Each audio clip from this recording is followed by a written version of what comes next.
So hey guys, how are you all? Welcome to. So we are back with a brand new movie on What If Naruto Married Valerie and Koneko as personal slave movie, but before we start, be sure to subscribe to our channel and like this video. Now let's begin the story. Shifting golden sand sought the horizon, with curving dunes hollowed out by the wind as the breeze uplifted clouds of blazing grid to be lit up by the evening sun. To an unbiased bystander it was a sight that spoke of the majesty of nature and the inevitable breaking down of all things into the dust of creation.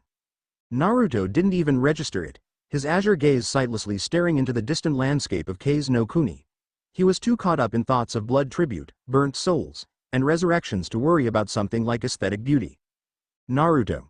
The blonde turned, his grimace sending the whisker birthmarks on his cheeks rippling with discontent. It was an uncommonly sour expression for the sunny young man, but given the events of the past hour it suited. Gray sclera circled perpetual Sharingan, the red of Sasuke's eyes seeming darker and less brilliant than Naruto was used to. It suited the Uchiha in a depressing way, considering the faint cracks visible on porcelain skin and the faint but ever-present scent of grave dirt. The sight only made Naruto even more bitter. How could they just do this? Why couldn't they just? Naruto trailed off, running a hand through his sunbright mane and scowling fiercely. I wanted to come back, yeah, but not. Not like this. Sasuke finished, the exhale intensifying the smell of death. As a reincarnated summon, the Uchiha didn't strictly need to breathe.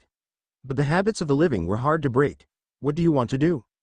The implicit acknowledgement of authority actually made Naruto feel a bit better. Sakura and Gaara, who were aged and harder than he'd ever seen them, might have torn the two of them across worlds and out of the grave, but at least he had Sasuke at his back. I don't know. Do you think we'll be able to get back sometime, or are we stuck like this? Like this? Meaning that they were a pair of travelers outside time, pulled back into a familiar place and an unfamiliar struggle, with one walking among the living and one striding with the dead. There were too many questions Naruto needed answers to, beginning with why they'd been resurrected by their teammate and what the hell she'd been thinking. Why call them after so long? Why not sooner, if they were so desperate? Hard to say. It depends on Ofus, I suppose. Sasuke muttered, his bloodless lips drawing tight as he reflected on the Ouroboros dragon. The dragon god had brought them into the new world in the first place, and she seemed the one most able to pull them back out, but the last glimpse they'd had of her had been when she was bleeding and furious. Was Sakura so desperate she'd struggle with a god for the right to use them? A faint note of unusual concern entered Sasuke's usually neutral voice. There's nothing we can do about it now. Let's just go back in. Or did you need another minute? No, Naruto denied, an unusual hardness filling his voice. Let's go. Then the reborn Jinchuriki turned, stepping away from the desert sunlight and into the shadowed confines of the sub-baked hospital. The undead shinobi followed the living, their connection thrumming strong despite the gulf of mortality. One might move with blood and breath while the other was filled with cinders and soil, but they were united by a tie stronger than death. Twin vessels born out of chakra and forbidden sacrifice. Ofus was ill-pleased. She had rather carefully selected Uzumaki Naruto and Uchiha Sasuke as candidates for rebirth, and in migrating their souls she decided to bind their spirits to her own. Sasuke had been bound even closer, to the point where his essence had started to run into her own and become dependent on her existence.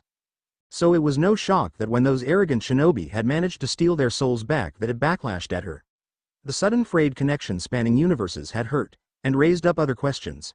She regretted it when she was forced to feel the Uchiha boy's emotions, but that had just been inconvenient. If some lowly mortals could strike out at her and make her bleed through those children, then the connection wasn't simply troublesome. It was reckless and dangerous. Sasuke and Naruto had become liabilities, and there were only two ways to solve the problem they now presented. The first was to simply cut her losses and leave them out to dry, and the second was to bind them so tightly to her that no amount of human sacrifice and summoning could tear them away. Well. Rias Gremory began, arms folding over her chest with a single finger tapping anxiously at her elbow. That's a relief. However, that simply leads to more questions. If you're sustaining them here, then where did they go? And more importantly, how do you plan to get them back? Half-lidded gray eyes refocused on the impertinent mortal that seemed to have a death wish. The Gremory girl wasn't one of her soldiers, and she had nowhere near the power needed to survive anything more hefty than a backhand from Ofus. Her only point of value was her relation to Uzumaki Naruto and Uchiha Sasuke. A relation that she could, perhaps, make use of. They have returned to their universe of origin, summoned back by the shinobi to live in that world once more. The dragon god shrugged one black silk-clad shoulder. As for duration, it is uncertain. Even for one such as I, transmigrating souls across realities is no simple thing. Doubly so if their souls have been bonded to that world rather than simply reborn in it. Flicking up a hushing finger to quiet Akeno when the Thunder Priestess opened her mouth, Ofus never allowed her passionless gaze to waver. In the meantime, there is another problem you must attend to. At the best of speeds, the return of their souls will not be immediate. Yet Naruto Gremory is well known enough that he must be seen. His disappearance will not pass unremarked for long, so someone else must pretend to be him and give the image of health. Preferably you, Rias Gremory, because of your near blood relation. No one else would mimic his mannerisms and abilities as well. Truthfully speaking, Ofus did not care about the lives of the mortals crowded in the room. They were mere window dressing compared to the potential she'd seen in Uzumaki Naruto and Uchiha Sasuke. But regardless of her preferences, they had a common interest, so Ofus turned her mind to the situation at hand with unbounded eons of wily old cunning. If she needed to deal with these children, then the least she could do was make sure that without a doubt she owned them. A bright red eyebrow arched. And how do you suggest we do that? Illusion magic can only do so much, and considering the magical skill of the nobility at large that Naruto needs to be seen by, it would be discovered sooner or later. Rias was suspicious of the Ouroboros dragon. Ofus made too much of a habit of breezing in and out of their lives like a hurricane, caring nothing for the destruction she left behind. Why now was she suddenly deciding to be helpful? Ofus' gaze turned bright and cold, with the Lolita holding out a hand and gathering dark power in a flex of sorcery. Black scales shimmered like heavy oil under the sunlight, refracting into a faint rainbow of slick colors and shimmering patterns. Well, that is not such a difficult task. All I need you to do is open wide, girl. The air filled with the sibilant hissing of a great serpent. A faint crackle rumbled through his chest every time Sasuke made his undead body breathe in. It was barely noticeable compared to the horrifying color of his sclera or the thin fissures that marred his clay face, but when he stood silently vigilant behind Naruto's shoulder, the Uchiha couldn't help but hear it. Breathe in. Fragile bone cracked as ribs shifted to accommodate the expansion of undead lungs, the shift of cartilage grinding gruesomely. Breathe out. Paper rustled as the jutsu that animated his dead body worked to heal the microfractures and restore him to the pristine peace of the grave. I want to know everything, and I mean everything. Naruto bit out, azure eyes blazing. There was a level of command in his voice that had been absent the first time he died, and its sudden appearance made Gaara and Sakura raise their eyebrows. Gaara's mismatched gaze, one eye teal green and the other the rippling violet of Sasuke's Rinnegan, flickered towards the dust-covered surface of the conference room table. Like much of the hospital, it was pitted with the marks of long use and had a dubious remaining lifespan. Have a seat. The case cage invited in a gravelly voice, syllables rasping as if he'd once had his vocal cords cut. Considering the dark ropey mass of scar tissue curving around the front of his neck, that probably wasn't so far from the truth. Without hesitation, Naruto grabbed hold of a rickety office chair, ignoring the squeaks as he wheeled the piece of cracked leather furniture about to plop down on. Maybe it was maturity, or perhaps it was simply the result of years of training as a Gehenna noble, but he had no urge to bounce around the room screaming like he would have in his first life. He was more contained than that. Sasuke chose to remain standing, undead flesh hard and tireless. He had no need to rest, and no desire to start exchanging pleasantries like it was a damn tea party. I don't want to beat around the bush. Naruto decided harshly, thinning his lips. Maybe if circumstances were different he'd have been glad to see his old friends again, but his plan to revisit Konaha had never included what was basically a heart attack followed by waking up in a new body again. It's obvious you guys decided to revive us. Why? Chewing one ragged thumbnail, Sakura examined her two resurrected teammates with a faint light of nostalgia in emerald green orbs. 17 years ago you both died. She prefaced quietly, pulling her thumb away from her teeth and settling her folded hands on the table. 5 years after that, Kumo and Iwa declared the Fifth Shinobi World War. Sasuke blinked when Naruto jerked back in surprise. Was it really that odd? The Third Shinobi World War might have ended in a victory for Konaha against the combined force of Iwa, Kumo and Kiri. Relations with Kiri had eventually normalized, but Konoha's relationship with Kumo and Iwa had always been contentious. Even temporarily allying for the war against Obito wouldn't have entirely soothed all tensions. If Konoha was going to fight anyone, those countries would be the most likely opponents. Gaara exhaled when it became obvious that Sakura had lost herself in her own train of memories. Settling a hand over the woman's pink locks, the grizzled cage boldly offered Naruto a challenging stare. 2 years after that, Konoha was destroyed, leaving its people a scattered remnant that took refuge in Suna or Kiri. Since then we've been deadlocked in a constant war with the Iwa-Kumo alliance. That declaration hit Naruto like a mule's kick to the chest. Swallowing dryly, the blonde reached up to rub at his neck in an effort to force back the burn of bile. What the hell? He'd known it had to be bad or they wouldn't have resurrected him, But Konaha was just gone? Well, I fucking hope you brought us back here to fix all this shit. It was Kakashi's last decision as Rokudame Hokage to revive the two of you. Sakura sighed. We needed your strength, so we brought you back with the Edo Tensei. But we needed the real Naruto too, rather than just his power, so Sensei used the Rinnegan to fully revive him. My Rinnegan, Sasuke said coolly, studying with eye implanted in Gaara's left socket with a narrowed gaze. It might make him a hypocrite considering how he himself had basically pillaged Itachi's corpse to obtain a new set of eyes and stave off blindness, but their willingness to desecrate his body galled him. Sakura hesitated a brief moment before giving a sharp nod. That's right, she was well aware that Sasuke would have a negative opinion of her decision. She'd known that when she first extracted his eyes decades ago, but she still stood by that choice. It had been necessary for the good of Konaha. Demand sharpened Sasuke's voice until it seemed every word would draw blood. Where's the rest of my body then? Caution made Sakura's words slow and measured, with the war-weary expression on her weathered features deepening. She looked like she was 60 years old, rather than her true age of nearly 40. The rest of your body except for your eyes was destroyed a long time ago, on Kakashi's orders. We didn't want other countries playing pirate with your body for your power after you died. The left eye is as you see. She motioned vaguely towards Gaara. While the right eye became the genetic basis for your Edo Tensei summoning. Sasuke's first instinct was to offer up a blisteringly sarcastic reply. It was okay for Konoha to hoard his power for itself, but it was a crime if any of the other village wanted to do the same. It was just another prime example of the duplicity that had driven him to decide the revolution of the system was necessarily in his first life. But Sasuke's first instinct was only his old bitterness rising up, and he'd vowed years ago to try and leave the storm of rage and revenge behind him. So instead he bit through his unfeeling tongue and fell silent.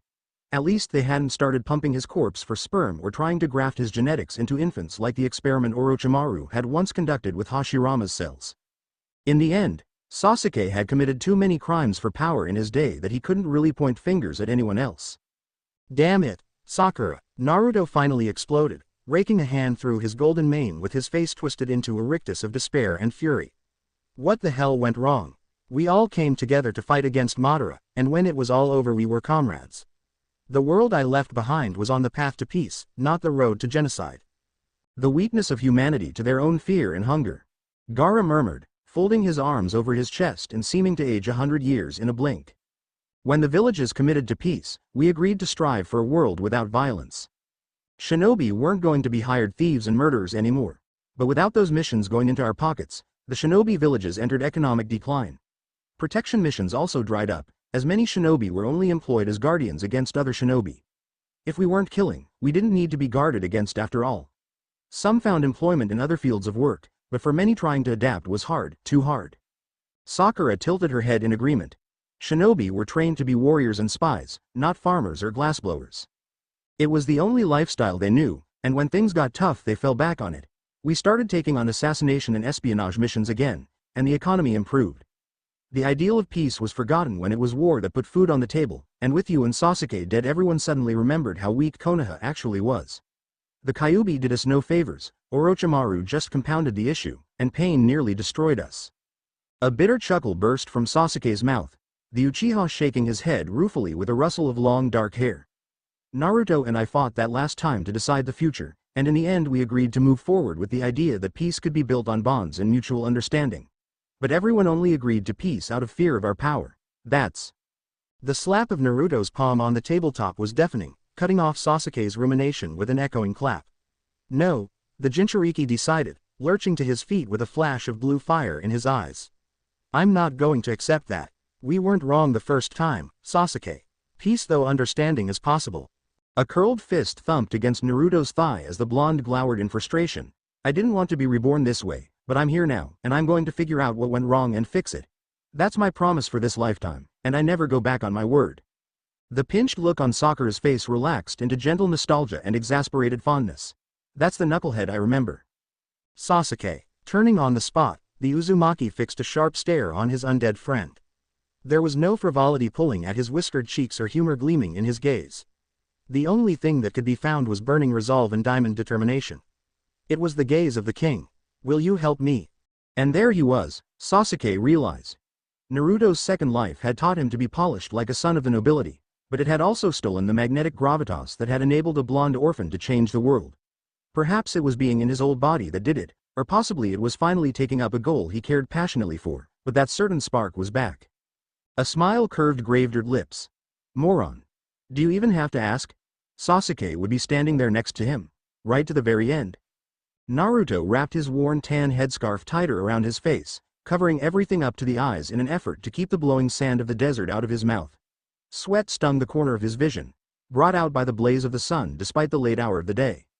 I still think you should have just used tailed beast mode. Scurrying around like rats is beneath us. Settle down, Kurama. The blonde muttered, bracing his knees when a strong gust of wind pulled at their traveling party. This way is smarter and you know it. TCH. When he'd been a kid, Naruto never would have let himself travel anywhere so covered up. Everything he did had been about getting noticed. But he was much older and wiser now. They had to stay below the radar if they didn't want his and Sasuke's return to be blabbed about from one end of the continent to the other. Secrecy was important, so he hadn't kicked up a fuss about taking the longer route to Sunagakure. If they were discovered before they'd had a chance to come up with a good plan, there was no telling how the other villages would react. 20 years dead had probably dented his reputation, so the younger generation of ninja from Kumo or Iwa might think his story was just a bunch of puffed up bullshit and do nothing about it. Or they could panic and escalate from the current stalemate into total war. In the end, they had to play their cards right to prevent more death. Naruto wasn't dumb or selfish enough to value pride over human lives. Sakura. The blonde coughed when the wind finally died down, falling into step beside his aged squadmate. What happened to everyone else? You and Gaara are right here obviously, and Kaka-sensei. Naruto trailed off, biting the inside of his cheek until he drew blood. Damn his stubborn old teacher. He would have been fine just being an Edo Tensei summon like Sasuke, so there was no reason for Kakashi to just go and die like that. But Kakashi had always gone the extra mile for his team. It was part of what Naruto admired about his first sensei. Glittering emerald orbs shifted from the distant sand dunes to peer at the reborn Jinchuriki. Sakura blinked the grit from her eyes, barely feeling the pain after her years of get used to the arid climb. It was nothing compared to the agony in her chest. Hinata committed suicide a few months after we found you dead. Tenten and Sai died during the invasion that destroyed Konaha. The rest of us made it out, but not in one piece. Kiba lost his legs and Lee's blind. Each name was like a fresh dagger to Naruto's already aching heart. He'd never wanted to die, but knowing just how badly his absence had affected his friends and his village made him wish more desperately than ever before that he hadn't. If he hadn't let himself go that one night at the bar all those years ago, so many things would be different. What else? Shikamaru and Tamari got married half a year after you died, but they got divorced a couple of years ago and he's with Ino now. Choji and Kankuro have an understanding. Shino turned into a bit of a playboy, but everyone knows he's the father of Kurenai-sensei's second kid. Sakura rattled off in a crisp tone. Gaara and I married for politics, right after the exile. Naruto was glad for the tidbits of gossip that helped distract him from thinking about how so many of his friends were dead or crippled. Kurenai-sensei and Shino. He shuddered dramatically. What about Taka? Sasuke spoke up for the first time in hours, his uncovered hair rustling in the breeze. Unlike the rest of their small party, the undead warrior made no concession to the heat and breeze he couldn't feel. And Orochimaru? The Uchiha asking after his old team and sensei wasn't entirely unexpected, but the quiet scoff that Sakura gave off let Naruto know that even after all these years the pink-haired woman was still holding a bit of a grudge. She blamed them, and Orochimaru especially, for leading Sasuke away from Team 7. Naruto himself had forgiven Orochimaru a long time ago, but that didn't mean he liked the man either. A creep was still a creep, no matter which team he was playing for. Suigetsu went back to Kiri and reformed the Seven Swordsmen. He's now ranked pretty high in their government and is one of our closest allies. Jugo died when Kumo rolled right over Oto at the start of the war. Orochimaru was taken prisoner by Iwa, but our spies say he's still not talking. Kabuto is one of our most skilled Iryu nin, in case you were wondering. The absence of a particular name stuck out. And Karen? Sasuke prodded, his voice colored by only a cool sort of disinterest. If Naruto hadn't known already, he never would have guessed his friend had taken his distant relative as a lover once upon a time. It made him question just how much emotion there actually had been in that affair. Sakura's eyes crinkled with an anguish and pity. Karen was captured by Kumo during the fall of Konaha. They took her back to their village and put her in one of their bloodline breeding programs. When she got pregnant, she sabotaged the electric system of the house they were keeping her in. In the end, she burned herself to death. It kept them from using any of her DNA after she passed on. I see. Sasuke sighed raggedly, running a hand over the back of his head in a stress-relieving gesture. There was no reaction to the death and imprisonment of several of his old comrades beyond that, and Naruto wondered if it was because Sasuke was simply used to people he'd formed bonds with dying brutally. The thought was profoundly sad. "We're almost there." Gaara cut in, tossing a look over his shoulder as he interrupted the depressing conversation. "Keep those scarves up, and that includes you, Sasuke. Even 20 years later you're still recognizable, and we don't need word about you two getting out quite yet." Clicking his tongue at the Kasuke's order, Sasuke pulled the balled-up headscarf from his pocket and swiftly wrapped its concealing folds around his hair and face. "Let's just get this over with." Rias woke with a bitter aftertaste in her mouth and a heavy throbbing ache between her eyes. "Good, you're awake."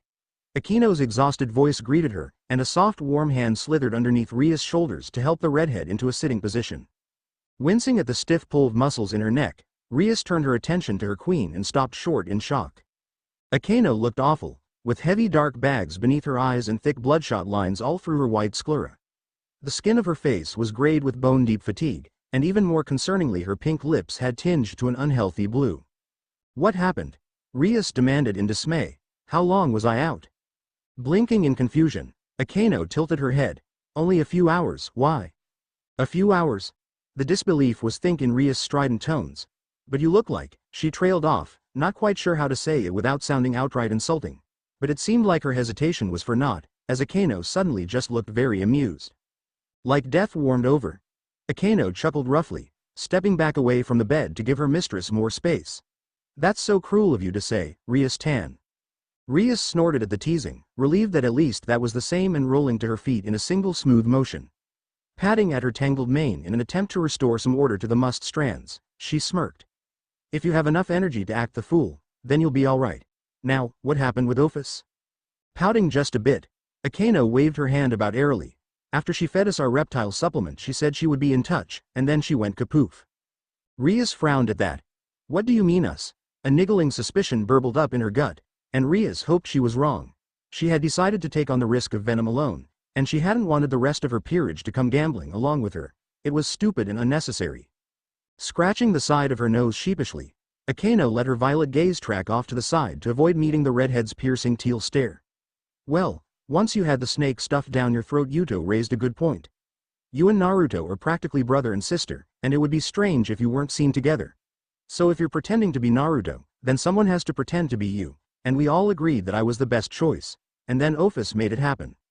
"Idiots, all of you," Rias exploded, clapping a hand to her forehead and giving an exasperated groan. The ruined princess had no words to describe just how thoughtless they were rushing ahead like that without even asking for her opinion. Soul-binding magic was complex and dangerous. It was bad enough that one of their little family had to take the risk of switching between bodies to keep Naruto's absence and past life a secret, but playing a game of musical chairs with possession was just asking for trouble. "You're being too reckless." Akino gave her best friend a chilly glare. "And who exactly decided you're the only one that is allowed to take risks, Rias? Because the last time I checked, we were all treating each other as equals. You and Naruto might be nobility by birth, but we're your friends, not your slaves. And if we want to stick our necks out for you, we will. That's what love is about in the first place." The rebuke came like a slap to the face, driving Rias to recoil with a jaw clenched in indignation. Maybe it wasn't some rule they'd explicitly laid out, but the redhead thought it was pretty clearly implied.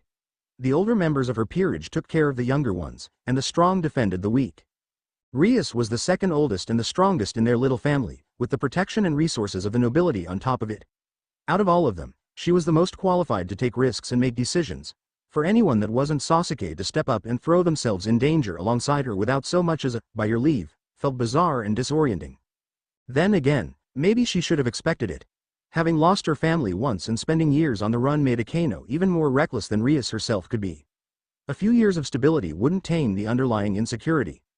So rather than throw down the gauntlet over Akino's choice, Rias just screwed on a blandly polite smile instead. "Well, I suppose it's too late to do anything about it now."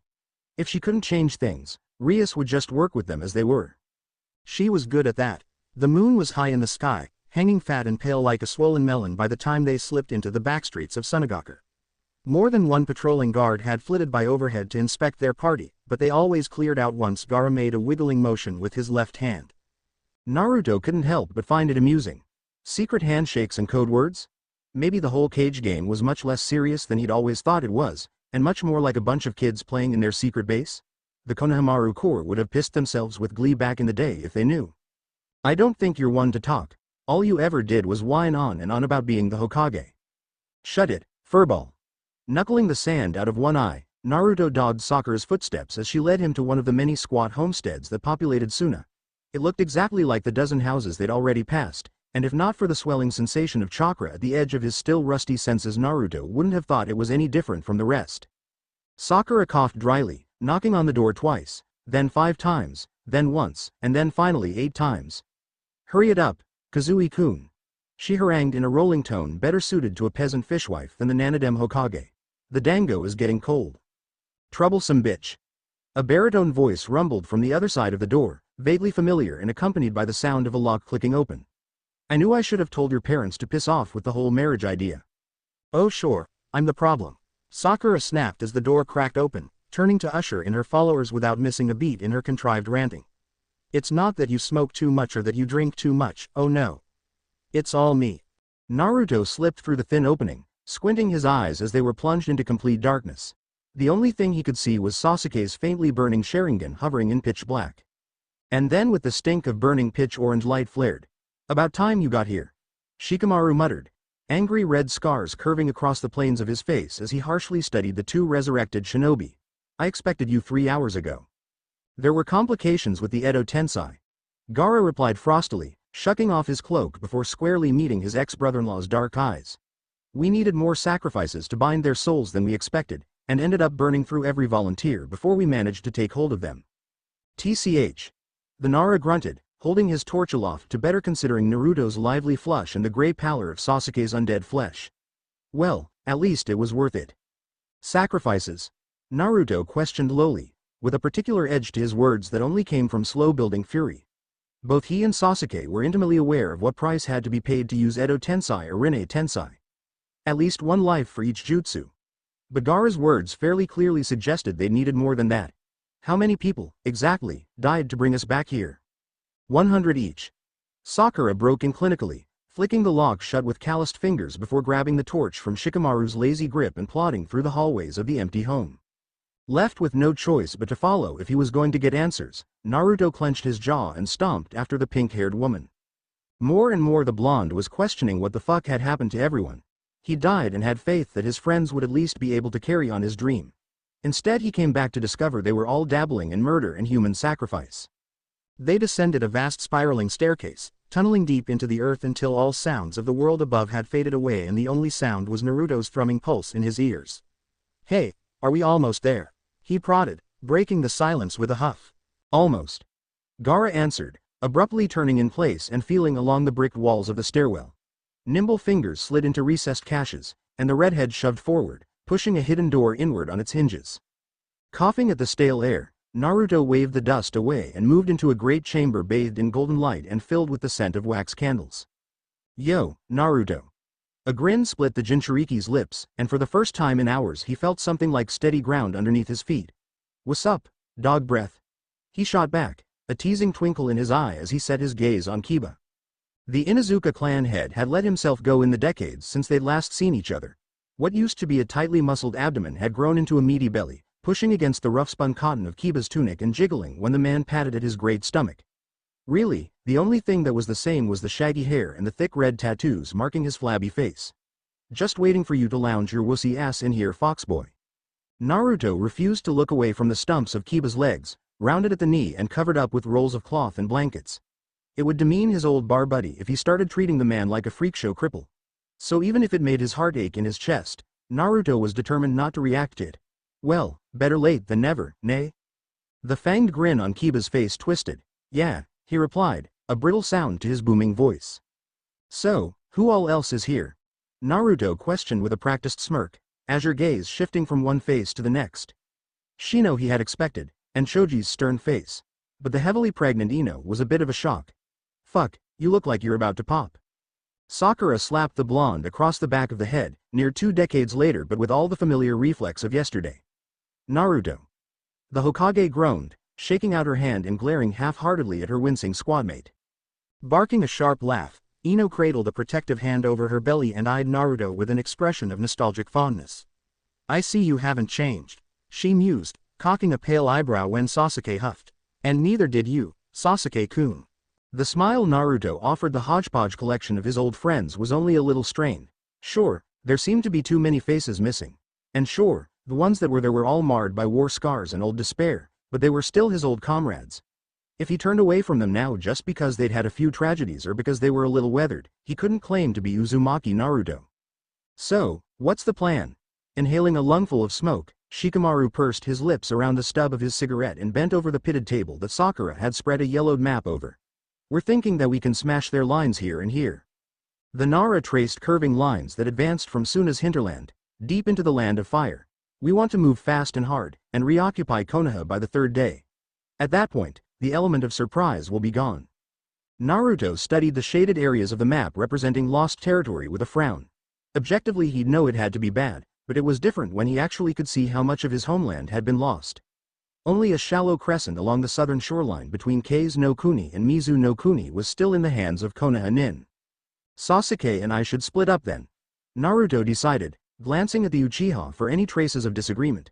I don't want to toot my own horn or anything, but I'm pretty sure they don't have anyone hanging around that could take either one of us. So it'll move faster if we each take a half. TCH, fine. Sasuke grunted, folding his arms over his chest with a faint creak of splitting gravedirt flesh.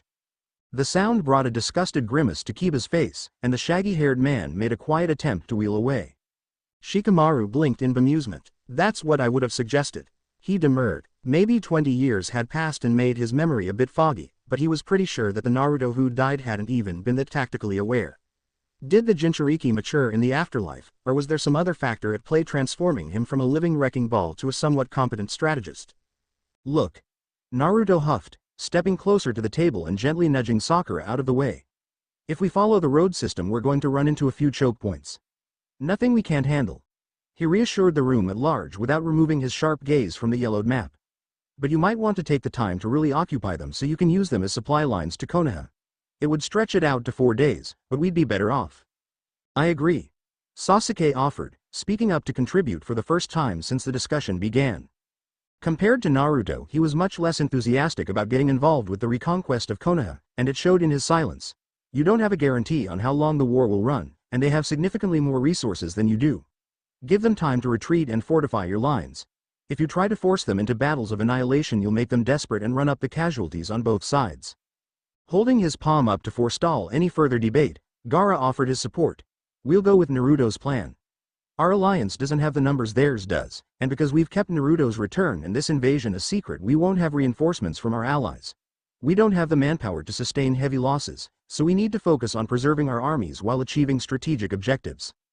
So there's no reason to go crazy about it and try to kill as many people as possible. Naruto mumbled, shrugging off the sharp look his comment drew from Sakura. He didn't give a damn if it was an unpopular opinion. Naruto understood the hunger for vengeance that his friends had, but that didn't mean he was going to support it. Sasuke had caused enough trouble with that particular urge the first time, and he had only been one guy. An entire village crazed for revenge would be an utter clusterfuck.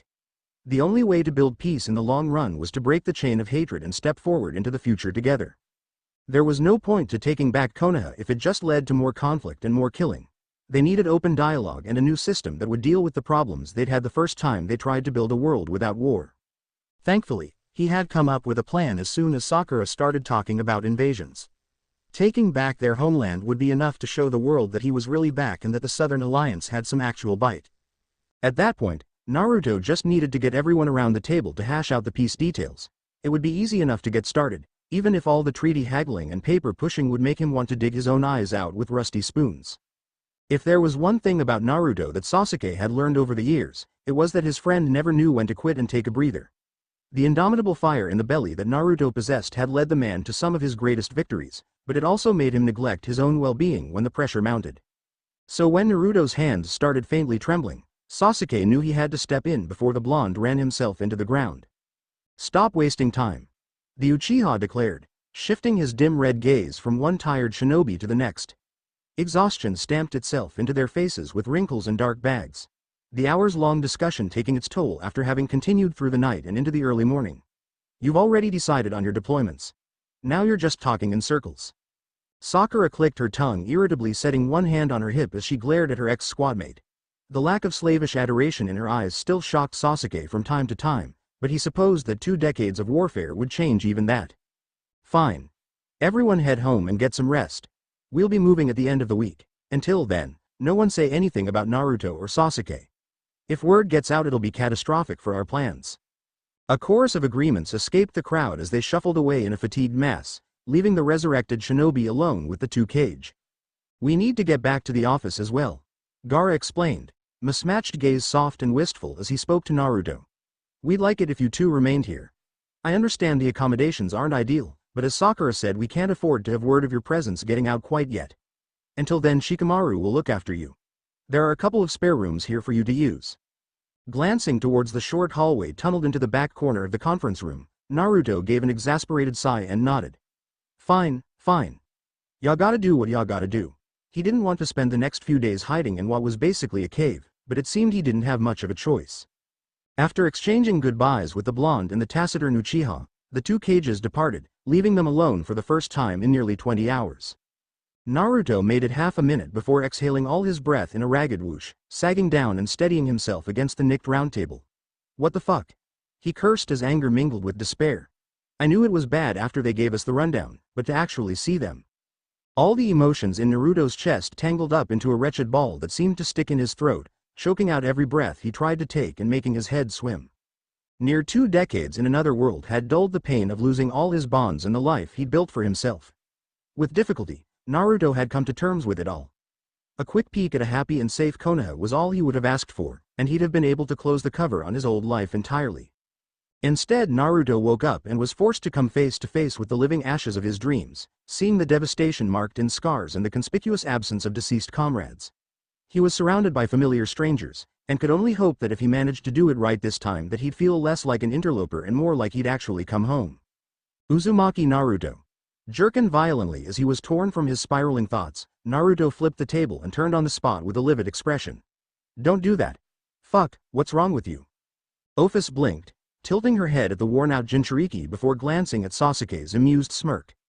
I felt speaking to you directly as soon as your human compatriots departed was ideal, since there is no need for them to know about me.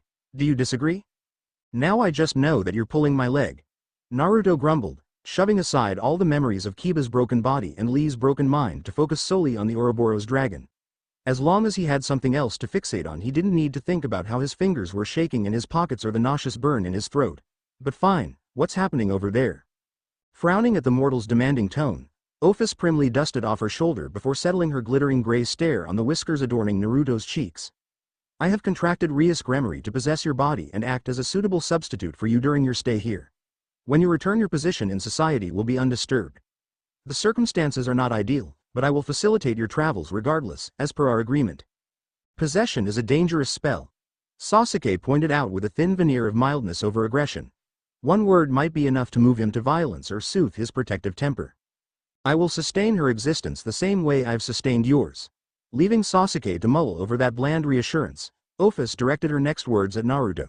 Since I suspect you would prefer to handle the situation here without my interference, I will leave it in your hands. Expect my return with a method of communication in the coming days. And then Ofus vanished in a puff of oily mist. Bitch. Naruto muttered, running a hand through his hair and exhaling irritably. I'm starting to get real fucking pissed off at the way everyone seems to want to yank our chains lately. Do this, do that, remember this, bah. Quirking one eyebrow up as Naruto began to work himself into a spitting fury, Sasuke reached out and flicked the whiskered blonde on the ear. Go to bed, moron. You're not achieving anything getting all worked up. He'd remain on guard out in the meeting room, needing neither food nor rest to sustain his undead flesh. You're going to be the next one on my shit list if you keep that up. Naruto is going to be a problem. Rolling up the latest report on the economic decline of Suna with calloused hands, Gaara threw it aside and rolled over to face his wife. Perhaps. The Kage allowed, fingering idly at the threadbare futon beneath them. He's slightly different, but death kept him young. Hopefully experiencing more of the real world will cure him of his idealism. Decades ago, labeling Naruto a mere idealist would have been outright heresy for Gaara, who had worshipped his fellow Jinchuriki like that blonde was his own personal prophet. But years of war had made him hard and bitter, and the eyes that he looked out at the world with were jaded.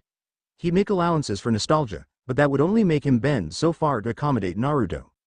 Sakura snorted, sprawling on her back and settling her hands behind her head. I wouldn't hold out a lot of hope for that. I grew up with him and I remember just how stupidly stubborn he is. He chased after Sasuke for years, not to mention how he basically forced people to acknowledge him rather than the fox. We admired it back then, but now it could get pretty damn inconvenient. I don't think anything is going to make him wake up to how the world really works. Then put it out of your mind. Gaara suggested, letting his eyes flutter shut as he struggled to relax and find a few hours of sleep. Even if he disagrees with us, it's not in his nature to betray us and side with our enemies. At worst, we'll take back Konaha and then he'll unintentionally intimidate everyone into a watchful peace. We can rebuild without fear of invasion as long as he's alive, and if you don't name him your successor or pick a new Hokage that would abdicate to him, we can keep him isolated from the levers of power. He's a dreamer, not a builder, so he'll never be a serious opponent during peacetime politics. Fair enough. Sakura mumbled back, not entirely appeased but willing to drop it for now and let her husband get to sleep. Rationally, she knew Gaara was right. If Naruto was truly so clever and manipulative, he would have been the Rokudame rather than Kakashi. Age wasn't a true impediment for charismatic visionaries, as the Sandame and Yondaime had proven, and a crafty Naruto could have leaned on his war hero status to take the hat. But Sakura couldn't quite shake the feeling that Naruto was not the same boy she'd buried all those years ago. The Naruto she'd just finished a meeting with was softer spoken, visibly watchful, and displayed a strategic insight she'd never seen in the old Naruto. Some might dismiss her feelings as paranoia, but Sakura had learned the hard way that it was paranoia that truly kept a shinobi alive. If Konaha had been more suspicious of her so-called allies, they wouldn't have all been caught with their pants down by the declaration of war. So maybe it was just her hard-wired anxiety talking, but no matter what happened, Sakura would be ready. If Naruto listened and learned from their experiences, then that was fine. And if he didn't, then she'd do whatever had to be done for the sake of Konaha. Shifting into Naruto's body felt all kinds of wrong. When Rias had first began feeding her energy into the ensorcelled black gemstone pendant Ofus had given her, she'd expected a bit of disorientation as her mind traveled between bodies. A dizzy spell, a bit of darkness, and then she'd open her eyes having completed the shift. Instead, she felt like she was falling, sinking through thick black oil that choked out every bubble of air from her lungs. And in the last moment, when Rias was sure she'd break from the combination of pain and fear, she passed through to the other side and jolted into awareness. Sucking in a gasp, Rias opened her eyes. The sight of her own body slumped over in a fluffy scarlet armchair greeted her, pallor coloring aristocratic cheekbones and unhealthy gray and darkening pink lips to a sickly blue. Akeno. Rias rasped, flinching at the pained sting that Naruto's vocal cords gave. Several days without use had stiffened up all the muscles in his body, and a little pain was to be expected. She wasn't disturbed by the masculine timbre that accompanied her words, she wasn't. You're back with us. Cloth rustled as Akeno strode into Rias' line of vision and settled a hand on one skirt-clad hip. Does it all seem to be in working order? No shakiness or numbness. Heaving Naruto's body to its feet, Rias rolled her shoulders and stretched out the kinks. No, she decided, cracking fingers that felt just a little too thick and calloused. Everything is stiff, but that's just to be expected after laying around for a few days with no activity. I don't feel like my control itself is subpar. As the words rolled off Naruto's tongue, Rias found the movements of her lips growing less stilted with every syllable. Even with a new metaphorical driver, the muscles of her nephew's body had their own memory. Giving herself over to instinct made everything easier, but it increased the disturbing feeling that she wasn't truly in control of herself. Irrationally, it reminded Rias of the horror stories she'd read where the protagonist ended up a prisoner in their own body. That's good. Akeno made a face, calling into question just how sincere that sentiment really was. Sure, possession was nothing more or less than what they'd agreed to. But soul magic was taboo for a reason, and knowing there was someone else behind Naruto's azure eyes probably gave the Thunder Priestess visceral chills. Well, there's no time to waste then. You and Revel are going to be practicing a mock dinner in an hour, so you should get ready. I'll hide your body with Sasuke's. Tousling crimson strands that felt distressingly short, Rias grimaced. It wasn't that she disliked Revel by any means, but playing the blonde's lover was quite a few steps out of her comfort zone. Playing Akeno's lover on her own time was difficult enough, even if it had become shockingly easy once the initial hump was crossed. Adding another layer of emotional deception would be draining. Alright, but first I want to try something. Rias turned inward, brushing aside the dark siren call of the gemstone necklace around Naruto's neck that was paired with her own. As comforting as returning to her own body would be, she couldn't afford to be weak now. She'd already agreed to walk down this path, and she intended to see it through to the end. Seizing control of the flowing red energy that seethed through Naruto's every cell, Rias pulled and shaped. Enchantment surged forth, bucking against an unfamiliar master and searing with raw heat. There was so much power that rose up at her command, and Rias couldn't help but marvel at just how strong her nephew had become. And then the ruined princess let go, sparking red lightning from the tips of blunted fingernails that crackled into the small forks of a handheld electric storm. Blood and ashes, it hurt. The pain was so sudden and sharp that Rias couldn't help but wonder why Naruto's body seemed unharmed. Of course, it was his magic, and forcing it to answer to her would never come without cost. But despite the psychic pain, Rias could command it, and for the sake of their ruse that was all she needed. After 3 days of living in what was little more than a well-lit cave, Naruto was starting to get just a little prickly. Conversation with Sasuke had gotten stilted after the first day, since neither of them felt like it would be a great idea to start talking about their life in Gehenna while surrounded by shinobi. It was like there was an invisible line dividing one world from the other, and neither wanted to cross it. Or maybe they just didn't want to face the judgment that would probably be in their comrades' eyes when everyone realized that while the shinobi had been fighting and dying, Naruto and Sasuke had been living it up. Things in hell had been pretty damned luxurious, and they'd made no real efforts to find a way back home. Sighing explosively, Naruto pressed his face closer into the thin mattress of his rusted cot and shoved those heavy thoughts away. It was better that he dwelled on something more mundane, like that fact that he was bored out of his mind. At the least he'd hoped that his old friends would take advantage of the time before the storm to drop by and catch up, but the only person he'd seen besides Sasuke was Shikamaru. And while the strategist would answer Naruto's questions, it wasn't the same as speaking to the actual people he once called nakama. "Stop whining. It's annoying," Sasuke demanded coolly, his dim red gaze shifting away from counting the cracks in the ceiling to stare at Naruto's prone form. There was no heat in his words, just a steel-edged sort of resignation. It was like all the passion had been drained out of Sasuke, leaving only an unbending need to succeed and a willingness to endure beyond human limits. Naruto had an inkling that was how Uchiha had dealt with the endless tension on the front lines of the war with Michelin, and wondered if he'd turn out to be just as jaded over the next few months. It was a frightening thought. Rolling onto his back, Naruto gazed up at the sandstone ceiling with a clenched jaw. "I hate this," he confessed, knowing Sasuke would understand exactly what he meant. He hated not knowing how their friends back in Gehenna were doing. He hated waking up in a world where everything had gone so horrifically wrong. He hated seeing the broken pieces of his friends that had been left behind by war and violence. The destruction of Lee's eyes, the loss of Kiba's legs, the deaths of Tenten and Hinata and Sai and all the rest. He hated it all. And most of all, Naruto hated the way that he no longer understood anyone around him. He was surrounded by familiar strangers in what had become a land foreign to his memories. Nothing and no one were the way he remembered them, and the longer he looked the more the rose tint faded from his eyes. What exactly had he missed so desperately? A quiet jolt of sorcery sent warmth back into her cooled mug of hot chocolate, and with a quiet sip Revel considered Naruto's swaggering steps. Or rather, she considered the self-confident gait Rias made as she moved her nephew's body back and forth across the lounge. "Try and make it just a touch less effusive and I think you'll have it. Try to frown a bit less." Akeno chimed in, shifting her teal gaze up briefly before returning to the paper crane she was folding. Just as Rias was settling into Naruto's body, Akeno was getting used to Rias. It was an ongoing project, since while they'd been comfortable enough to be seen briefly passing through by the unfamiliar public, there was always the possibility that those who actually knew Naruto and Rias would pick up on something being wrong. The quest for the perfect facade had turned a bit neurotic, if Revel was entirely honest. Not that she blamed the others considering the enormity of the secret they were trying to contain. One mistake could lead to their collective ruin. Smoothing the muscles of her brow, Rias quirked the edge of Naruto's mouth up in a lopsided grin and winked at Revel. "Better?" "Better." Giving a tired sigh of relief, Rias flopped down in a faded green armchair and slung her knees over the side in a lazy gesture that was more like the boy she was pretending to be than her true self. "I hope we're ready for this," she muttered, knuckling at the bridge of her nose. In just a few short hours they'd be meeting her parents for an informal supper, and they'd finally find out if all their practicing could hold up the ruse. A sudden knock at the door startled the 3 young women into watchful stillness, drawing their stares to the dark double doors. Rias and Akeno traded looks before the Thunder Priestess grimaced and mimicked Rias' cultured tones. "You may enter." There was no creak from the well-oiled hinges as Yuto cracked open the door and poked his head in. Rather than offer words, the blonde knight just gave a strained smile before shoving the door fully open to lead Ofus in. Koneko dogged at the Ouroboros dragon's heels, amber orbs drilling into the back of the gothic Lolita's head.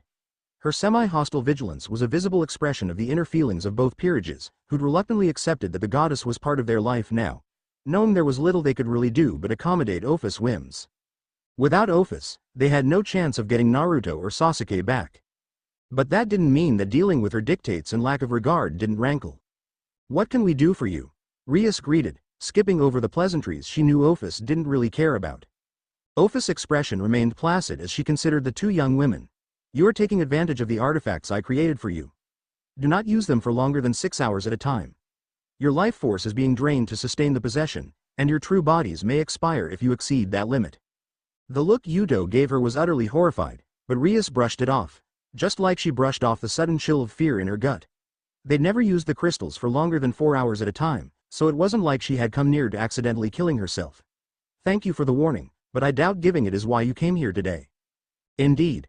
Letting her focus drift idly from one face to the next, Ofus finally settled on squarely meeting Valerie's timid crimson eyes.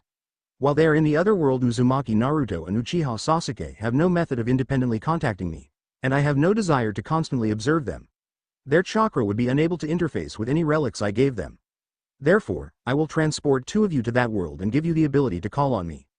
Revelle's first instinct was to volunteer herself, but she only got as far as setting her mug of cocoa to the side before her rational side reasserted itself.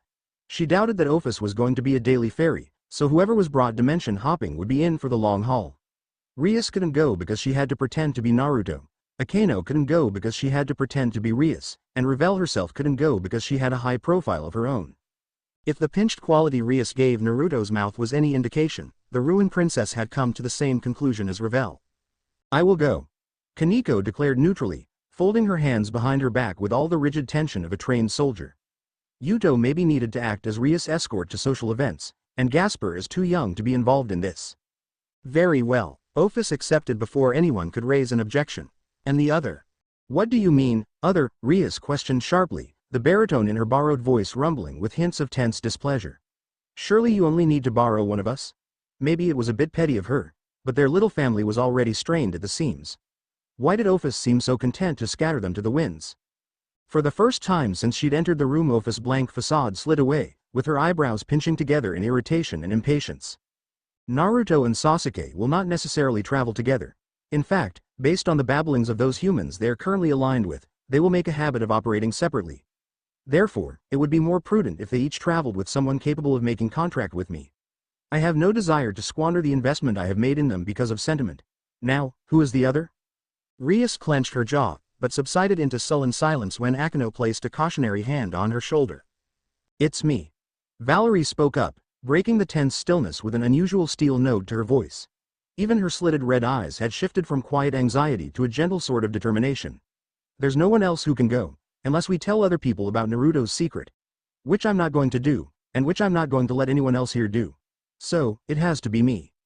"Yeah." Revelle sighed to herself, ducking her head down and picking at the edge of her fingernail to hide her discontented expression. "It does." Naruto wrinkled his nose at the smell of horseflesh, pulling his kasa down to better cover his eyes and absently chewing the stalk of wheat he'd plucked from the roadside. They might still be in southern marches of High no Kuni patrolled by Konaha nin, but the demarcation line was rolling closer with every second and his disguise needed to hold up until the last possible moment. "I don't suppose you've got a bit more of that jerky?" Naruto prodded the driver as he leaned back against the straw-filled cart, rubbing a hand over his rumbling belly and wishing they'd been given rations of ramen rather than dried beef. "I'm starving." A thick-set brown mustache twitched as the driver, whose name Naruto really couldn't remember, glared out of the corner of his verdant eyes. "No?" the Suna nin intoned deeply, looking like he was swallowing down a barrage of prickly curses. The obvious frustration was almost enough to make Naruto feel sorry for the guy. Almost. The driver was just too much of a prick for Naruto to feel real contrition. All right, fine." The Jinchuriki moaned lowly, rubbing a knuckle into the thick smeared makeup that hid his birthmarks. "There's no need to get your panties in a bunch over it." HMPH. Rolling his eyes at the dismissal, Naruto let his focus drift back out over the grassy countryside.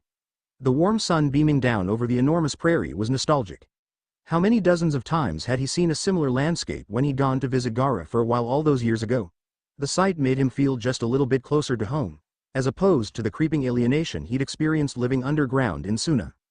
"Do you think they're already there?" the blonde questioned vaguely to break the silence. Them being Sasuke's group and there being the point of invasion. The final plan had first contact expected for high noon, rather than in the middle of the night like a cliché, and Naruto's own caravan was right on schedule. But was Sasuke on time, or had the Uchiha been delayed? maybe Sasuke's status as a literal zombie made him push on faster than Naruto's convoy. It wasn't that Naruto was worried about Sasuke per se, but he still liked to know what was going on. Especially now that he'd come back to find half his friends dead or crippled simply because he wasn't around to watch over them. No, there's no reason to expect them to be, and our friends are a pretty punctual sort. They wouldn't have pushed through the night and risked a lame horse. The reply was absent and meandering, which was exactly the sort of response any watching Kumo nin might expect out of a real civilian farmer. Or from two ninja in disguise with another 6 hidden in the hay behind them, pretending to be nothing more than a pair of rubes. The blast of flame and fury was as sudden as a thunderbolt, slamming into the side of the cart and making it explode into a conflagration of wood chips, grass seed, and swollen embers. "Contact left," was shouted in the vicinity of Naruto's feet, and with a slow sigh he realized that he'd been blown off to lay spread-eagled in the ditch. Rolling languidly to his feet, Naruto dusted the soot from his green tunic. "And this is why you should let me use Sage Mode, y'all idiots," he mumbled, cracking his neck and wiping a bit of soot from his cheek before finally turning to consider the battlefield. Streaks of dark brown flitted over the grasslands to the north as a squad of Iwa shinobi dodged his team's attempts to return fire. The air was full of ash and the coppery scent of blood, and Naruto knew that one of the men placed under his command had died in the first strike. He spared an absent thought of regret for the loss before putting it out of his mind. The surprise had whittled things down to 10 on 7, not counting Naruto himself. Evidently, their disguise had been less perfect than they'd hoped, but better than they'd feared. A squad of 10 is what Kumo might send to be part of a routine border skirmish. It wasn't nearly enough to fight off a sustained invasion, especially when the attacking team had a Jinchuriki at their backs. Naruto gave his shoulders a final roll to work out the kinks, and then opened himself up to Kurama. The sensation of red demonic chakra seething into his system hit the blonde like a drug, shrinking his slitted pupils to pinpricks and making his heart thunder in his chest. It was only a fraction of the power Kurama could give him, but the burn was so nostalgic and invigorating that Naruto found himself giving an involuntary feral grin. It had been too long since he'd been in true open battle like he'd been born for, and even though he could kick the ass of every shinobi on the field with one arm tied behind his back, Naruto wanted to give himself over to the joy of battle. A few back alley fights in Asmarin had nothing on real ninja combat. Rocketing forward like an arrow launched from a bowstring, Naruto barreled right past his startled allies and picked out his first target. A green-eyed blonde-haired Iwa Junin swiftly found himself with a knee to the face, knocking him out instantly and leaving Naruto profoundly unsatisfied. "Oh, come on, is that all you guys have?" he complained, turning on the spot to face a shocked red-haired woman. "I'll even give you the first shot," Naruto offered, letting his arms flop lazily to his sides. "Make it count." The combination of nonchalance and implied mockery was enough to push the woman from surprise to anger, and with a heavy surge of chakra she formed 3 one-handed seals. A thick spray of lava burst from her mouth, glowing bright orange and setting the grassland aflame in a dozen places as the torrent arced towards her target. Naruto blinked and hopped to the side, clearing several yards in a single bound and quirking an eyebrow as the continuous stream of magma followed. "You wouldn't happen to be related to the old Mizukage, would ya?" he wondered aloud, not bothering to wait for an answer as he ducked low and lunged. The smack of his fist on the tender flesh of the redhead's stomach was loud enough to be heard over the clash of combat surrounding them, and Naruto winced as she collapsed bonelessly over his arm. He'd been trying to scale back the power in his strike, but it was still a one-hit knockout. 20 years in Gehenna hadn't done anything for his control, and he'd forgotten just how much stronger he was than the common shinobi. "They're all weak," Kurama rumbled, irritated at his host's antics. The Biju's disapproval prompted a scowl from his host. "So I'll just go after them like they're made of wet paper," Naruto shot back, quickly engaging a ponytailed brunette. This time his punch was only enough to knock the man back, rather than disable his opponent completely. "And why does it bother you so much anyway?" "It's a waste of our time." Naruto disagreed, but he knew that Kurama would never agree with him on this, so there was no point in arguing over it. The fox only found joy in overcoming strong opponents or in mercilessly crushing weak challengers. The thought of trying to meet someone on the field of combat with equal strength simply to feel the joy of pitting skill against skill held no appeal to Kurama. Blocking an overhead axe kick with his forearms, Naruto decided Kurama's boredom didn't matter in the long run anyway. Soon enough the real invasion would begin and he'd be expected to overwhelm the opposition as Konaha's secret superweapon, which would satisfy the fox's preferences. But until then Naruto wanted to at least enjoy himself. As a devil Naruto had trained himself to fight with sword and sorcery, relying on the refined training demanded of a scion of the Gremory clan. Here and now, in his old body, he could return to his roots as a brawler and finally let himself go. Bring it on. Blood splattered in thick dark droplets as Sasuke clenched his fist, the translucent fingers of his Susanoo mimicking the motion and crushing the last of the Kumo shinobi into wet paste.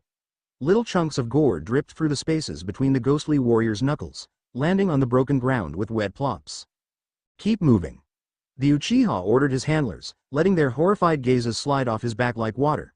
He had never been the sort of person overly concerned with what the faceless masses thought of him anyway, and with the thrill of victory humming in his undead chest, Sasuke gave even less of a damn than usual. It had been too long since Sasuke had experienced the feeling of utterly dominating his enemies. In Gehenna he was an ant scurrying underfoot trying to avoid the predations of giants. But here, in the world he had been born in, Sasuke was strong.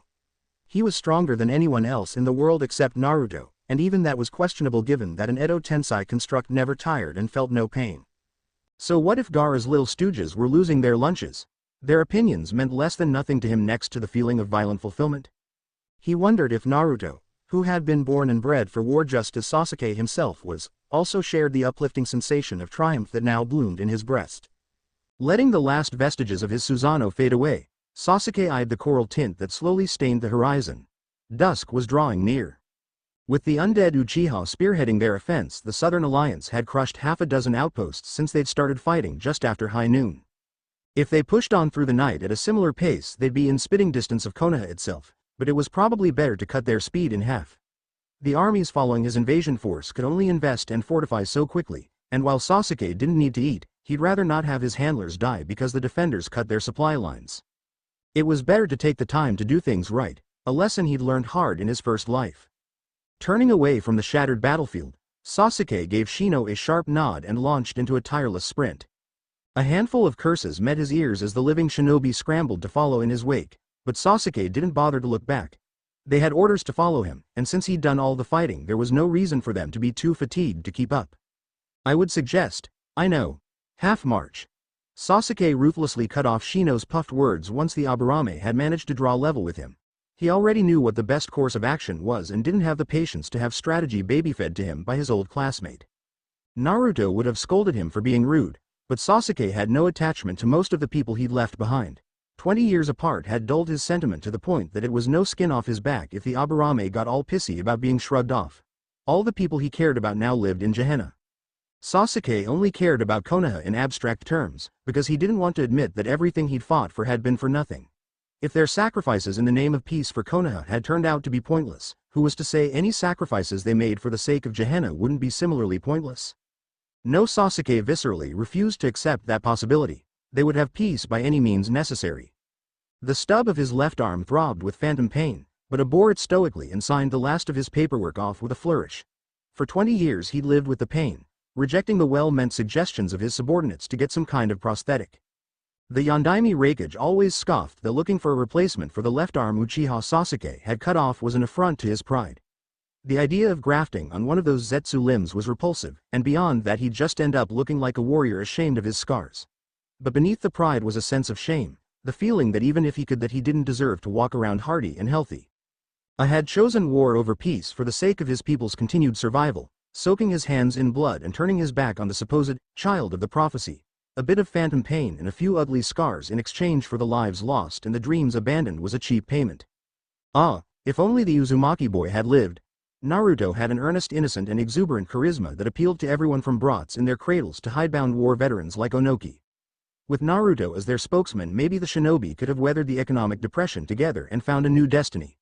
The future Naruto had promised had been so bright it was like a spiritual fantasy, ringing down from some distant heaven. Maybe though, even with Naruto on their side, fantasy was all peace could ever be. Shinobi weren't warriors, they were liars, killers, and thieves, and if they stopped being paid to do those things, then what was left?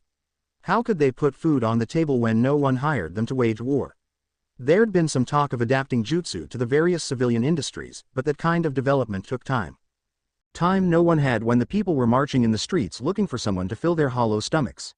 If Kumo hadn't gone to war against Konaha, it would have eventually gone to war with itself, which was even more unthinkable. Reikage-sama. What? Barked irritably, slapping his meaty palm on the desk and glaring at his sheepish secretary. What do you want, girl? Long used to the Reikage's moods, his secretary didn't quail or stutter at the first sign of his displeasure. Instead she simply pouted a bit before stepping fully into his office and laying a thick folder down in front of him. This is the latest batch from the Tsuchikage. The Cold War with sand might go on forever, but she's pitching a few ideas about how to solve the economic problems without a Kumo-Iwa war if we do conquer them. Fine, fine. A grumbled, waving her off and eyeing the papers with half-hearted interest. Everyone with any political sense knew that it was in the best interest of all the shinobi nations to prolong the conflict rather than have a definite victor. Promoting eventual victory for the sake of patriotism or imagined slights was simply about appealing to the masses. He could have destroyed the Southern Alliance years ago if he wanted a purely military victory. Allowing the enemy to exist was necessary for the survival of the shinobi system because enemies meant competition. When some chubby merchant decided to get one over on his rivals by hiring a Kumo's shinobi to assassinate them, his rivals fought back by hiring Konaha's shinobi. Obviously no village would pit its own soldiers against each other in death matches as a matter of course. The decline of the Bloody Mist was all the proof anyone needed of that. Naruto's peace had made them function as one decentralized village, turning away conflicting missions for the sake of avoiding bloodshed, which meant a lot of shinobi had been forced out of work. They needed the pay that came with competing missions to flourish, and thus they needed war. So Kuretsuchi's little peace proposals could be one of two things. Either she was naive enough to believe that the shinobi lifestyle could ever lead to peace, or she was just putting on a show of seeking a new path for the sake of her advisors and political opponents. I personally was never quite sure what that girl honestly wanted. She played her cards too close to her chest. It made him miss Onoki, stubborn old fossil the man had been. At least I had understood him, fellow men of war that they'd been. Tatsuka Ken rubbed at one crusty brown eye, fighting back the urge to yawn. He hated night shifts. Almost as much as he hated getting posted in Konaha at all. It was too hot, too humid, and too hostile. The natives glared at him like he'd personally murdered their babies every time he walked down the streets. Compared to the clean cool air of Kumo and the warm faces of his countrymen, Konaha was a shithole. Not to mention Ken had left his fiancée behind when his bosses had deployed his team down to the south. Irie was the prettiest girl he'd ever seen, with her warm green eyes and fingers calloused from good honest farming. Sure, she wasn't a supermodel, but she was more real than any of the bimbos he'd seen in the magazine ads, and Ken loved her.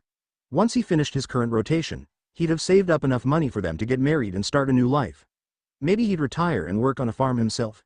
Shinobi work paid a lot better, but he wanted to die in his sleep at the age of 100 years rather than die with a kunai in the throat at half that. Still mooning over your girl? A voice barked in his ear as a heavy arm was slung over his shoulder. Yakumo mussed up his best friend's hair, grinning when Ken squawked and tried to shove him off. Look bro, I get that you want to keep it all on the up and up, but a man's got needs. No one's gonna rat you out if you go take a tumble. You're missing out. Not to mention the girls down at the Maiden are just. He kissed the tips of his fingers.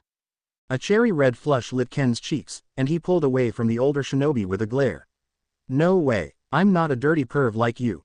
You're just saying that because you're still a virgin, Yakumo crowed. I am not. Bringing his fists to his chest, Yakumo flapped his bent arms like wings and clucked like a chicken. What was that, Virgin-kun? I couldn't hear you over all the chirping. Biwuk, biwuk, biwukik.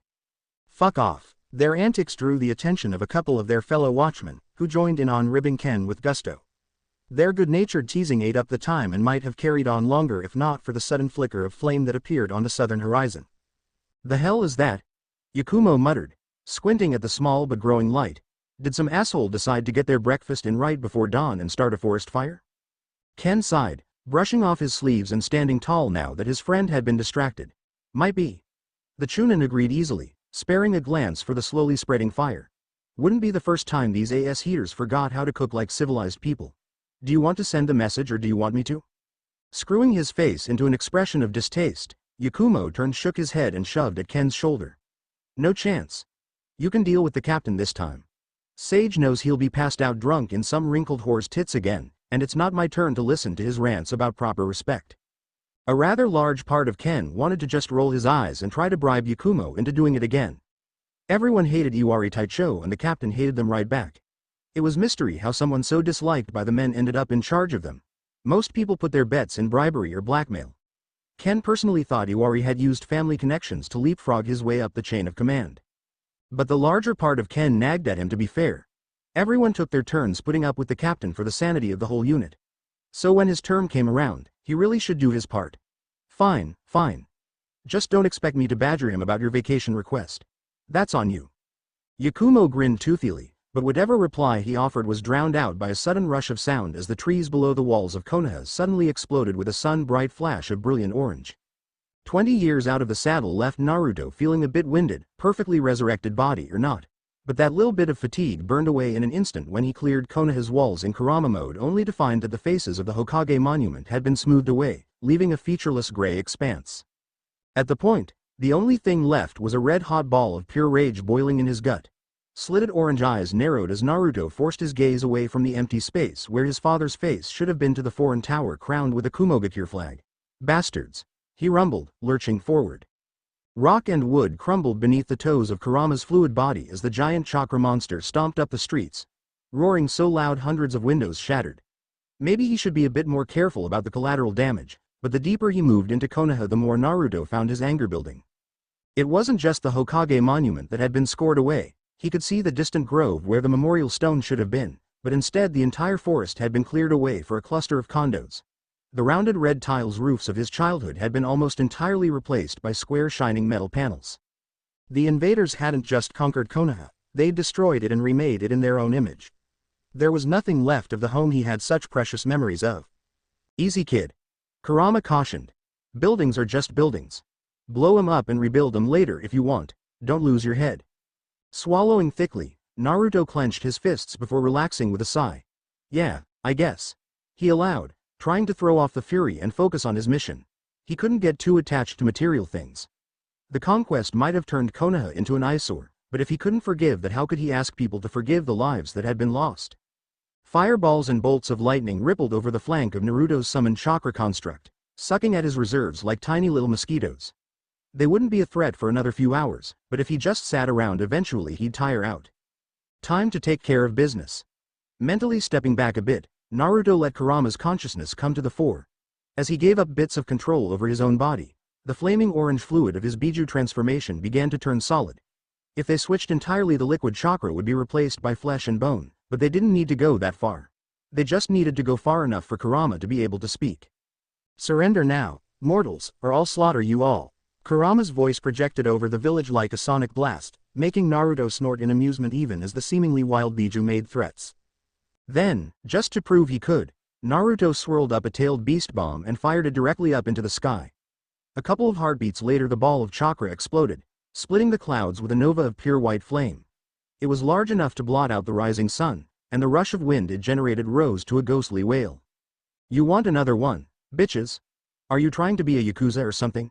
Naruto muttered, glaring down when the volleys of elemental jutsu launched at them only increased. Because it's not all that scary. Just corny, yeah? Have to give these assholes points for being brave though. I'd have thought they'd be pissing themselves running home to mommy by now. Bite me. Kurama sulked, giving up all control to Naruto. You're on your own then. Shaking his head at the temperamental Biju, Naruto clicked his tongue before lashing out with one of his tails. The orange appendage wrapped around the nearest watchtower and began to squeeze, painfully slow enough to give the enemy soldiers inside time to escape. He wasn't afraid to kill when he had to, but they weren't at that point. Not yet anyway. How much longer are the rest of them going to be?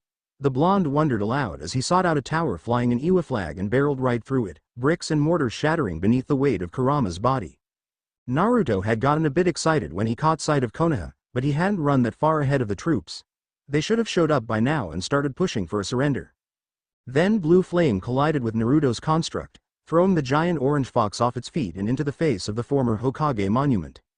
Shock gave way to resolve as Naruto climbed back out, wincing at the crack of granite that echoed as an entire sheet of rock fell from the ridge and hit the ground far below in a shower of dust and fragmented stone. We should have known. He murmured, more to keep Kurama calm as the fox swiftly shifted from surprise to an all-consuming hatred. I'm sorry. These fucking humans are all the same. Naruto thinned his lips, but ultimately didn't deny that. He didn't have time to get in an argument with Kurama over the idea of collective guilt. Not with the giant azure hellcat glaring them down. In the end, it shouldn't have been a surprise. They'd chosen war over peace, so why not create more Jinchuriki? Let's do this. Then he launched forward like a missile, chakra burning with hostile intent. White splinters of bone poked up grotesquely through tanned skin, with porous marrow glistening wetly under the sunlight. A single bit of flying rubble had been enough to completely crush Ken's limb, torn arteries pumping out precious blood with every stuttering heartbeat. I'm sorry, but I have to do it, Ken's wail of utter despair spiraled up into an ear-splitting shriek as Yakumo brought his katana down and severed his friend's arm just below the shoulder. Fucking sand nin. He grit out, blinking through the sting of tears in his eyes as he bent to tie a tourniquet around Ken's bleeding stump. The combination of blood loss and pain was enough to make Ken pass out by the time Yakumo managed to apply enough pressure to keep Ken from bleeding out. It would buy Ken a few minutes while Yakumo tried to find him a med nin, but any longer than that and the shock would probably kill him. Not that Yakumo had much hope for that as he heaved Ken's limp body onto his back and began to move through the rubble of Konaha. How in the hell had Suna managed to get their hands on the Kyuubi? It had vanished years ago when Uzumaki Naruto was assassinated, and it was supposed to take another few decades at least before the beast's chakra gathered enough for it to be reborn. Fuck. He just wanted to finish his shift, sleep through the day, and hit the town for his weekend off. Now he was just trying to stay alive while the fucking sand nin poured in through the broken walls and the new Kyuubi Jinchuriki fought a deathmatch with the Nibi's Jinchuriki right over their heads. A shockwave threw Yakumo to his knees, grating the skin of his shins and making him shout in shock. Biting his lip as he lurched back to his feet and readjusted Ken's deadweight, Yakumo glanced up at the sky and gaped. A set of bright orange fists were grasping hold of an azure forearm the length of a skyscraper, chakra flames of different colors sputtering weakly as the enormous Kyuubi pulled. The sudden jerk was enough to yank the Nibi over before throwing the giant two-tailed hellcat into a cluster of buildings with a thunderous crash and a hurricane gust of wind. Shit. Yakumo gasped, crouching against the gale as a storm of dust swept over the village. He held strong for a heartbeat before Ken was torn from his back and swept up into the tempest. Ken. Instinctively, Yakumo knew Ken was dead, and with a bitter scream he turned and plunged through the fog in search of some allied unit to give him orders and clarify what the fuck he was supposed to do. He was just a career chunin pushed into border patrol, he wasn't trained to handle a Biju invasion. Another explosion rumbled, and Yakumo stared numbly at the rapidly approaching orange streak falling from the sky. Gods, have mercy. Everything went black. In the middle of a fight, it was hard to tell when he ended and Kurama began. Naruto and the fox were so mentally melded that sometimes he felt like he was Kurama, with excitement and rage at the Biju's enslavement pounding through his veins. Naruto rolled, knocking over half a dozen buildings as he gathered his paws beneath him. Then he shuffled, the dark tip of his nose sighting down the Nibi before firing off a swirling Bijudama. Not waiting to see if his missile connected, Naruto struck like a bolt of lightning. Orange fur rippled as the giant fox leapt up and over a cluster of streets to land on the Nibi's back, and Naruto bit down. The azure hellcat gave a hissing wail, bucking frantically and trying to dislodge Naruto's chokehold. Around and around the tangled pair went, rolling through a trio of office buildings before slamming face first into the former Hokage monument. Caught between fire and stone, Naruto spat a curse and bit down hard. His 9 tails wrapped around his opponent's limbs and pulled. The Nibi was strong, but the Kyuubi had 4 times as many tails and more power besides.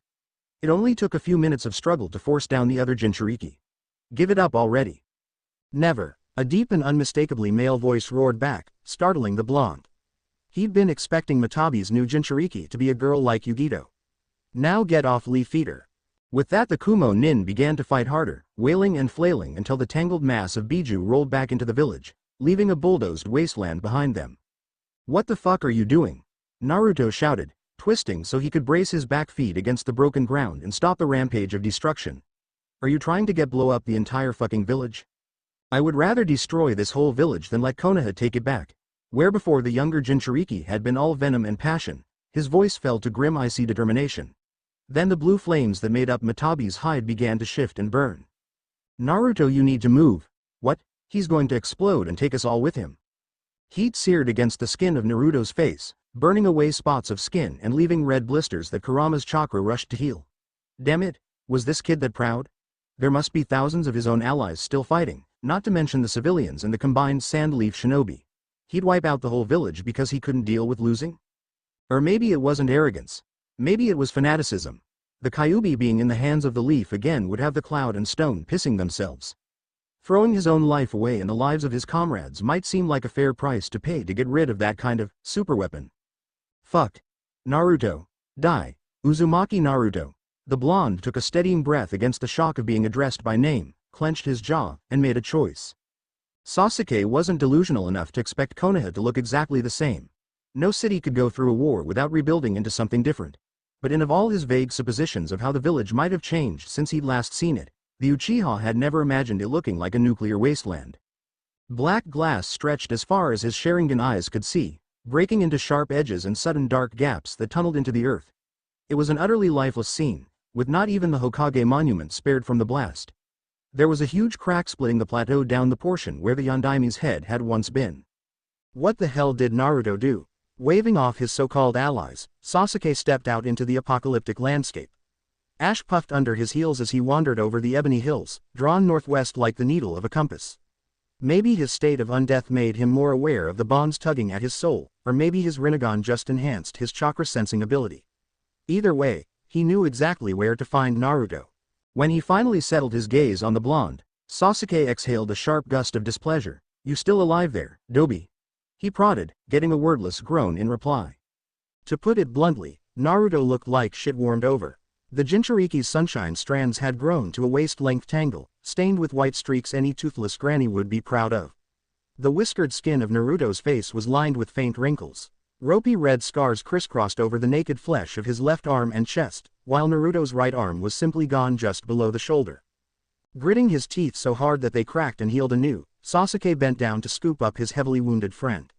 "I'd break your skull over my knee for your reckless stupidity, but somehow I don't think the message would sink in."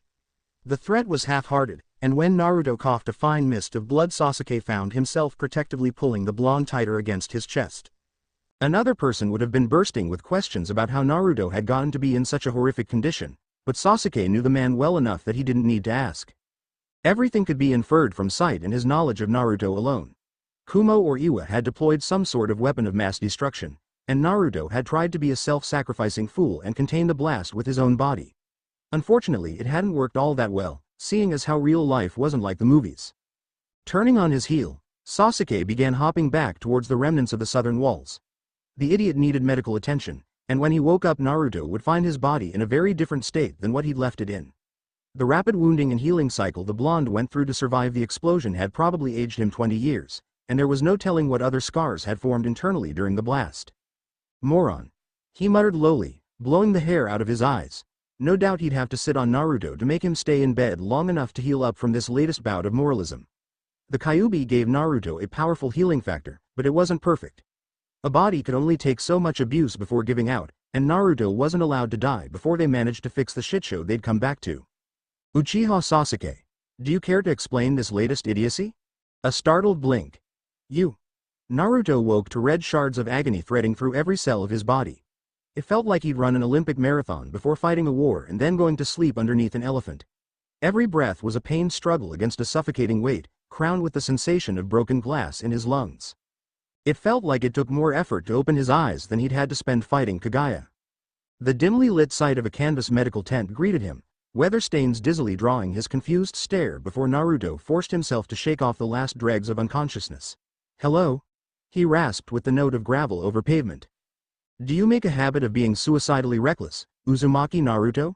A gray gaze set in a face wreathed in black hair taking up half of Naruto's view. "Because if so, I believe I will have to reconsider your worth as my soldier." "Ofus? At least part of your brain seems to be working." Amber glittered as someone else leaned over the confused Jinchuriki. "Though that's not saying much though, considering it's you." In contrast to the cool words, a warm hand briefly touched over the stump of Naruto's right arm. "Koneko." A wordless hum was the only answer the Nekomata gave before she withdrew to let a teary-eyed Valerie monopolize the blonde's attention. "How are you feeling? Do you want me to get you a glass of water? Fluff your pillow? Another blanket? Some pain medication?"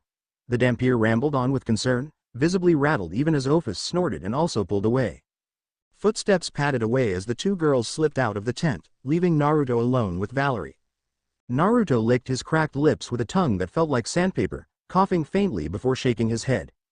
Even that tiny motion felt like his skull was rotating on a rusted spike. "Why are you here? How are you here?" he demanded, gaze sharpening as his scattered wits turned away from the sheer discomfort he was in to refocus on his bishop. Valerie quirked her mouth up into an awkward grin, crimson eyes shifting away before skittering back to meet Naruto's expectant look.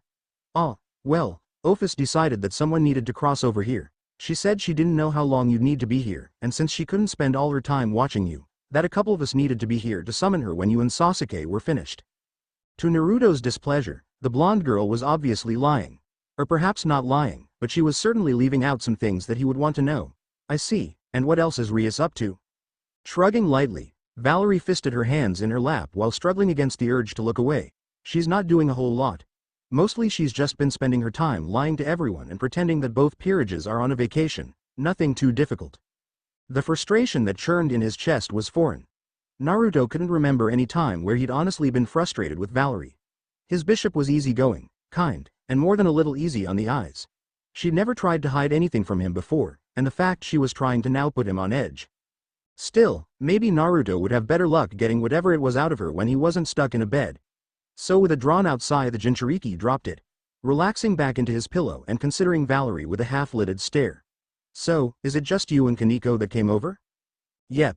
Now that Naruto's hospital bed interrogation was over, Valerie found herself studying the little stump that was left of Naruto's right arm. It horrified the blonde to see her savior so badly hurt, but she comforted herself with the knowledge that once they returned home Naruto would be back in his whole and healthy devil body. Squirming a bit at Valerie's concerned hangdog expression, Naruto twisted his head and frowned off to the side. It's not that bad, he mumbled. Sure, it had hurt like a motherfucker getting blown off, but it wasn't something he hadn't lived through before. Naruto didn't want anyone's pity, it made him feel weak. Naruto. Cloth rustled as the tent flap drew back and Sasuke stepped inside, the Uchiha's sudden appearance cutting off Valerie's stutter. Finally awake are you, knucklehead? Bastard. The corner of Sasuke's porcelain mouth curved, graveyard crackling and reforming at the motion as he passed Naruto a glass of water. So I see you're up to speed on our unique situation. Ofus and I spoke and we decided the smartest thing to do would be to keep the girls out of sight and out of mind, as best we can. None of the grunts are going to question us, but you can be damn sure Sakura will if she finds out about them, and that would add complications. Gleefully gulping down the blessedly cool water, Naruto mulled over the implication that Sakura couldn't be trusted. 20 years ago he'd have answered that kind of suggestion with his fists. Team 7 had seemed so unbreakable back then. But the Sakura he'd seen bits of pieces of since his resurrection was a very different woman. A woman he no longer knew. Besides, was it really any of their business anyway? Kaguya had proven there were different worlds, so it wasn't like they were keeping a huge secret from her. A new life in a new world was basically the same thing as wandering around in the afterlife. Functionally anyway. Gehenna and Konaha didn't touch, except for a rare alignment of secret stars, and perhaps they never would again. Yeah. Naruto grimaced, shoving his empty cup back at Sasuke. I'll keep my mouth shut. What other news do ya got for me? With the dust washed away from the inside of his mouth and throat, Naruto's mind felt clean and revitalized. Folding his arms behind his back in an idle military posture that Naruto assumed he'd picked up on the front lines in Gehenna, Sasuke began. You were out for 5 days, so by now we expect everyone from here to Yuki no Kuni to have heard that the war is back on and Konaha is fielding a Kyuubi Jinchuriki. We're hoping they assume it's a new one rather than realize that Sakura pulled us out of the grave. Naruto sent a quick smile towards his bishop, reassuring the blonde girl as she uncertainly made to leave. You don't have to go. Then he returned his focus to Sasuke. No, they probably know it's us. Jiraiya's sensei told me that if I died with the seal intact Kurama would disperse for 50 years or so. It's only because I'm alive again that his chakra all gathered back together.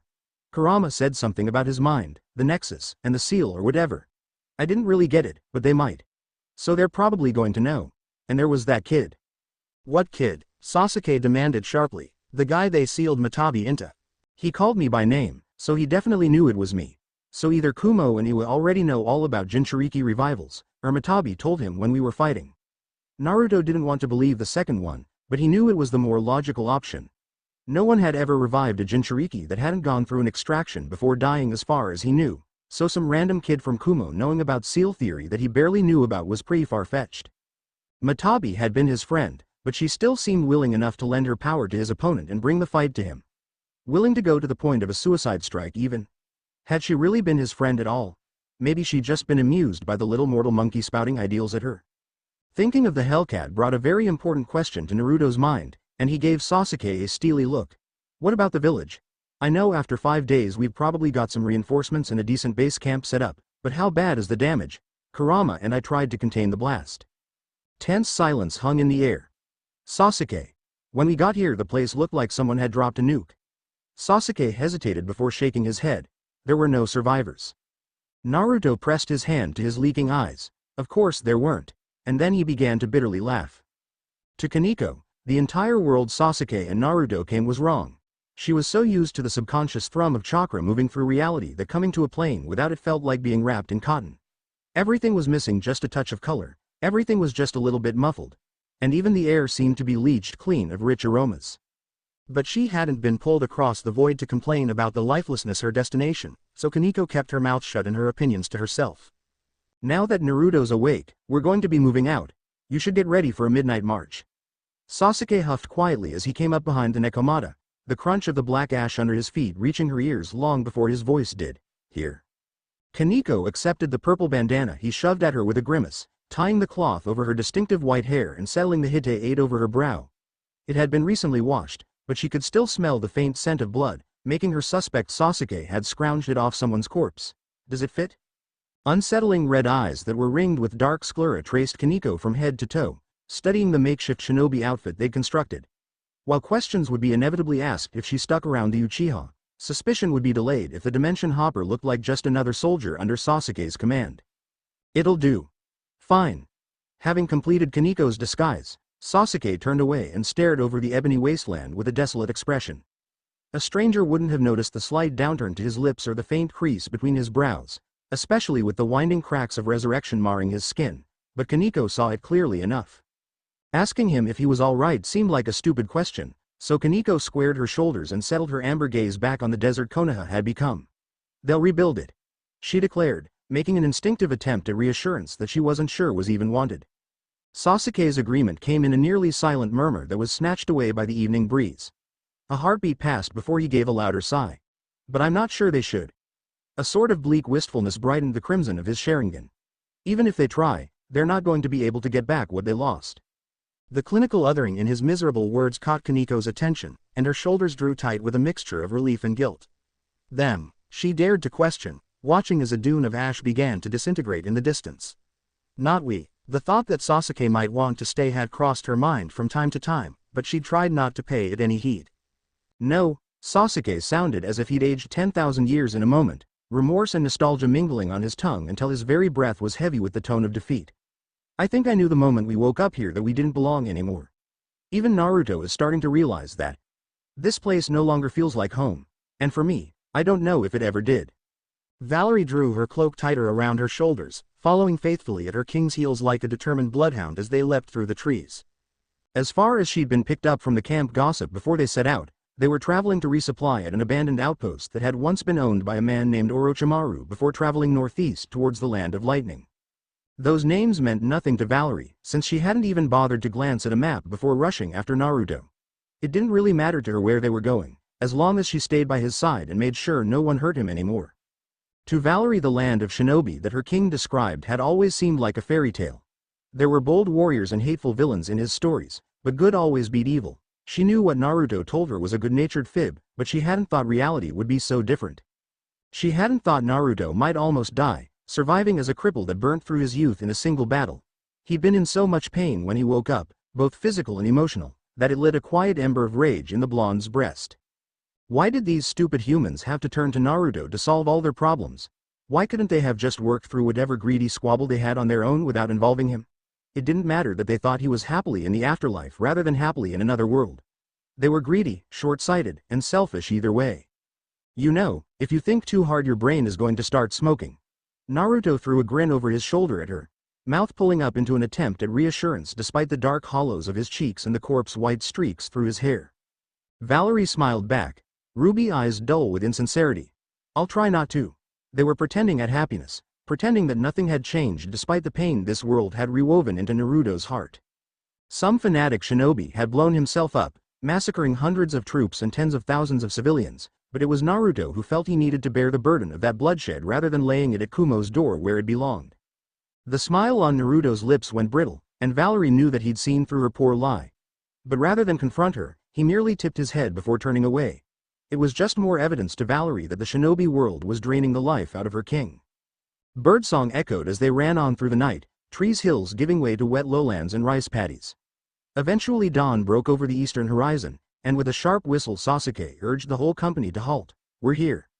Valerie grimaced as mud squeezed in the open toes of her shinobi sandals, but she put the minor discomfort out of her mind as she moved to shield Naruto from any prying eyes. Do you need water? She offered, her hooded head bent low. Sure. Naruto accepted her canteen, gulping back a mouthful before passing it back to her. You take the rest. I don't really need it. Rias made sure I was well watered before we came here.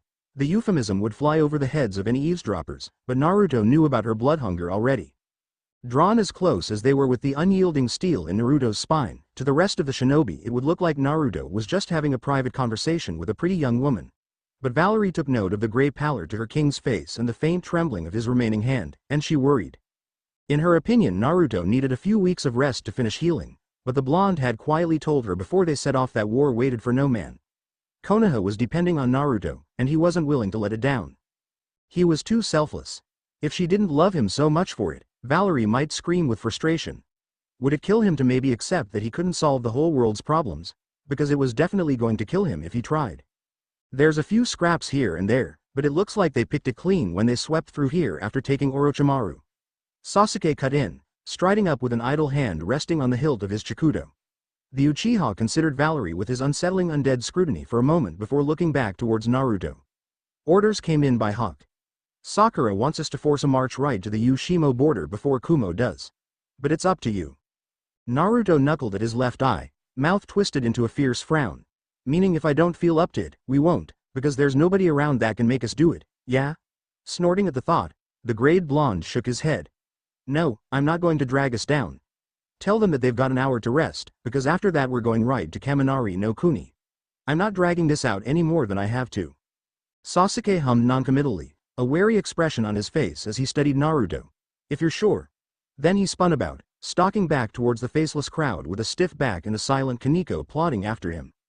Without the brief distraction Sasuke provided, the two blondes fell into an uneasy silence. You know, Val, you don't have to run around after me.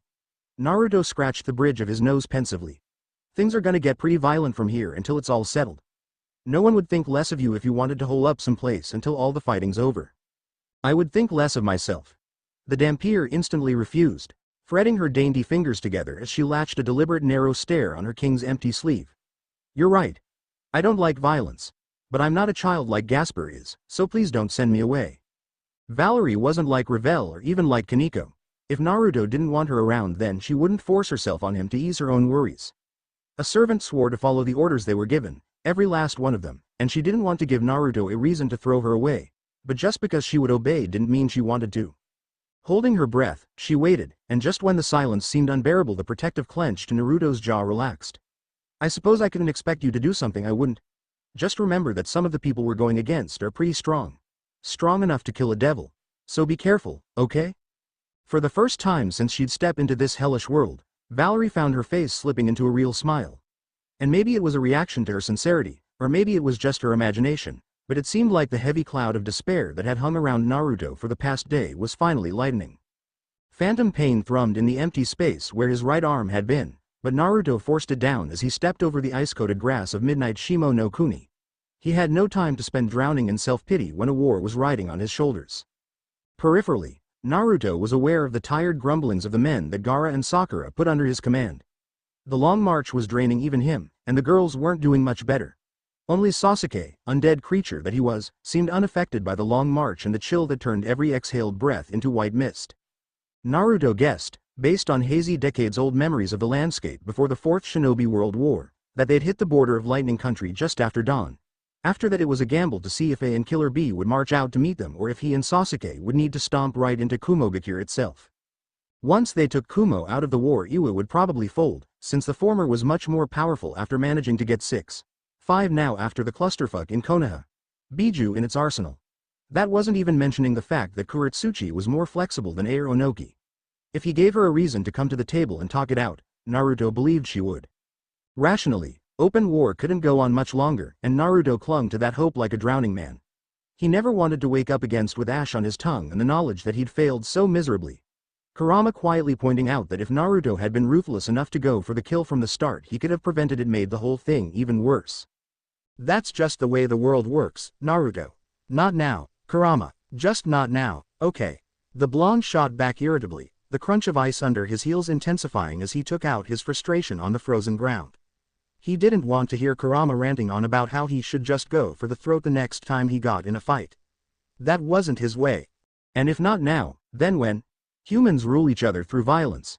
The losers are exploited, enslaved, and killed. That's the way the world works. That's the way it always has, and that's the way it's always going to be. So what, you think I should just start murdering everyone that disagrees with me? That kind of world isn't even worth living in. Orange chakra curled warmly under Naruto's skin, bringing a pink flush of life to the Jinchuriki's cheeks as the Kyuubi prowled through his container's mindscape. You're just like the old man was, Naruto. And I'm going to tell you now, I love that old man, but Indra did get one thing right. Peace is something that can't exist without sacrifice and the power to enforce it. Isn't humanity's constant state of war proof of that? Good intentions aren't enough. If you won't even consider that the world can change, it never will. Naruto hadn't fought so hard against Madara to in the end become him. He wanted to bring life to the beliefs of Jiraiya-sensei, not the beliefs of Kagaya. And what happens with the Raikage refuses to back down? Are you going to force him to the table and try to create peace through understanding again? Are you going to have the strength to kill him if it comes to that? And even then, the fact that you need to resort to violence at all proves the failure of your ideals. Stung by the blunt assertion by someone he'd thought would have his back, Naruto bit his tongue until it bled and shoved Kurama's mental presence away. The loss of the Bijuu's chakra let the cold seep back into his bones, but the iciness was welcome company compared to the sharp burn of anger. But of course, Kurama wasn't willing to let him have the last laugh. One day, either here or in Gehenna, you'll learn Naruto. The ruthlessness to do what's needed for the cause is a necessary quality in a ruler. Fuck off. What did you say, Dobi? Nothing. Naruto spat, turning away from Sasuke's inquiring expression as he leapt over the snow-crowned hills with his friends at his side. Explaining the whole stupid little argument with Kurama was pointless. They'd already decided what they were going to do to try and heal the land before going back to Shoal, and Kurama was at best a third party to the future of the shinobi system. The Jinchuriki ignored the niggling suspicion in the back of his mind that if he explained the whole conversation Sasuke would agree with Kurama. They'd already had a battle over their ideals once, he didn't want to do it again. Death was on the cold crisp wind. In his mind, he wanted to give it a pleasant scent. Something sweet and flowery with the sugar of heaven, maybe. As age turned the trim lines of his body into weathered muscle and deep wrinkles, Killer Bee found himself speaking less and listening more. His self-made rap had dwindled to nothing, and now days could pass in utter silence without even a word from Gyuki. It sounded lonely, but Killer Bee wouldn't describe it like that. It was more like they'd made their peace with the inevitable end, so spouting hot air wasn't needed anymore. Killer Bee wordlessly met his brother's gaze through the dark lenses of his sunglasses, and with a final nod to each other the two warriors of an older era slipped through the gates of Kumogakure. Just like with Gyuki, Killer Bee didn't need to ask what was on his mind. They knew each other too well for things like that. When word had reached Kumogakure that they weren't just facing the Kyuubi, but a resurrected Naruto and Uchiha Sasuke, they'd both known the war was lost. 20 years of struggle and dominance were swept out to sea by the one revelation. 20 years of blood and cruelty on top of earlier decades of blood and cruelty. They'd done it for the sake of the village, without hesitation, but now they were tired. I hope that those kids don't decide to come after us.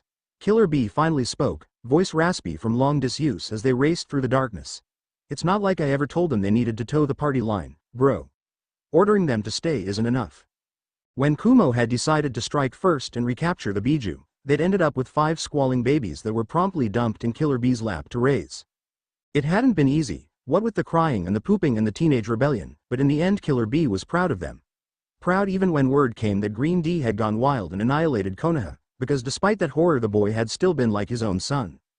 They won't, it declared softly, booted feet scraping over gray stones and moss. He didn't offer any other explanation, but Killer Bee didn't need one. He trusted his brother when the man said it had been taken care of. Maybe the kids had been drugged or maybe they were sealed up by Fuinjutsu masters. Either way would be fine as long as they stayed back home. Naruto had risen from the grave to take his pound of flesh from the world that had failed him, so the old men would pay the toll and hope it would wash the slate clean. There was no need for the younger generations to get involved. The past needed to be laid to rest before the future could begin. The golden sunlight blazed as it reflected off the pure white snowbanks, making Valerie wince and shield herself against the glare. The Dampier-turned-devil wasn't going to burst into flame at the sight, but her eyes were still more sensitive than any mortal man's. Some in the church suggested the vampiric sensitivity to the sun was because they were cursed. The vampires themselves just claimed it was part of their evolution as nocturnal hunters. With Sephiroth Grawl constantly whispering in the back of her head, Valerie wondered if there wasn't a little bit of truth to both. Why are we stopping? Valerie asked Sasuke, peering up the frost-bound hill as Naruto slowly ascended alone and unaided. Her king had ordered them all to let him go on by himself before starting his trek up the frozen hills. An undead crimson gaze shuddered in exasperation, frustration visibly twisting the Uchiha's face as he stared up after Naruto. A few of his old friends are coming. He wanted to talk to them alone. Despite the annoyance sharpening Sasuke's words, Valerie was pretty sure his anger wasn't directed at her. She'd never really given Sasuke a reason to be upset with her.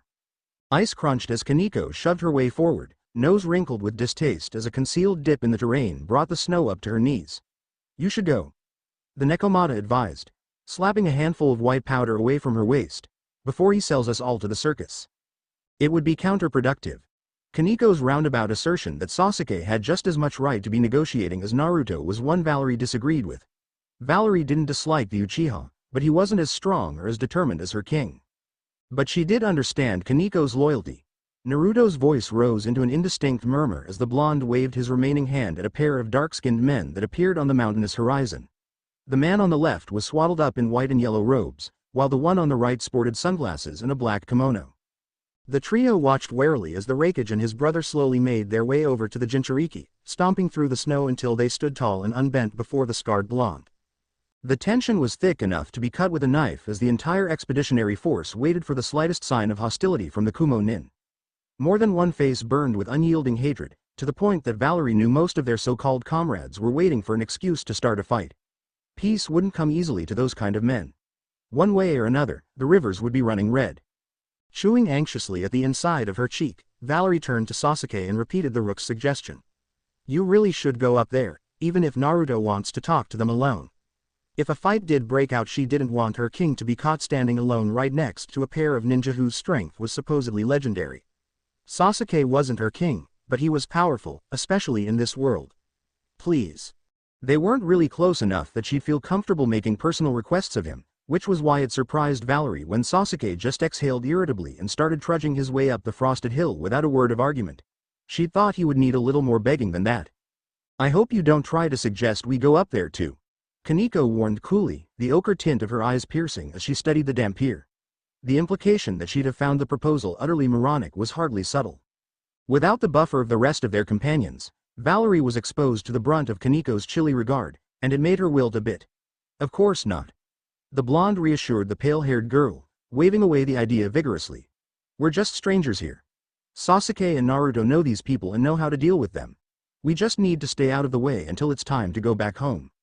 That just prompted an amused snort from Koneko. That's one way to put it, but making Sasuke your negotiator isn't the smartest move. Excuse me? Valerie's eyebrows climbed upwards. Sasuke cut the one on the left's arm off and tried to sell the other one off to a homicidal maniac as a human sacrifice. They're not exactly best friends. What? Sakura rubbed her fingers, the mixture of glass and ash that made up the Konaha landscape grinding away against the calluses on her skin. Everything had been reduced to fire and ruin. With Yamato long dead, it would be years if not decades before they could restore the life and greenery to her homeland. The destruction of Konaha was just one more grievance in a long line, reinforcing her resolution. Kumo and Iwa could never be forgiven, and their crimes could never be forgotten. One way or another, they'd get their pound of flesh.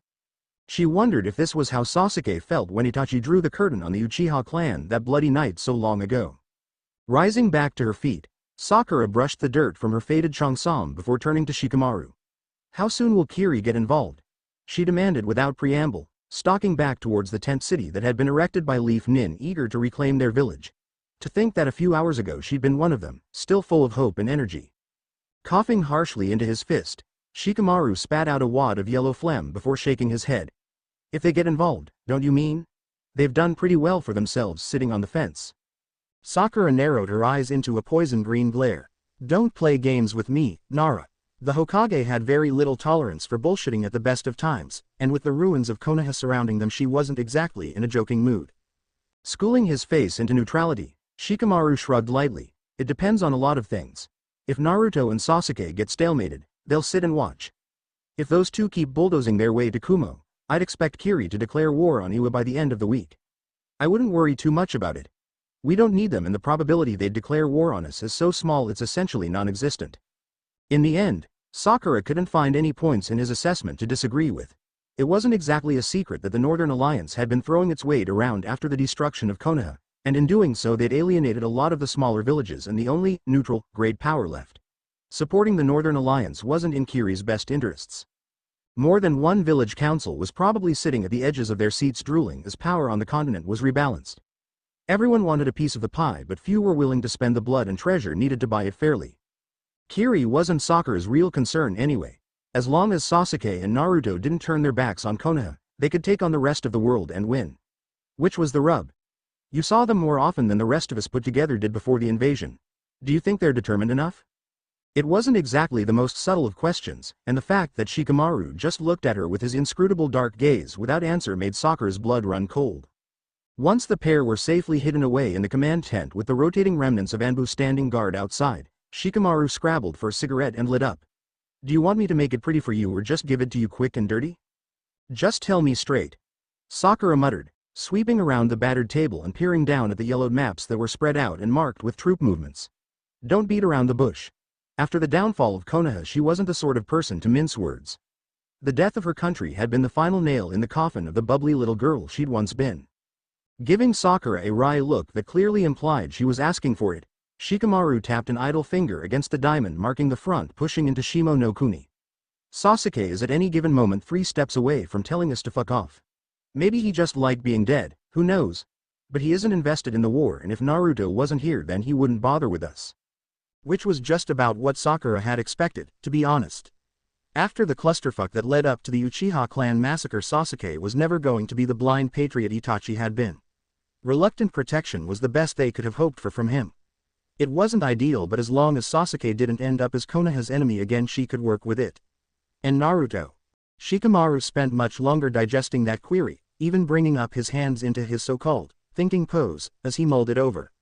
It's hard to say, he admitted after a long moment passed, the crow's feet around his eyes tightening in thought. We all have personal experience with Naruto's particular brand of doggedness. But, Sakura prodded. But he's different. The Shadowbinder frowned like he'd bitten into a lemon. It's like he's just going through the motions.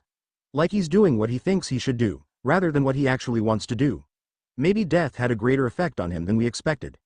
Sakura grunted her agreement. She'd seen it herself in the handful of times that she'd actually spoken to Naruto since pulling him out of the grave. Her old friend didn't have the same drive he'd once had, which was convenient if it came to sidelining him out after any peace agreement but less useful on the battlefield. It was almost like when they'd resurrected Naruto they hadn't summoned all of him, like something had been left behind. That could be a problem. The taste of winter was in Naruto's mouth, but that cold bite was nothing next to the shattered feeling in his chest. It felt like someone had taken a blade to his heart and mangled it until nothing was left but bloody meat and raw sinews. Physically he was fine, but spiritually he was bleeding. The blonde just couldn't understand why they'd turned their backs on him. Sure, rationally, he could see why A and Killer B might feel pressured into breaking their shared dreams. Cynical people gave up too quickly and too easily on what was good and clean in the world. Sasuke had been a prime example of that sort of mentality before Naruto beat it out of him. But coming up with a handful of excuses in the back of his mind while trudging across Fire Country was one thing. Actually coming face to face with his old comrades and seeing the darkness that resignation and pragmatism had carved into their souls was another. All he could cough out with a single broken question. Why? Why did they turn their backs on him? Why did they abandon their shared dreams? Why did they flood the land with blood and slaughter? Why didn't they believe in him anymore? Killer B pursed his lips, brown eyes pensive as they dropped to the ground in shame. Of the two of them, his betrayal hurt Naruto far more. But in the end it was the Raikage, and not Naruto's fellow Jinchuriki, that broke the silence. Because we had to. Naruto almost punched the elderly Kage in the face for that, but they were all distracted by Sasuke's sudden arrival. Raikage. 20 years ago the hostility between Sasuke and Kumogakure's leader would have been thick enough to choke, but it seemed like time and death had reduced them to a watchful neutrality. Killer B Naruto. A small part of Naruto wanted to demand Sasuke give him a bit of privacy with his old friends, as they'd agreed, but the larger part of him was just glad for the sudden show of silent support. It steadied the jittering shards of his heart into orderly fragments. You didn't have to, Naruto denied, resuming the conversation with Sasuke at his back. We knew it was gonna be hard, but we all knew it was gonna take sacrifices. So just cut the bullshit, alright? The bitter accusation in Naruto's tone made Killer B wilt, but it sparked a touch of defiance in A, and the man stood taller. It wasn't about being hard. We could have worked through something that was hard. It was about being impossible. I fought off 43 assassination attempts before I started questioning if we could actually achieve peace without you. Don't blame us for failing when you couldn't even keep yourself alive to see it through. Threw Naruto's fury right back in his face, stoking an even heavier burn of anger in the Jinchuriki's gullet. It's not like I asked to get my head cut off. He bit out, shoving back the memory of the guilt he'd felt when he realized the comfort of his new life was bought by the suffering in his old one. Easy life in Gehenna or not, it didn't justify all the war and murder. We didn't think you did. Killer B spoke up for the first time, his deep voice absent of the rolling rhyme of his youth. He sounded nothing like a reckless rebel Naruto had once known. But without you everyone lost faith. They didn't see a way to get to that future you promised without you. It was the admission of utter hopelessness that finally took the wind out of Naruto's sails, pouring water on the fire of his rage. That's not an excuse, he sighed, breath misting into the air with his exhale. All you had to do was keep trying. There were always gonna be those people that couldn't let go of hate and revenge.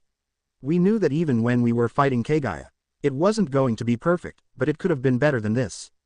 This, being another generation of hate and violence, with gore running through the cracks of their hearts and vengeance on every tongue. So much suffering, and for what? Pride? Money? Land? There's a difference between a couple of terrorists and civil war, Naruto. Chuckled bitterly, the veins in the hollow of his throat shifting.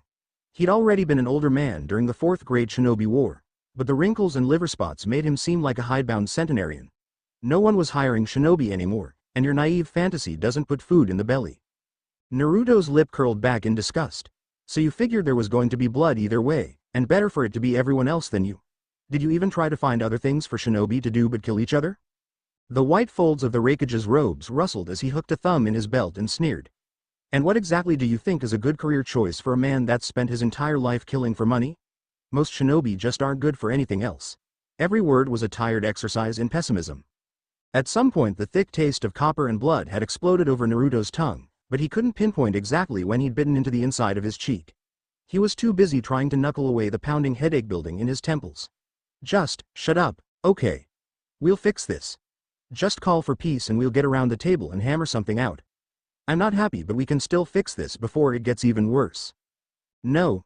The simple denial Killer B offered was unexpected, reigniting the simmering tension into a blazing boil. Silence hung for a moment before Naruto squared his shoulders, his mien shifting from disappointed friend to implacable enemy. What do you mean, no? He questioned, deceptively soft. All the tangled up hurt and mercy drained out of him, leaving nothing behind but diamond determination. The blonde's phantom limb burned. Did they think that he wasn't strong enough to fight them? Naruto didn't want to hurt anyone, but he was more than willing to kick some ass if he had to.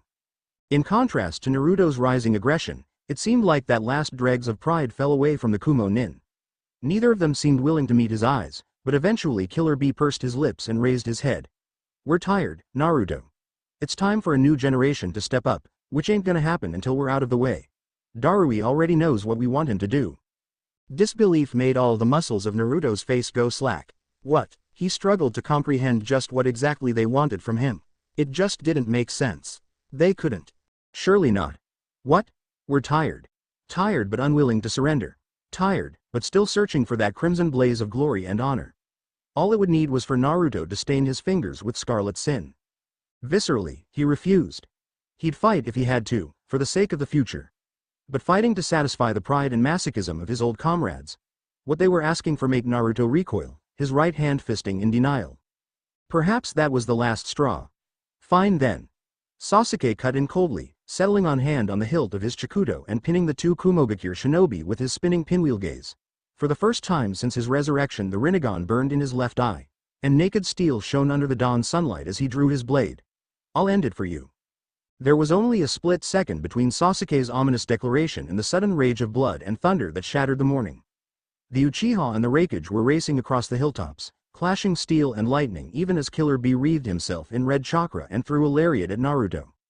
Caught off guard but still agile enough to make up the difference, Naruto lunged under Killer B's arm in a full body tackle that brought both Jinchuriki down to scrabble in the snow. The blonde's own chakra cloak bubbled up out of his pores and struggled for supremacy while Naruto kneed Killer B in the stomach and surged back to his feet. Damn it, B. This isn't a fucking game. No, Killer B nodded once, the red swirl of chakra intensifying around him. It's not.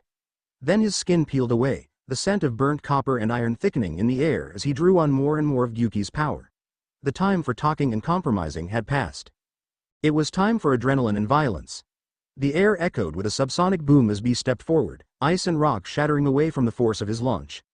his heavy fists weaved from side to side, deflected desperately by the frantic motion of Naruto's one remaining hand. "Sir!" A pair of Konaha Junin screamed, blazing up the hill even as Naruto roared at them to get back. They moved with enough speed to make Kakashi jealous, dark steel clenched in their hands as they circled around to come at Killer Bee's flanks. Naruto cursed under his breath, grabbing at Killer Bee's left wrist while bringing his leg up in an attempt to sink his foot into the slightly flabby flesh of Killer Bee's gut. "Get the hell out of here." Unlike Naruto, the dime a dozen shinobi churned out to fill the ranks were just meat shields when it came to fighting someone like Killer Bee, and it showed when the once rapper pulled back so he could effortlessly spin like a top, reducing both his would-be attackers to mist and mincemeat. At that moment, a tidal wave of rage hit Naruto so strongly his vision went dark. Maybe it was the stress of having had to march for days to meet a couple of friends that had stabbed him in the back.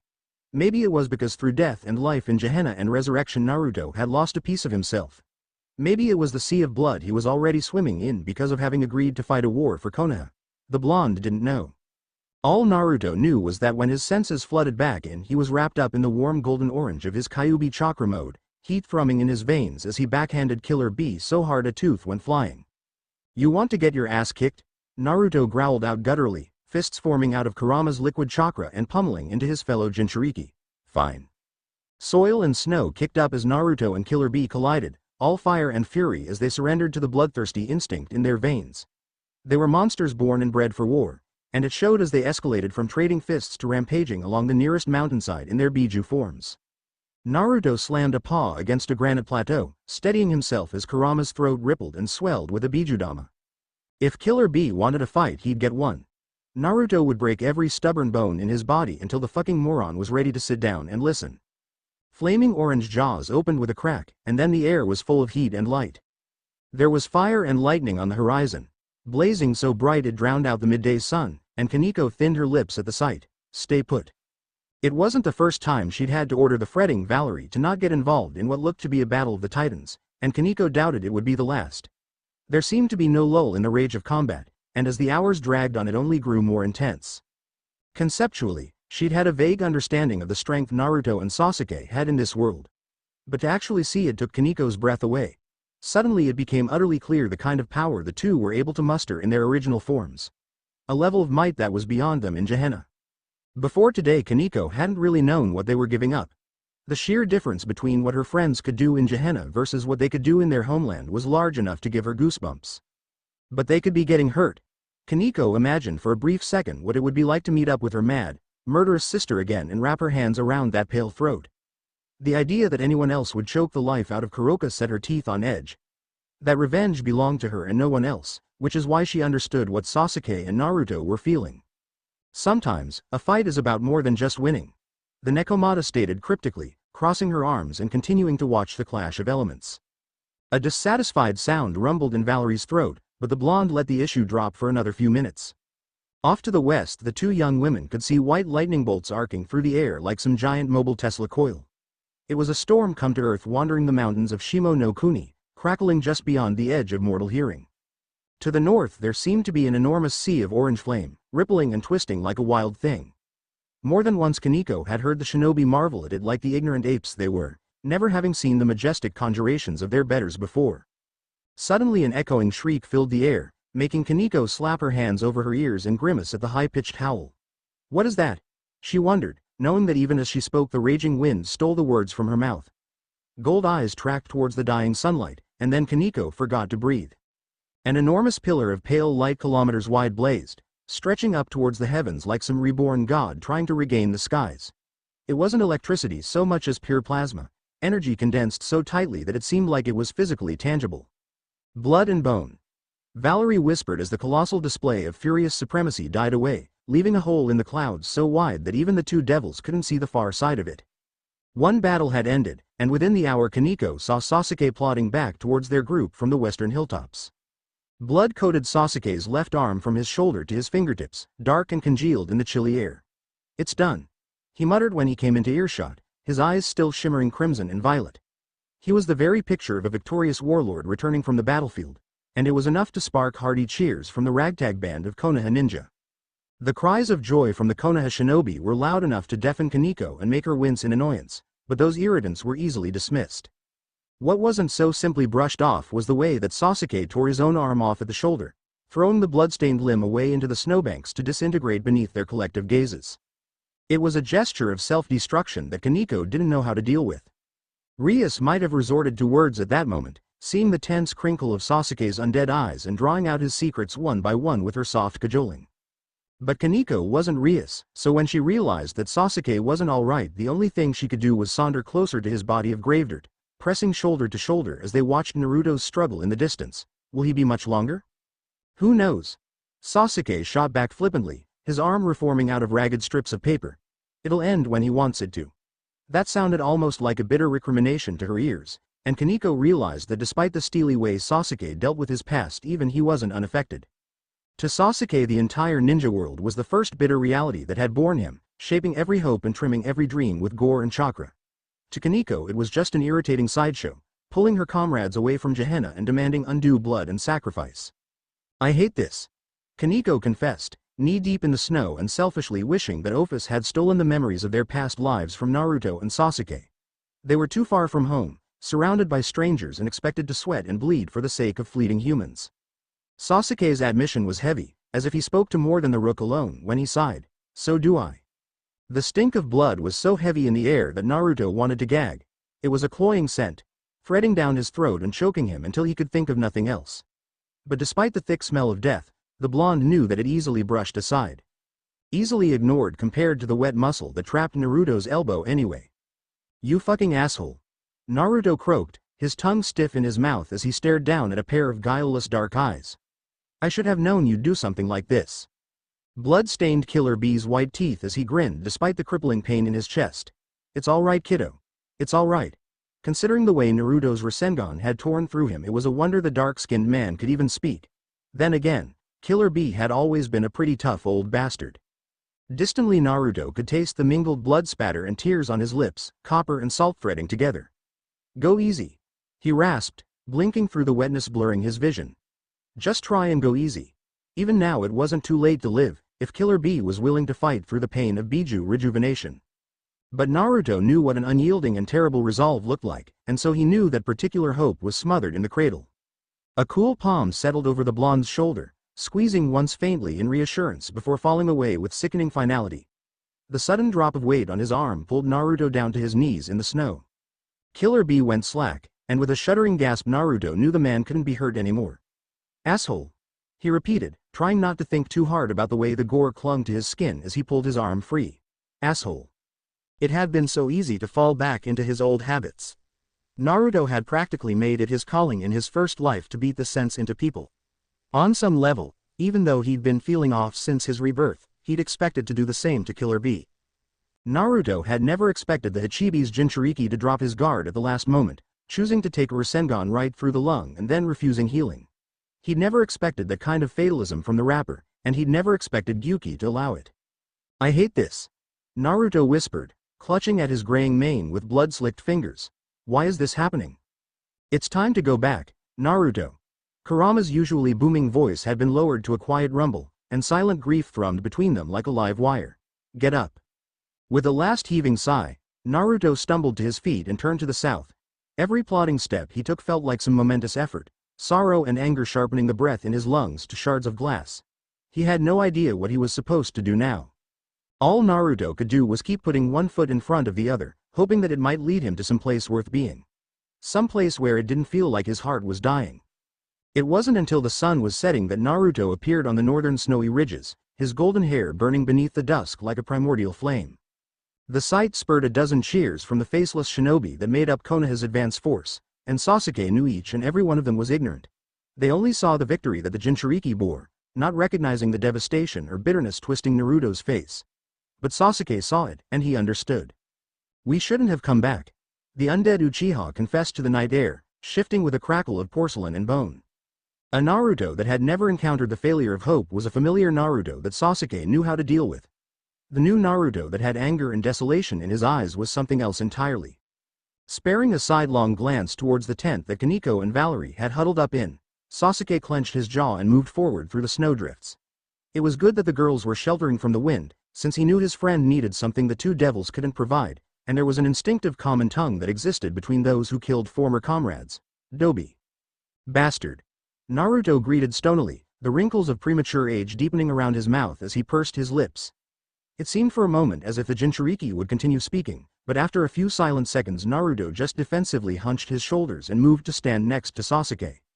Words wouldn't come easily that night, with grief and murder so fresh that Naruto could probably still smell the stink.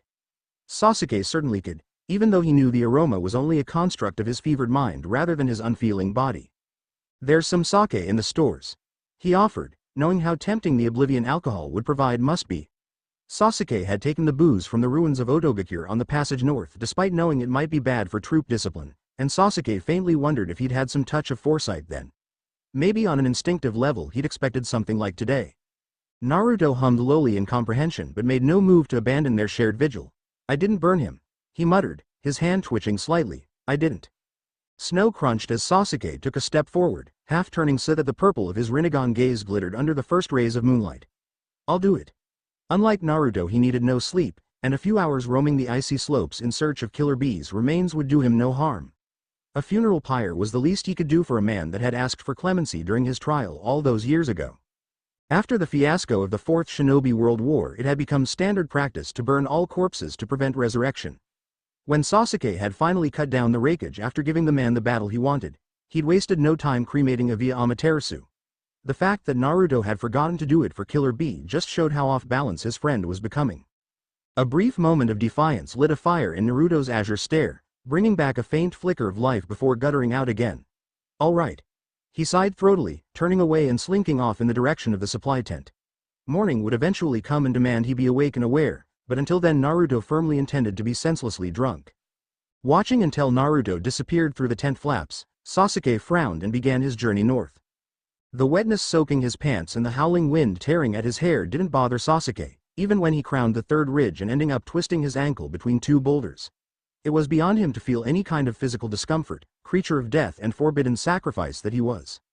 The only pain Sasuke could feel was his own rage and regret whipping at his soul like chains of ice. Rationally he knew it was a tactically smart move to revive them, but he wished that Sakura hadn't been so determined to win. They didn't belong in this world anymore, and finding themselves still responsible for solving all its problems made him tired on some intrinsic level. It was like they were fighting for a lost cause, maintaining a false victory out of sheer willpower. Peace had come to the land, but only when Naruto and Sasuke were there to enforce it. Without them as the linchpin, everything simply crumbled to dust. Why couldn't the shinobi handle their own issues? Why did it fall to Naruto and him to keep clawing their way back up to the top with chakra and might so that they could force people to stop killing each other for petty reasons? Sasuke knew that the nature of all living beings was conflict, and that logically he couldn't expect anything else from them, but it still weighed on him. "Uneasy lies the head that wears the crown." The quote from one of the plays Yuto had been obsessing over a few months back came unbidden to his lips, and Sasuke was struck by a sudden and fierce longing to just go back home. He missed his makeshift family in Gehenna. He missed Akino's perverted teasing. He missed Kaneko's demands that he play another video game with her. He missed his chess matches with Rias, and he missed training with Yuto. He even missed the way Gaspar insisted on calling him, Sir. Sasuke had been born in the world of shinobi, but every day that passed made the sense of alienation in his heart grow deeper. He felt like a stranger in a strange land, looking for hints of familiarity like a man searches for water in a desert. He didn't want to fight for Konaha anymore, and he suspected that after killing people they'd once called comrades, Naruto didn't either. The weight of his sparkling new Hite seemed to burn across Naruto's forehead, squeezing tight like an infernal brand.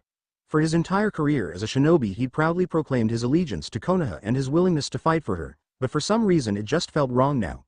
As if despite his childhood he really didn't have any business with them anymore. Frowning at his aged face in the mirror, Naruto ran a considering thumb across the swirl engraved in the dull steel. "I wonder," he murmured, slipping it off and tossing Sakura's latest gift in the corner of the room where it landed with a clatter. "What do you think?" Valerie looked up from the purple scarf she was knitting, tilting her head in consideration before giving a soft smile. "I think you look perfectly handsome either way, so it's up to you." That was a non-answer if Naruto ever heard one, but he let the vague compliment wash over him anyway. He could use a bit of ego stroking in times like this. "Okay," Naruto declared, rubbing at the bridge of his nose awkwardly. "I'm just gonna head out now. I don't want to tell you that you have to do anything, but you know. It's all right. Koneko and I both know that it's best if we stay out of sight in the rooms so that questions aren't asked. You're not going to upset me just by reminding me of it. The Dampier trailed her sympathetic crimson gaze over the stiff new flak jacket her king had been stuffed into. I'm more worried about you. Averting his eyes, Naruto coughed a few vague excuses into his fist before slipping from the room. Valerie meant well, but he just didn't really want to talk about something like his feelings. He barely understood them himself, feeling like he was drowning a little deeper every day in some ink-dark ocean. How could he even start to put them into words and actually tell someone about them? No, it was best to focus on the concrete and ignore the rest for now. Otherwise he'd just end up curled up in a ball somewhere. Samurai saluted Naruto as he passed through the halls, greeting him as if he were some kind of war hero. It made Naruto curl his lips in a wordless sneer. Maybe he'd ended the war when he killed Killer Bee and forced Kumo and Iwa to the negotiation table, but that didn't make him a hero. It just made him someone willing to kill people he called his comrades. Put a smile on your ugly face, or people will assume you don't want to be here, Sasuke advised, slipping out of the dim shadows that lurked behind the huge pillars holding up the roof. Unlike Naruto, the Uchiha didn't seem overly bothered by their sudden summons to a summit in the land of iron. Funny, Naruto would have thought that the bad memories of tearing through the building after Danzo like a psychopath would bother Sasuke a bit more. It certainly made his spine itch, but maybe that had less to do with memories and more to do with their present circumstances. Better here than marching around out there, I suppose, Naruto admitted, forcing his face into a grimace that sort of looked like a smile. Normally he had a bit more skill at playing nice with assholes, but he was just too damn tired to pretend. And besides, they were all expecting Uzumaki Naruto anyway. Naruto Gremory's noble polish wasn't relevant. Are they in there? A mocking lilt colored Sasuke's voice. Shockingly, you're the first to arrive. But then there's a first time for everything, isn't there? The familiar banter with the only man Naruto would call his brother was enough to soften the sharp edges of his mouth into a more natural smile, and after cursing Sasuke out below his breath, Naruto threw back his shoulders and entered the meeting room. It looked almost identical to the day that Sasuke had assaulted the 5 cage, with banners proclaiming the 5 so-called great shinobi countries hanging over a semicircle table. The only real difference was that the Mizukage's seat was moved to the middle as the most supposedly neutral village, even though in the closing days before the armistice Kiri had launched an all-out attack on a crippled Kumo. Opportunistic bastards. There was no place for Naruto to sit, and he wondered if he was expected to stand around like a gormless asshole while the cage argued over stupid bullshit. If they didn't want him to sit with them, why was he even here in the first place? Eventually Naruto just gave a huff, deciding to lean against the wall beneath the Konaha banner with folded arms and a scowl. Whatever. Let them come. He could deal with a little bit of lurking in the background if it meant that everything would get sorted out. Tension hung so tightly in the air that Sasuke wondered why it hadn't snapped yet. Everyone in the room was pretending at being casual, but they were doing it so poorly that Sasuke could tell with a lazy glance every single one of them was ready to draw blades and shed blood. It made him nostalgic for his years in Otogakure. Death had never been very far, and no one was to be trusted. I would think it's not a surprise to any of us that at minimum you'll be expected to completely vacate the lands surrounding Konaha, Sakura pointed out mildly, her emerald eyes glittering coldly like shards of ice. We don't care what ridiculous new name you tried to give it. It belongs to us, and every single one of your colonists will go back where they've come from. The white blonde hairs of Darui's mustache twitched as the new Rakage sighed, settling his elbows on the table and pinning Sakura with a frank look. It's not as simple as ordering them to stop patrolling. We're talking about dozens if not hundreds of families. They're not occupiers. Konaha is their home. Many of them were even born there. They don't know anything else.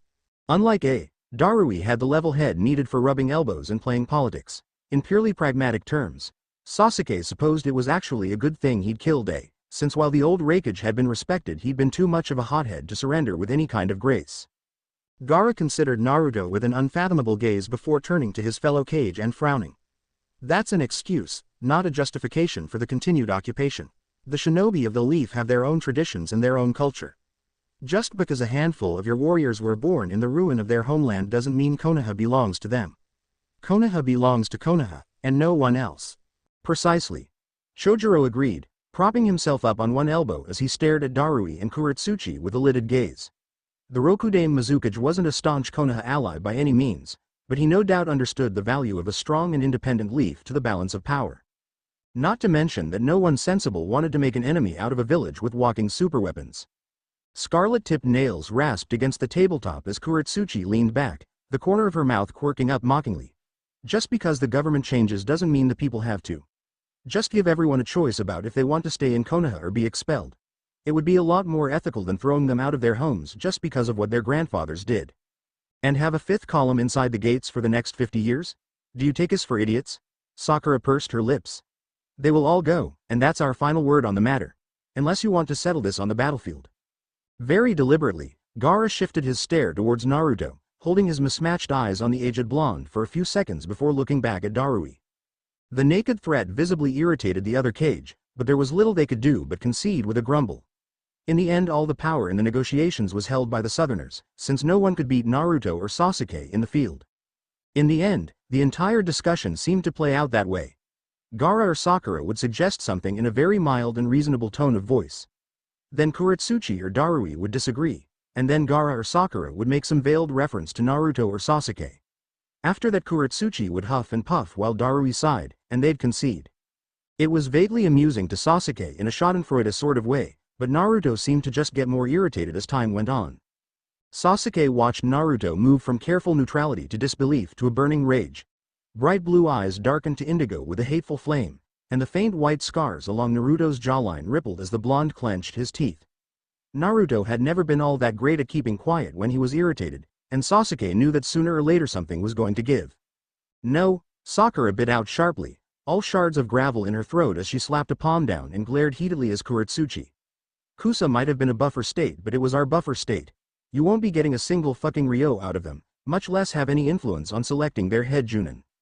The building tension had slowly stripped away the Raikage's veneer of civility, and he seemed to give up being polite as a lost cause.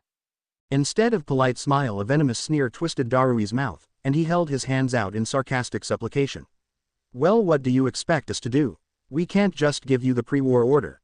It was a very different world back then. You barely have the numbers to occupy Konaha. Trying to control all the minor countries is just going to create rebellion and lead to the next world war. Try thinking with your head rather than your guts. We are not thinking with our guts, so to speak. Gaara murmured, Kazekage robe swishing as he leaned forward and pinned Darui with the lavender eye he'd taken from Sasuke's true body. It's only in the long term that we would even need to consider compromising. In the short term, we certainly have the power to control the smaller villages.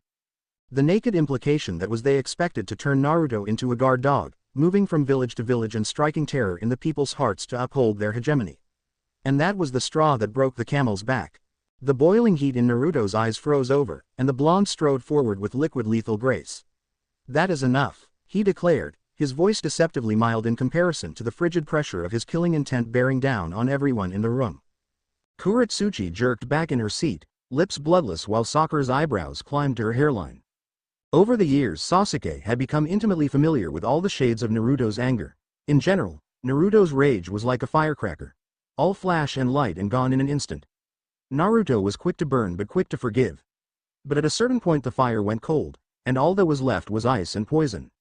I didn't come here to be your trump card, Sakura. Out of everyone in the room, it was Sakura that Naruto would have expected to keep the faith, and the sting of that betrayal had cut him deeply. I certainly didn't come here to stand around twiddling my thumbs while you morons recreated the Treaty of Versailles. That reference visibly confused most of the people in the room, but Sasuke knew all about the other world, so he knew exactly what Naruto was worried about. After all, what was the point of a peace treaty so lopsided it forced another war? Naruto's missing right arm throbbed with a sharp ache, the phantom pain throbbing in time with his heartbeat. It reminds him of his own life, half torn to shit and gone, but he could still feel the loss like it was freshly bleeding. There was a twisted metaphor in that line of thought, somewhere, but Naruto didn't care to pursue it.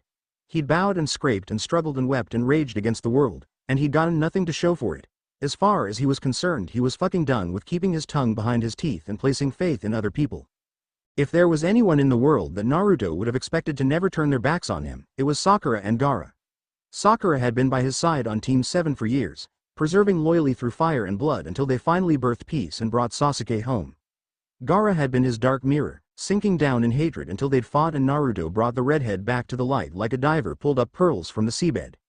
Both of them had experienced more than their share of misfortune and bitterness, but he'd had faith in them and they'd had faith in him.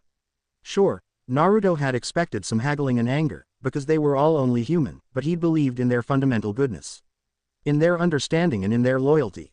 Instead, they tried to treat Naruto like their personal attack dog, showing him off and making threats because they just wanted to take and take and take without any regard for how it would hurt other people. Fine. If they wanted to turn their backs on him, then Naruto would turn his back on them. Fuck the lot of them. So this is what's going to happen. Naruto stated serenely, stepping into the middle of the half-circle formed by the table so he could meet their eyes one by one with a slit purple gaze. He never once let up on his raging killing intent, because it was the only way he could release the tangled mess of ice and venom mingling in his chest. Since you incompetent baboons are incapable of making sensible decisions on your own, I'll make them for you. Naruto drew nobility around him like a cloak, calling on every lesson Sirsex and Grafia had given him. He tried to rediscover the boy that had been Uzumaki Naruto, hoping that self-sacrifice and good nature would be enough to heal the world of shinobi. But it hadn't been, and he was starting to think it never could have been. In the corner of his vision, Naruto saw Sasuke's hand drop to rest over the hilt of his Chikuto, and he knew that the Uchiha had his back. Naruto. Gaara began, perhaps hoping that the right word would be enough to calm the frozen fury flowing in the blonde's veins. Or maybe the redhead had started to realize his mistakes. No one would ever know, because Naruto pinned him with blazing malicious red eyes. I did not give you permission to speak. Interrupt me again and I'll cut out your tongue. The threat was given in such an airy reasonable tone that Naruto could have been commenting on the weather if not for the utterly violent spike in his killing intent. Now here's what I'll do. Since you idiots cannot have separate countries without marching to war and murdering each other for stupid reasons, you won't have them. From now on, everyone living on this continent is going to answer to one government. All decisions will be made by the same governing authority, determined solely by majority vote. Kuretsuchi's mouth dropped open, and Naruto sneered at the sight. You might want to close your mouth in case something flies in. He suggested in a sarcastic sugary voice, giving the cage time to absorb his declaration. Sasuke just looked amused, the bastard. Secondly, since I obviously can't trust any of you to look after your own people without trying to kill everyone else's, you won't. Sakura will govern from Kiri. Gaara will govern from Iwa. Shojiro will govern from Kumo. Darui can govern Suna. Kuretsuchi will govern from Konaha. Hopefully the knowledge that if you govern someone else's people badly they might do the same to yours keeps you on the straight and narrow. Thirdly, since I know that I couldn't trust any of you to cook lunch on time if I ask, much less work together in good faith, I'll have Sasuke bind you all together with blood seals. If one of you kicks the bucket you all will. So you had best learn to work together and do your damn jobs right, and you had best handpick successors that can work together to keep everything stable when you all die at the same time. If the five cage had looked baffled before, they were looking positively aghast now. The terms he'd put together were especially harsh considering he was forcing people that hated each other to literally live and die by their alliance, but he was so irritated he didn't give a damn. Naruto had half a mind to say fuck it all, hunt down Kaguya, and let her gobble up all their chakra. Fourth, Gaara here is going to hand that Rinnegan over. We'll find someone to bring Sasuke back with it, and then he'll use it to send the Biju off to their own private dimension so you morons can't put them in cages anymore. Maybe it was the possibility of having to contend with both a living Naruto and a living Sasuke that sparked green lightning in Sakura's eyes, or maybe she just reached then end of her tether with his biting insults. You can't seriously think we're just going to agree to that, do you? Orange sparks began to flutter in the air as Naruto pulled up his chakra, lurking just a hair away from calling on all of Kurama's power. Yes, you will. Or none of you will be leaving this room alive. In the end, it was all very anticlimactic. Naruto held the cage down, brushing off the poisonous glares they gave him while Sasuke took their mingled blood and used it as ink to sear cursed seals into the backs of their necks. Queerly, Sakura kept giving Sasuke outraged looks the entire time. Like she thought that he would be the one to step up and complain about people being made to stop killing each other.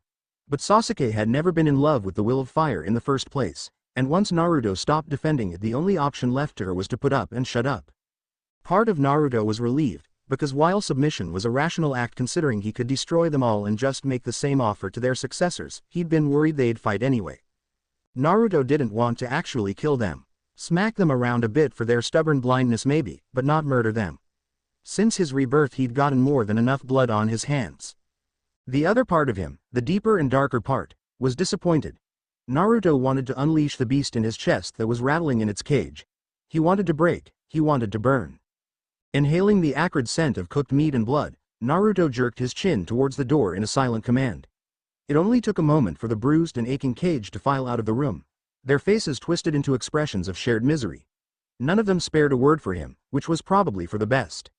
If one of them started complaining again, Naruto was going to start breaking things. Well, that went well. Oh, fuck off. Naruto sighed, pressing his hand to his forehead before turning to face Sasuke. Without having to actually look at Sakura and Gaara, he found his anger slowly draining away and a spring of regret bubbling up inside. Do you think I went too far? Maybe it was a bit childish to want some kind of reassurance, but Naruto knew that Jiraiya would have been disappointed in him. It wasn't that Jiraiya wasn't able to be pragmatic on the battlefield and understand that sometimes fighting was necessary, but proposing a bona fide dictatorship stood against everything his mentor had believed in. Then again, maybe it was time for Naruto to lay that ghost to rest. He'd loved Jiraiya and fought for his godfather's ideals, but that didn't mean that Jiraiya spoke some absolute truth. It didn't mean that Jiraiya couldn't have been wrong. Sasuke was silent for a moment before shrugging one shoulder and clapping a hand to Naruto's back to push the blonde from the meeting room. Knowing you do remember that I was the one advocating peace through force in the first place. We gave your method a chance. It's only fair that we try it my way now. A bitter laugh escaped Naruto's throat as the pair of resurrected shinobi moved back through the halls. Well, it looks like you won in the end then. That wry concession made Naruto feel oddly light and unburdened for the first time in weeks. Fucking bastard. It also made Naruto feel unaccountably lost. If hot tears trailed down Naruto's cheeks, Sasuke didn't mention them. The Naruto that came back looked even more brittle than the one who left, and Valerie almost expected his next step to shatter him into 100 shaking shards. It was disconcerting, because even after waking in the ruins of Konaha he'd still managed to hold himself together with sheer willpower. Welcome back. The Dampier greeted, wincing at the low-wounded growl Naruto gave in reply. Sasuke only stayed long enough to give Valerie a considering look, nodding once sharply before ushering Koneko out of the lounge. The quiet click of the door shutting behind him seemed to echo in the stillness, punctuated by the rattle of Naruto throwing himself into the nearest armchair. Naruto cursed sharply, clenching his fist in red-faced frustration before going limp with a sigh. He didn't make any move to break the silence after that, seemingly content to muse over his rage and despair. The sight tugged at Valerie's heartstrings, and before she could even properly think about it she'd already abandoned her knitting and curled up in the seat nearest to her king. Are you okay? Obviously he wasn't, but Valerie didn't want to make him feel backed into a corner. Naruto's fist clenched so tightly that tiny rivulets of blood began to seep up through the cracks between his fingers. But he didn't speak, instead just choosing to loosen his hand and watch with hazy eyes as the torn open flesh of his palm hissed and steamed with regeneration. It was only when the last of the smoke curled away that he murmured, low and broken, "No." Valerie's king sounded so bewildered and lost that her heart broke all over again for him, and she took his hand between hers without any squeamishness despite the sticky blood slicked between their palms. Will you tell me about it? In the end Naruto's sorrow couldn't be contained, and words spilled from his lips, sharp-edged and coated with pain. Everything is just twisted and wrong here. It's all fucked up and I don't even know how to begin fixing it. It's like a puzzle with half the pieces missing, except it wasn't me that lost them. Just some asshole came in one day and stole them when I wasn't looking. Smiling faintly at the rough metaphor, Valerie ran a soothing thumb across the scarred back of Naruto's hand but stayed silent. Naruto didn't need someone to speak to him, he needed someone to listen to him, and she wondered if he'd ever really had that. She wondered if he'd ever been allowed to ramble his heart out without challenges and interruptions. The mutual silence Naruto and Sasuke had helped, but Valerie knew it wasn't the same as a captive audience. It's like, fuck, everything used to be so bright and so clear and now it's just a complete shit show. Sure it wasn't perfect and sometimes it hurt but we'd all decided to bury the hatchet and move forward. My friends believed in me, and I believed in them, and we believed in what we were doing. We believed in the future and in people's hearts and that we weren't trapped by the shadows of the past. But then I died and it apparently went to fucking shit without me. The bags under Naruto's eyes seemed to hang heavier as he stared into the distance, thinning his lips until they turned pale and bloodless. We wanted a world without violence, you know? It's like, we thought that if people just understood each other we could come to love each other, and that way we could have peace. Real peace, not just everyone being too afraid to fight. I knew that Sakura and Gaara were bitter, but I didn't know they'd given up on everything they believed in. I didn't know I'd given up on everything I believed in. Naruto huffed a vicious chuckle. You see, it's kind of a fucking joke. There I was, roaming about and telling people that nothing is unforgivable. That everything could be solved with words if you just were willing to try hard enough. But then I got in that room and I told them that they could either put down their swords or I'd kill them all. I'm such a goddamn hypocrite. Jiraiya-sensei would be ashamed of me. Valerie never felt the distance between them as keenly as she did now. Naruto was a man whose hands built and toppled kingdoms while she was just a girl that grew up in a cage. But maybe that gulf didn't have to define them. I don't know much about him, but I can say this. Blind idealism is not a victory march. Bleary blue eyes snapped to stare at her face, bloodshot and almost desperately focused, and it gave Valerie the strength to go on. I don't know what your godfather would have thought, but there's a difference between a theory and the real world. The real world is messy. It demands compromises and sometimes a realization that the ends can justify the means. Pausing to take a breath, Valerie faintly flushed when she realized that Naruto was staring at her with an utterly enthralled face.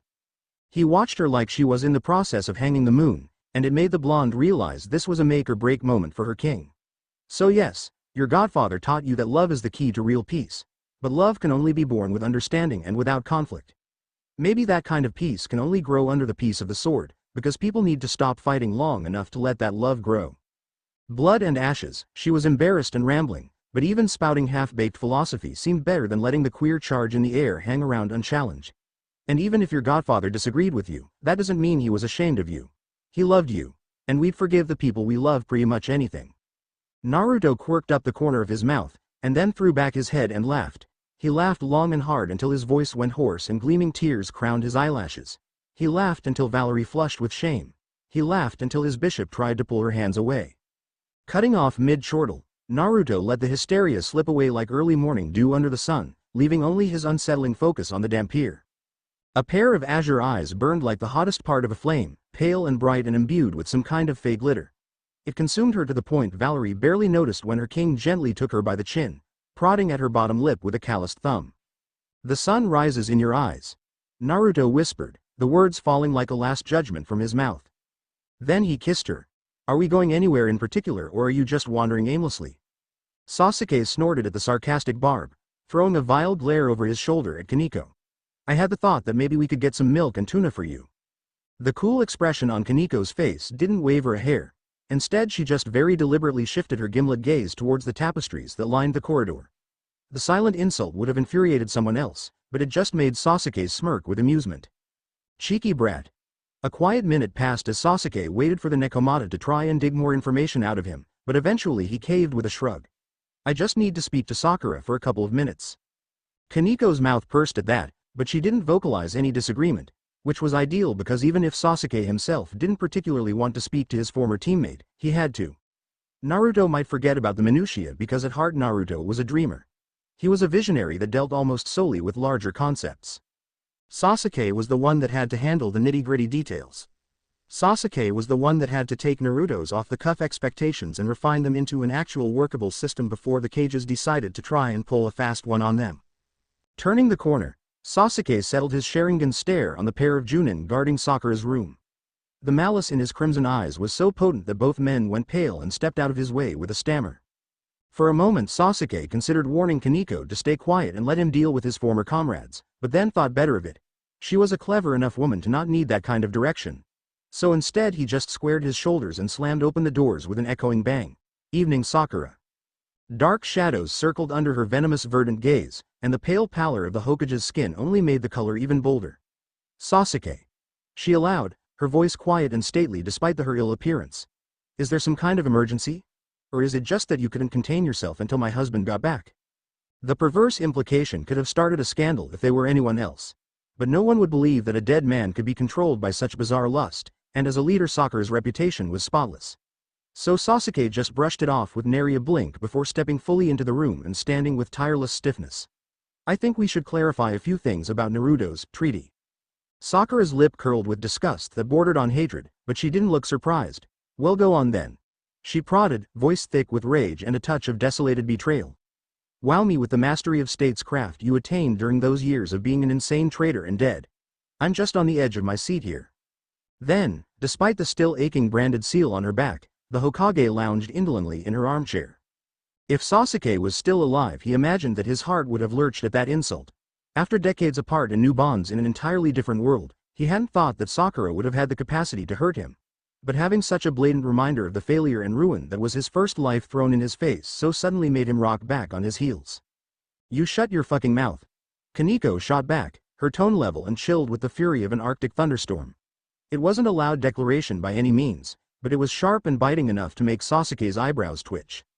"Koneko," he warned softly, surprised but warmed by her sudden move to profane poison on his behalf. Even if Sasuke didn't enjoy it, Sakura had a right to her anger, and Koneko was a stranger in this world. She wasn't aware of the exact circumstance that led them to such a contentious conversation in the first place. Her cursing out Sakura wasn't strictly fair. With a small grumble of protest, Koneko subsided, Sakura watching the short exchange with hawk-like focus. I didn't know you'd made a new friend, Sasuke. She prodded, cracking an idle knuckle as she tried to peer around the Uchiha's bulk and fully take in the white-haired Nekomata. Any traces of regret and geniality vanished from Sasuke's countenance, the Rinnegan swirling to life in his left eye as he bore down on the Hokage with the promise of blood and steel on his tongue. And you're going to continue to live in ignorance? He declared darkly, or else, passing through the air and spoken. Sakura drew back with a huff, lifting her open palms in a surrender gesture. Fine, fine. Whatever. But what are you here for? Sasuke. The shift from bitter teasing to a brisk businesslike candor was swift enough to give whiplash as Sakura realized the Uchiha's store of patience had run out. Graveyard and porcelain crinkled faintly as Sasuke sighed, the frustrated exhale reminiscent of when he'd actually been alive. Like I said, Naruto's proposal needs a little more detail. We already made sure you and the other Kage couldn't kill each other. But you need to select your successors now, and even a few spares so we can bind them together too. That way there will be peace for at least a couple of generations. The 5 Kage had no idea that Sasuke and Naruto intended to suicide and exit the shinobi world as soon as they got a functioning system in place, but sooner or later they would realize their overseers were gone. Simply binding their lives together wasn't enough when they could just abdicate to their successors and head to the battlefield for suicide missions. All potential leaders needed to be controlled, and since there were only ever a handful of potential Kage in a village at any time, binding all potential successors would actually work. Every village would have to hold back their strongest soldiers out of the knowledge that the death of their enemies would trigger the death of their comrades and the destruction of their military potential. The Kage were war-hardened, but not suicidal enough to weaken their villages to the point that they could be overthrown by the minor countries. For a few heartbeats Sakura seemed fit to explode, a pink flush staining her cheekbones as she took in Sasuke's new ultimatum. Then her shoulders slumped, and she gave a rueful chuckle that was surprisingly good-natured. Well, I guess between the two of you that all angles will get covered, Alright, what else? Backed into a corner and stripped of all her options as she was, Sasuke expected Sakura to become even more spiteful and twisted. Instead, it seemed like the premise of peace by all means had engendered a personal surrender, and for the first time since he'd been resurrected Sasuke saw hints of the girl he'd once known. To clarify, when Naruto said he expected one government for the continent, he wasn't just talking about shinobi. It extends to the civilian level as well, so you can consider the feudal lords abolished and their countries annexed. It'll be one nation for everyone, shinobi and samurai and civilian alike. I'd thought that was a given, but go on. Also, about the Biju. Yes, we're going to put them in a new dimension, but we don't expect you to just kill off all the new Jinchuriki. We'll use Edo Tensei on Killer Bee and that crazy Nibi one before extracting the Biju from everyone, including Naruto. They'll all be dead at that point, but I'll still be walking around to make sure that they all get brought back properly with Rinne Tensei. So don't think you can trick us there. I suppose I can admit that I thought about doing that, but you win. The conversation ran long into the night, with the two former comrades eventually joined by Gaara. Over it all presided Koneko, her vigilant amber stare unyielding despite the apparent reduction in tension and Sakura's resignation to the new order. The Nekomata hoped that everything would work out neatly, but if it didn't, she was ready. Koneko had already grown to hate the world of shinobi and its insistence on bleeding Naruto and Sasuke dry. Murdering a few uppity humans for their sake wouldn't even make her cold heart skip a beat. Please stop. Koneko watched Sasuke as he snorted and cut through the neck of yet another squealing noble. Blood squirting up in a crimson mist until the man's heart gave out. It was hardly the first death she'd seen an unfeeling Sasuke deal out, and she doubted it would be the last. The air stank of blood and iron. Forcing back her disgust, Koneko breathed in deeply. The sickly sweet smell that made her want to gag, but the Nekomata clenched her jaw and endured until her lungs were full of the stench. So what if the constant stream of executions that night led to a floor coated with blood and her stomach clenching with the urge to vomit? She'd have to wade through much more during her life, so this was just getting an early start. It was better to get used to it now rather than waiting until she had to hold the blade herself. After all, it would embarrass the Gremory clan if she started puking everywhere the first time they sent her to eliminate a family of subversives. It was better to show her weakness in this utterly irrelevant world than it was to freeze up when Rias would be depending on her. Very carefully, Koneko refused to draw any parallels between what she and Sasuke were doing and what Kuroka had done to her as a child. Both parties might have raged in massacre and murder, but there had been no underlying purpose in Kuroka's actions.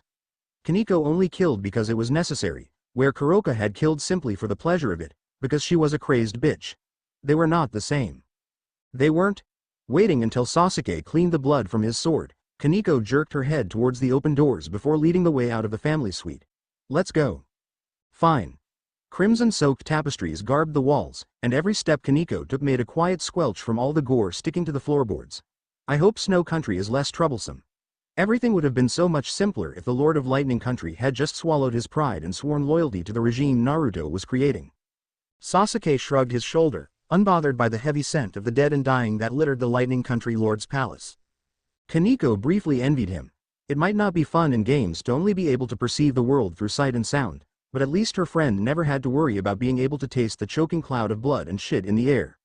Naruto and I put Koyuki on the throne in the first place. Assuming she's still alive, getting her to kneel shouldn't be a problem.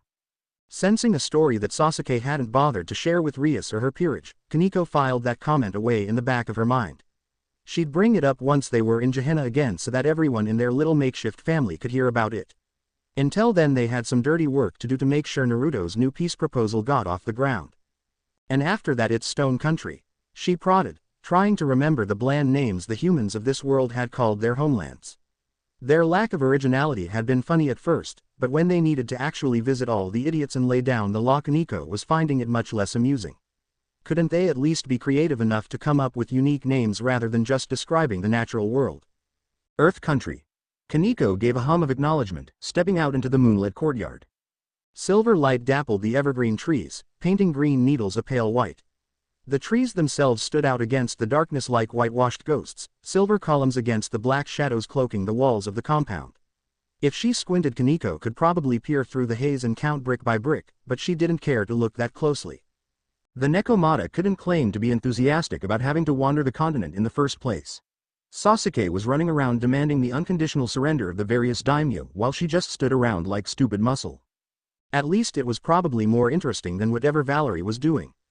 While Sasuke had decided to deliver Naruto's terms in person to every daimyo in the shinobi world for the intimidation factor, Naruto had gone south into the land of fire, towing all the cage behind him. They were a greedy bunch, always squabbling like children, and Valerie had gotten the short end of the stick having to look after them.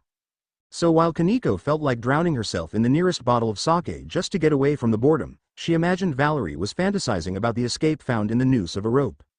The world of shinobi had no place for them, and every single second they spent breathing its air drove that fact in relentlessly. Koneko might have the power to throw herself into the battles of this world, but she didn't have the right. She was only a stranger, waiting at the door until she was called on to bring Sasuke home. That said, even if Koneko wasn't allowed to fight at Sasuke's side, she could still watch him throw down the barred gates like a vengeful god of war. She could still watch the purple flame of his chakra surround and crown him like a midnight nebula, wishing the entire time that he could so easily summon identical splendor back in Gehenna. Their life of bowing their heads to social expectation would have been very different. They wouldn't have to hide all the time. There was an inviolable majesty in her friend in those conquering moments, and Koneko wondered if he'd claw his way back up to similar heights back home. She wondered if he'd steal away her breath again and again like a relentless thief, leaving her to marvel at the sheer brilliance of a titan turned into a weapon. "Are you ready?" Sasuke asked before stepping close and wrapping an arm around Kaneko's waist without waiting for her answer. The porcelain weight felt like a crushing steel band resting against her stomach, but Koneko didn't have a chance to protest before the world was abruptly filled with sheets of lavender and ghostly sparks, and at that point it would be senseless to pitch a fit anyway. Sasuke's Susanoo made the world tremble with every movement, the chakra construct's weight shattering the earth as it kneeled down and then launched into the sky to take flight. Every flap of its wings was a thunderclap, splitting the air so loudly that conversation was impossible as it crossed the distance between nations. Maybe it was because she wouldn't be heard over the sound of the Susanoo's wings cruising through the skies, or maybe it was because she didn't care to speak up.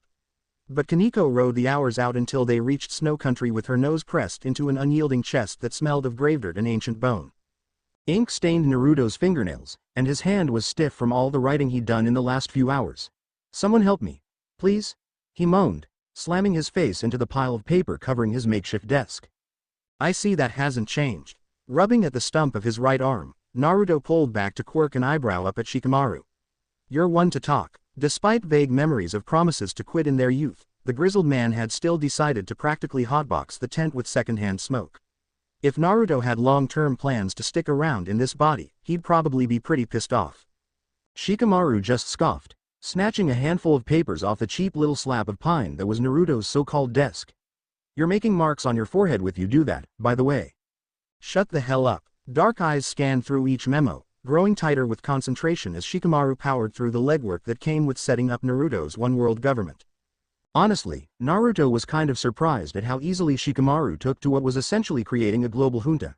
He'd been suspicious every time Shikamaru breathed wrong when his old friend had first show up, especially since he'd been sent up by Sakura to help Naruto out, but as far as he could see Shikamaru's work was perfect. You know, you don't have to try and kill me with lasers from your eyes. Shikamaru mumbled around his cigarette, coils of smoke escaping his nostrils as he squinted down at a slightly yellowed page. I'm not going to just snap and turn into a murdering rage monster at the drop of a hat. I'll give you fair warning first.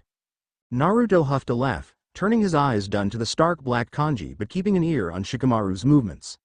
The only reason he'd agreed in the first place to having his old comrade help was because Sasuke was gone and Naruto knew that bureaucracy wasn't exactly in his skill set. He needed the help, and out of all the people in the shinobi world that he knew, Naruto expected Shikamaru to be the most rational to deal with. Someone like Kiba would curse out buzzwords at him for turning his back on Konaha's victory. At least Shikamaru would give a sincere effort to building a new government, even if he disagreed on a personal level with the ideology underlying the revolution. The Nara was pragmatic enough to work with the world as it was rather than crying when it wasn't how he thought it should be. Cracking open a new scroll, Naruto scanned it with hard blue eyes before looking back up at Shikamaru with a half-lidded gaze. Sasuke sent a letter to let me know Yuki no Kuni surrendered without conditions. You figure that we should fold them into the central government directly or put it on a timeline? The thin white scars across Shikamaru's forehead rippled as the man sucked deeply on his cigarette, weighing the alternatives with a mind as quick as lightning. Even if they're a minor country, I'd suggest making a protectorate out of them rather than annexing them outright. They're not right next door like Kusa no Kuni. We don't want to overextend the central government. Naruto shrugged a shoulder, accepting the suggestion wordlessly. He wasn't dumb enough to think he could control a continent of unruly shinobi with a single word. No, it was better to consolidate the smaller countries into the larger ones, and then let those larger nations come together over the space of a few decades. 5 or 6 curse seal-bound generations of backup cage would make sure that the leaders of those super countries would be stable and invested long enough to make it happen. And even if they didn't, at least Naruto could say he'd given them more than a fair shake at it. If they wanted to keep breaking the world despite his best efforts to fix it, it was time to wash his hands of the matter and let them. It wasn't his responsibility anymore to perpetually save the shinobi from themselves. Naruto didn't mind fighting when he had to, but he didn't want to go to war forever in a foreign land. His family was back in Gehenna, not in Konaha. He had no ties to these people anymore. It was time to admit that and take off the rose-tinted glasses he'd been looking backwards with. The sensation of freedom that washed over Naruto's mind was like the first shaft of sunlight peeking over the dark horizon, burning away the midnight haze that had clouded his heart for so long that he'd gotten used to the shadows. For the first time since his rebirth as a devil, Naruto felt unburdened by the past and ready to walk forward into the future. He'd never forget Uzumaki Naruto, but he wasn't that person anymore. He couldn't be. It wasn't fair to the people who loved him in his new homeland, and it wasn't fair to himself to keep obsessing over a time long gone. Rising to his feet with a spine-popping crack, Naruto scanned dismissively over the mess covering his workbench. I guess by now that Kuretsuchi has a firm handle on the capital and gave the old daimyo the boot. You should find someone to pack this shit up. I don't know about you, but I'm totally done with working in musty old tents. Here I was thinking you'd want to rough it out in the mud like a real man. Fuck off. The days wheeled on after Naruto arrived at Hai no Kuni's capital to fanfare and pomp with Valerie carefully tucked away in the entourage of Konaha shinobi that Sakura had insisted he take with him. The attempt to stake a claim over him irritated the blonde, but he didn't care enough to refuse, and before he knew it a week of whirlwind meetings had gone by. I thought I'd find you out here. Naruto smirked faintly, turning about so he could lounge against the wooden balcony railing to stare at his bishop head-on. What can I say? I'm a creature of habit. At the end of every negotiation-filled day, Naruto dragged himself out onto one of the balconies so he could stare out over the palace gardens and try to sift through the bureaucratic babble boiling in his brain. And every night, once he'd settled a bit, Valerie would hunt him down and join him. Pouting at the sarcasm, Valerie stepped up beside her king to peer cautiously at the flowers and shrubbery. The pale moonlight lit her in ghostly colors, dappling her hair silver and brightening her eyes to a glittering fire ruby. It wasn't the first time Naruto had seen her under the night sky with her hair floating faintly in the breeze, and he doubted it would be the last, but it still made his blood burn and his pants grow tight. Everything all right? Naruto prodded, trying and failing to take his mind off the dampier. If Naruto didn't know exactly who Valerie's parents were, he'd think she was the daughter of a succubus. Ever since he'd kissed her, he couldn't even stand next to her without wondering what it would be like to do it again. Especially since if he wanted to, Naruto knew she'd let him, as many times as he wanted. Naruto was coming to understand that was just how Valerie was. It simmered in his veins, that dizzying, intoxicating knowledge that he could demand anything from her and have her give it up willingly like a priestess offering up devotions to her god. It was unhealthy to the point that Naruto knew they both should really get psychological help. It wasn't right that Valerie thought herself as only existing for his sake. It was even worse that rather than being repulsed by that level of obsessive dependency, the beast of instinct inside him welcomed it. When Naruto had been dragged back across the void and resurrected in his old homeland, he hadn't expected to be broken. But he had been, with every step he'd taken from the sands of Suna to the snowy-tipped peaks of Tetsu no Kuni, shattering into sharp-edged pieces that didn't remember how to fit together anymore. It was Valerie that had taken Naruto's hand and told him, knowing those ragged shards might leave her bleeding, that he didn't have to be the same person he'd been. Even if he forgot how to put the fragments of himself back together to form the picture that was Uzumaki Naruto, he could still make a new mural out of them. He could be remade. She'd save him in that moment. Was it any wonder that Naruto wanted to cling to her like a man lost at sea clutching his life raft? Valerie's mouth curved into a small smile, her lips glistening dark and wet. It's fine. I was a little thirsty, but I took care of it.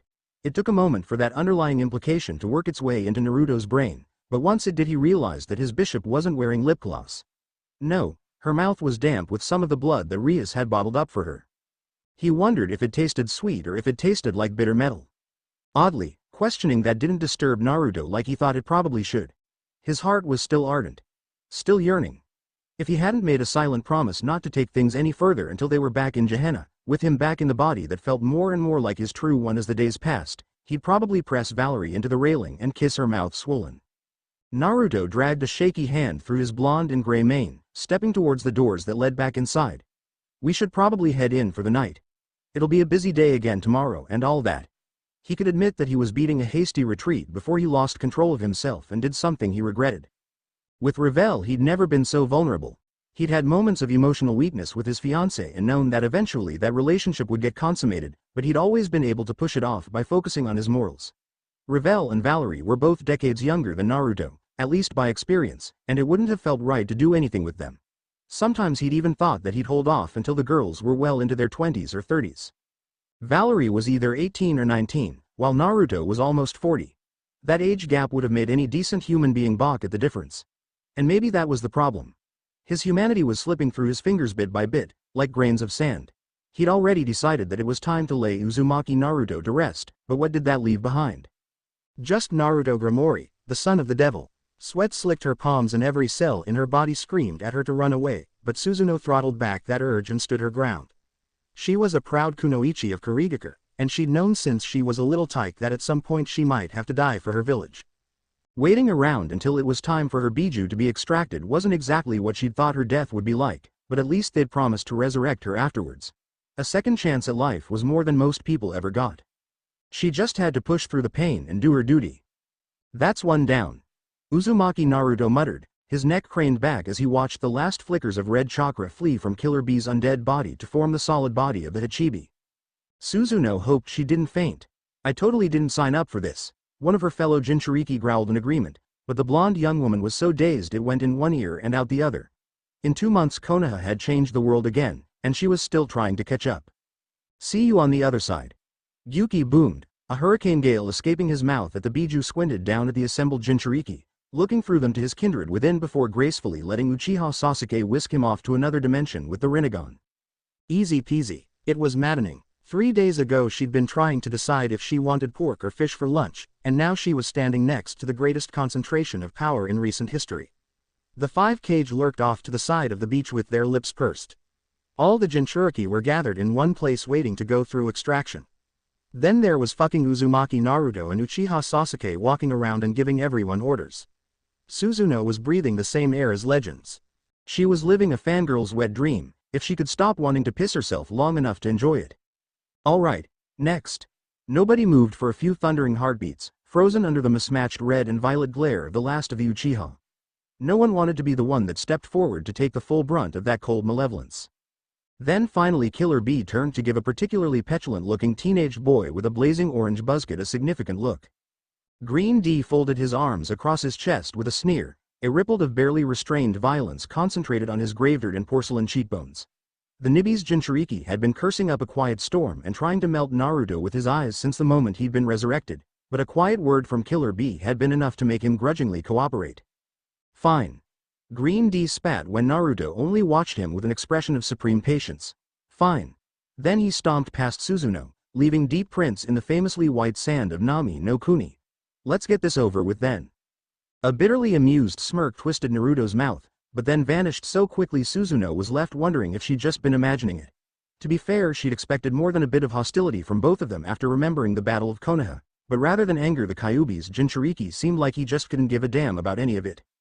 There was a darkness hanging around Uzumaki Naruto, a darkness that was directly in conflict with the unbending optimism all the stories said he had. Suzuno had once thought of the legendary blonde as a goal to live up to, but looking at him now all she could do was shiver and turn away. It was best not to get too comfortable, she could be the next one called on by the two titans. That's the last one. Sasuke hummed in agreement, letting his hands fall away from their mirrored ram seal with a faint crackle of grinding bone. The last except you. He pointed out to Naruto, glad for the first time that he was an undead creation rather than a living being. If he'd been brought all the way back he'd probably have passed out from chakra exhaustion after tearing through the dimensions 8 times with his Rinnegan. The Edo Tensei definitely had its uses in creating unbeatable and tireless super soldiers. Bumping his armless shoulder against Sasuke, Naruto just rolled his eyes before throwing the white sheet he clenched in his hands over the vacant-eyed corpse of the Ichibi's Jinchuriki. The blonde girl seemed to stare with accusation in her dead face and it gave him the willies. So how do you want to play this now? Twin Sharingan whirled like venomous rubies as Sasuke cast a heavy look across the beach. 6 white-shrouded bodies lay in neat rows at their feet, while that green D brat was off pouting by the water's edge. He'd personally released Killer B from his resurrection, which just left the 5 cage fluttering about up on the grass. There was nothing obviously wrong, but he hadn't survived life as a shinobi by being unnecessarily reckless. We'll deal with Kurama some other time, away from the crowd. Naruto sighed in exasperation but gave in with a short nod. Truthfully, he was tired and just wanted to be completely fucking done with the entire charade. However, he also knew Sasuke had a point. They couldn't really trust any of the cage to not try to pull some funny business if he freed Kurama right now. After extraction Naruto would be vulnerable and Sasuke was still currently dead, which would be prime time for any attempts to overthrow their new order. The most strategic thing to do would be to wait to release Kurama until the very end. Naruto wasn't arrogant enough to think he'd be just as strong without his friend, and he'd need that strength to browbeat the shinobi into working order. Not to mention there were benefits if they thought he intended to stay longer than he actually would. The people in general would see his new order as more stable. Yeah, alright, we'll deal with it later. Time to get this party started? I suppose. Winking at the taciturn Uchiha, Naruto cupped his hands around his mouth and bellowed over the rush of the surf. Time to get your asses in gear, fuck nuggets. Looking at you, Gaara. So crassly addressing his subordinates. And wasn't that a head-turner? Having all the cage waiting him hand and foot would horrify his mother, but Naruto wasn't too concerned about it. It wasn't like anything he did in the shinobi world would follow him back to Gehenna. Anything material anyway. Sasuke just scoffed, folding his arms and watching as the gaggle of cage made their way across the sand in a line. They reminded him vaguely of little ducklings, and the imagery of tiny waterfowl with the heads of cage amused him enough that he found himself smirking at Gaara's black eye patch. It's time.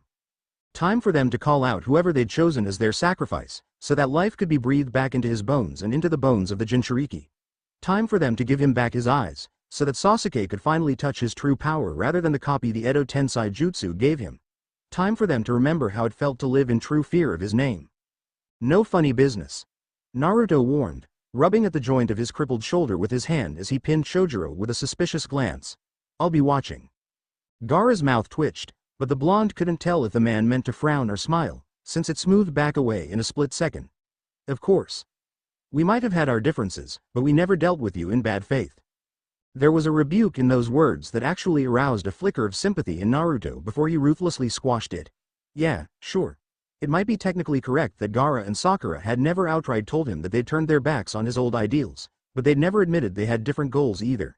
It had been a lie by omission as far as he was concerned. Regardless, Naruto let the matter drop, instead choosing to focus on a wrinkled but still familiar face pushing its way through the crowd. Okay, I'll admit that I'm a bit shocked that they picked you of all people to throw to the wolves. Couldn't scrounge up some criminal and bribe him by paying his family or something? The cold glitter of Sasuke's real eyes deepened in Baki's sockets, but the aged Junin just smiled congenially. Let me assure you, Naruto-san, that no one asked me to do anything. I volunteered myself for the task rather than leaving it for the next generation to handle. Baki's outright willingness to die for the sake of others softened the prickling edges of Naruto's bitterness.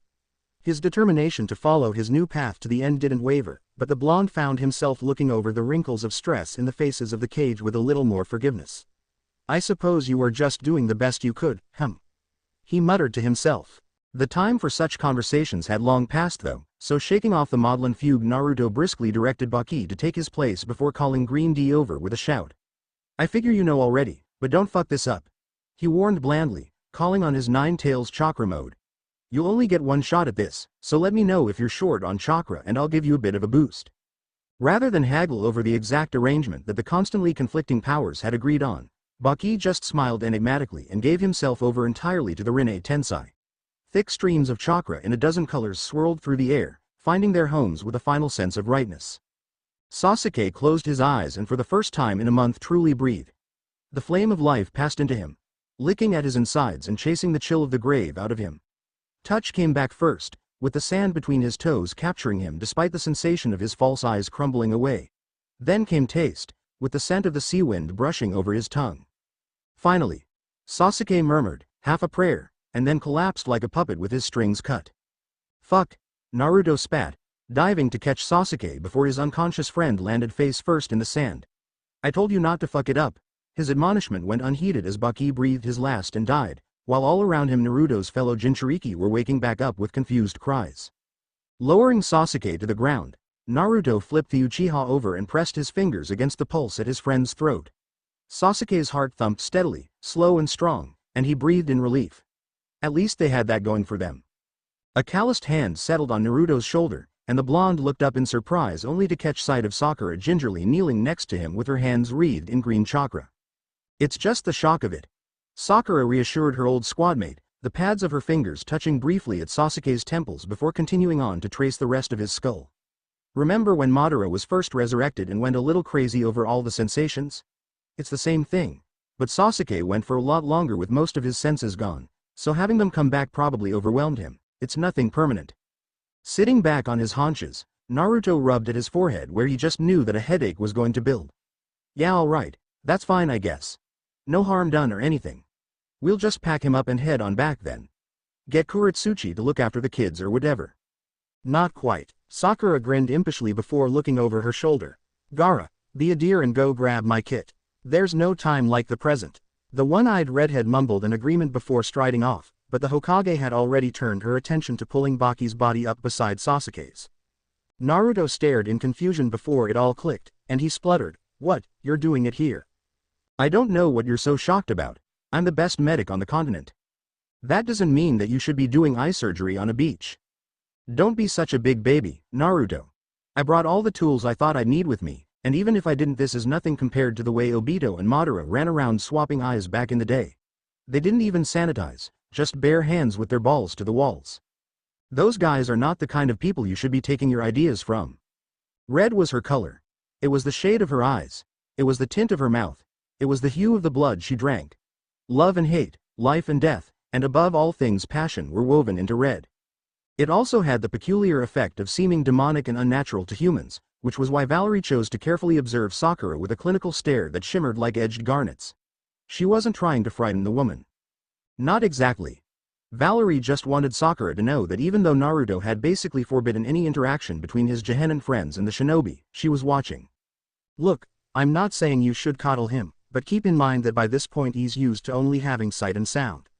Throwing in 3 more senses on top of that can be psychologically overwhelming after a month of barely feeling anything. Give him a day or 2 to get used to all the new sensations. Naruto huffed an explosive sigh, waving off the pink-haired woman with a scowl. Fine, fine. I'll make sure that someone sticks around while Sasuke's out of it. It had been hours since her king returned from sending off the Biju, but Sasuke still slept like he'd been drugged. Valerie hoped that he would wake up soon, for Naruto's sake. The sight of him practically bouncing off the walls in agitation was making her anxious as well. Good. And remember to keep me updated. I don't think anything is wrong, but if something does go wrong I know you 2 numbskulls would be too proud to admit it. Oh bugger off, Sakura. I'm not a baby. There was an ease between the old teammates that hadn't been there when Naruto had demanded their fealty in the Land of Iron. It was an ease that truly hadn't even been there that morning. Something had happened during their little trip out to the beach, and whatever it was had led to this new truce Valerie was seeing. She wasn't sure that she liked it. What if someone tried to move against her king while Sasuke wasn't able to help defend him? Valerie didn't trust any of these shinobi, and if something happened she alone wouldn't be much help. Sephiroth Grawl was a powerful sacred gear, but it wasn't exactly combat-oriented, and couldn't be used to heal chakra-bearing beings anyway. If something happened to Naruto, Valerie wouldn't be able to survive. Everything would be meaningless. She had no idea if Ofus could pluck up his soul so easily a second time, and Sasuke's technique required a DNA sample and a forbidden sacrifice. Immortality was not a sure thing for Naruto, which meant nothing else mattered except his protection. Valerie waited as Sakura and her king exchanged a few last quiet words, tracking the Hokage as the woman left their apartments. Then she turned to Naruto. "Are you sure that you don't want to leave?" she asked for the third time since he'd come back. "That pineapple head already has the plans and you've bound up enough of the shinobi that they can't kill each other. We don't have to stay." Massaging at his eyes with 2 fingers, Naruto seemed to age 10 years in 10 seconds. "No," he sighed softly, before his voice and face grew harder. The longing bled away, leaving only steel wool behind. "No, we'll make it through another month, just to make sure that nothing unexpected pops up, and then we'll be gone. We can give them that much." Inwardly Valerie was revolted by the idea. Naruto's kindness and generosity were part of why she loved him, but she wished he wouldn't let strangers take advantage of him. The blonde was running himself into the ground for stupid short-sighted humans that didn't even deserve to breathe the same air as him, much less demand his sweat and blood. But this was what Naruto wanted, so she let the matter drop. At the very least her king deserved to get what he wanted this time. The ancestors knew that he'd had precious little in the way of success since his resurrection. "Hey, you okay? You look a bit pale." Valerie smiled gently. The abyss hungered, dark and empty and ravenously thirsty. It hungered for life and love and blood and power. Her supply of Rias blood had run dry 3 days past, and the magic in Kaneko's blood was only a shadow of that in Rias, whose blood was a pale imitation of the sweet majesty running through Naruto Grammary's veins. It was enough to survive, but not enough to thrive. Not enough to truly live. She would just have to make it work, somehow. The Grail whispered, ageless and eldritch with the ringing sound of the sun and the sweet taste of the grave. "Take me up." "I'm fine. You should worry more about yourself." Sasuke woke to a pitch-black room with small fingers slowly combing through his hair, nails pleasantly dragging along his scalp. Physically it felt almost too good, warm tingles trailing after those nails and making his entire body buzz contently. At least it was too dark for him to actually see anything without his Sharingan, otherwise he'd be forced to confront just how out-and-out awkward it was to be touched so intimately. His entire life since the Uchiha massacre had been an exercise in physical isolation and stand-of-fishness. Breaking into the bubble was definitely something unusual that he would normally challenge. But as long as he couldn't see anything, Sasuke could pretend that everything was perfectly normal and continue to enjoy it. How long has it been? The combing halted in surprise for a heartbeat, then resumed its steady rhythm. "A day and a half." Koneko responded neutrally, shifting on the bed to perch cross-legged. Nothing significant happened. She continued to run her fingers through Sasuke's hair for another minute before silently withdrawing. Sasuke ruthlessly repressed the pang of disappointment that rippled through his stomach. He was hardly a child who needed a woman petting him while he laid around trying to sleep. It was best just to focus on what actually mattered rather than a weak craving for comfort. "I assume Naruto is busy playing dictator while Valerie is off stalking him." A low chuckle of confirmation escaped the rook, and Sasuke found his lips curling up. Naruto might practically be his brother, but that man's insistence on always doing the moral thing was fondly exasperating.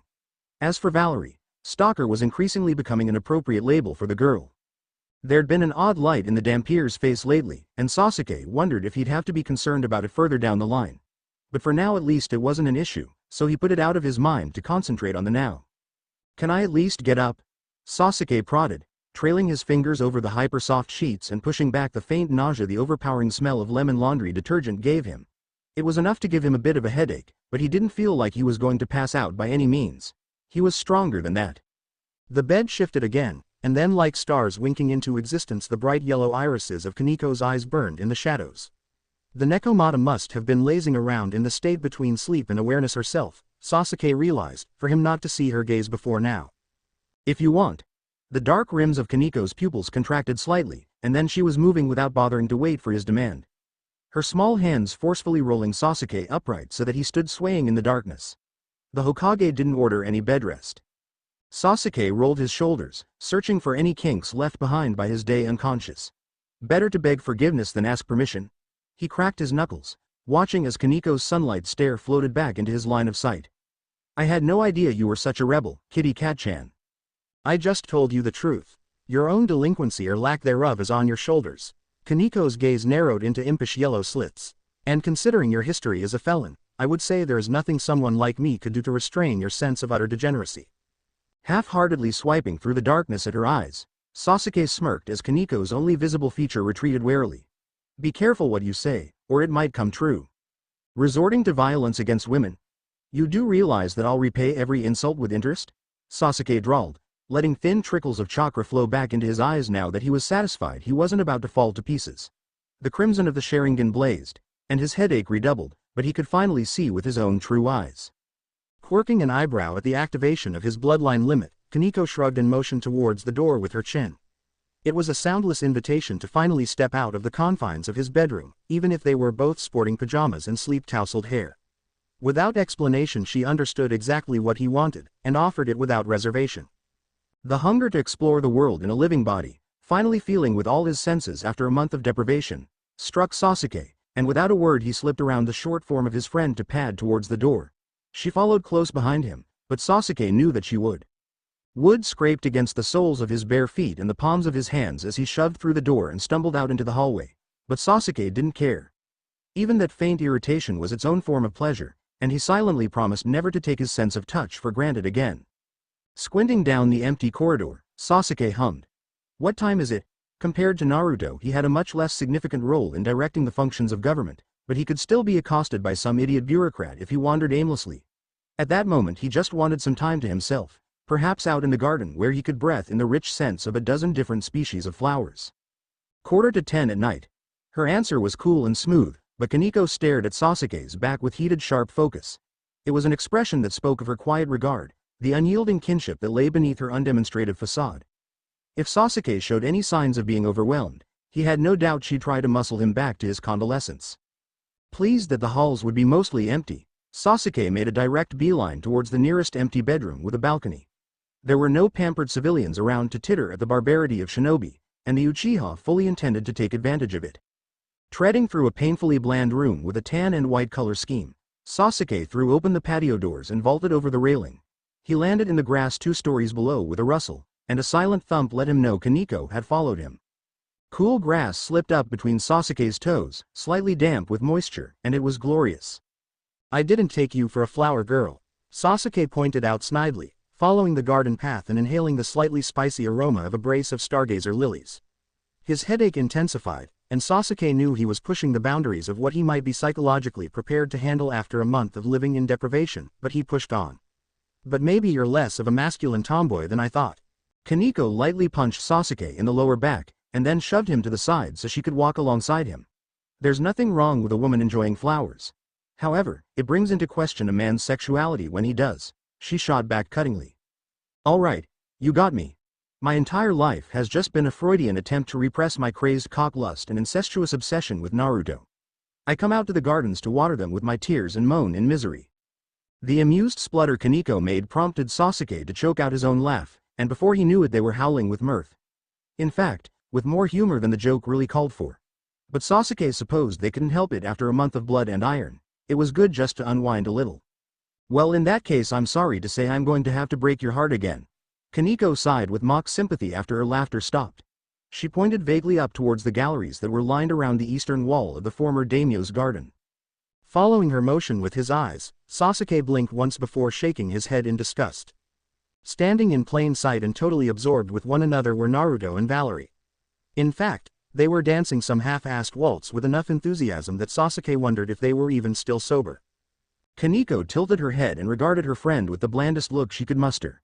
Woe unto Uchiha Sasuke. Then she lay her hand across her forehead and mimed fainting with despair. Clicking his tongue at the mockery, Sasuke tore a handful of sunflower petals off the nearest bush and threw them in Kaneko's face. At least they're not parking the beef bus in Tuna Town. He deadpanned, turning to a tactlessness that would have his mother in tears if she were still alive. A look of absolute revulsion rippled across Kaneko's face, and Sasuke smirked in victory. I'm sorry, did I taint your poor virgin ears? It's okay, I suppose you had to find out sometime. You see Koneko, when a man and a woman love each other very much. Koneko just punched him in the kidney. In the end, Naruto's cautious desire to remain in the shinobi world for another month proved prophetic. 2.5 weeks after the Biju had been hidden away in one of Kagura's dimensions, Naruto found that his days were growing less busy. Sasuke had forced the fealty of the major and minor powers for him. He was done haggling over the details of a 20-year plan to annex the various protectorates to Hai no Kuni with Shikamaru. And having set up circle after circle of curse-mark-bound underlings, he was reduced mostly to waiting and watching. Which was pretty fucking monotonous, if he were entirely honest. Sighing explosively, Naruto scratched his chest before popping the nearest sealed scroll open with a flick of his thumb. Getting pretty good at this one-hand thing. He muttered to himself, more to break the silence than anything. Is it too much to ask that I get a damn radio or something in here? Brush strokes on rice paper were revealed to his eyes, and Naruto found himself squinting at the page with suspicion. Apparently the number of bandits roaming the countryside of Yuki no Kuni had exploded once he declared a hard limit for the number of troops each protectorate could maintain. Koyuki had decided to write him an overly friendly personal appeal to double her country's limit. Pursing his lips, Naruto began to fumble around his desk for a calligraphy brush. Thanks, but no thanks. He placed those limits in the puppet states for a reason, namely, to prevent any of them from being able to fight back against the Cage Junta. True, the disarmament was only beginning, but the end result would leave all the other militaries on the continent pretty pathetic. Besides, he hadn't heard any reports from his own sources that crime was actually increasing because of his new policies, so it was probably just a lie to delay the disarmament. Naruto wouldn't be surprised if Koyuki just thought he was that same naive kid she knew 30 years ago. No doubt if he'd agreed he'd be getting all sorts of follow-up letters from every halfwit from Suna to Kumo telling him all about the newest crime wave. Naruto finally managed to find an ink brush, and clicking in thought he wondered just how he could say he wasn't swallowing Koyuki's bullshit in a relatively polite way. In the end, before he could even set ink to paper, the blonde was interrupted by a heavy knock at the door. It's open. The door handle rattled a few times before Shikamaru managed to get it open, slipping in sideways with both hands carrying trays of sandwiches. Yo, he greeted, kicking the door back closed with a heel and then sauntering over towards Naruto. I got a message you probably should take a look at, and I figured it was time for a break anyway. Well, that sounds ominous. Naruto rolled his eyes and pushing Koyuki's letter away so he could take a bite of his ham and cheese sandwich without getting crumbs all in everything. You make this. Wrinkling his nose at the unchewed food he could see, Shikamaru shook his head. Don't talk with your mouth open. I'd rather not throw up all over the paperwork and have to do it over. And no, Chojuro did. That made Naruto stop short, and his eyebrows climbed towards his hairline. Chojuro did? The dictator eyed the sandwich clutched in his hand suspiciously, as if it would sprout cockroach legs and start scuttling away. And it's safe to eat. It wasn't that Naruto thought Chojuro was a bad guy, but the clumsy goofball of his memories didn't exactly give the impression of culinary genius. It's a sandwich, dumbass, not a 5-course meal. And even if it was, Chojuro got pretty famous in the last couple of years for his cooking skills. So yes, it's fine to stuff down your gullet. Naruto made a soft noise of comprehension.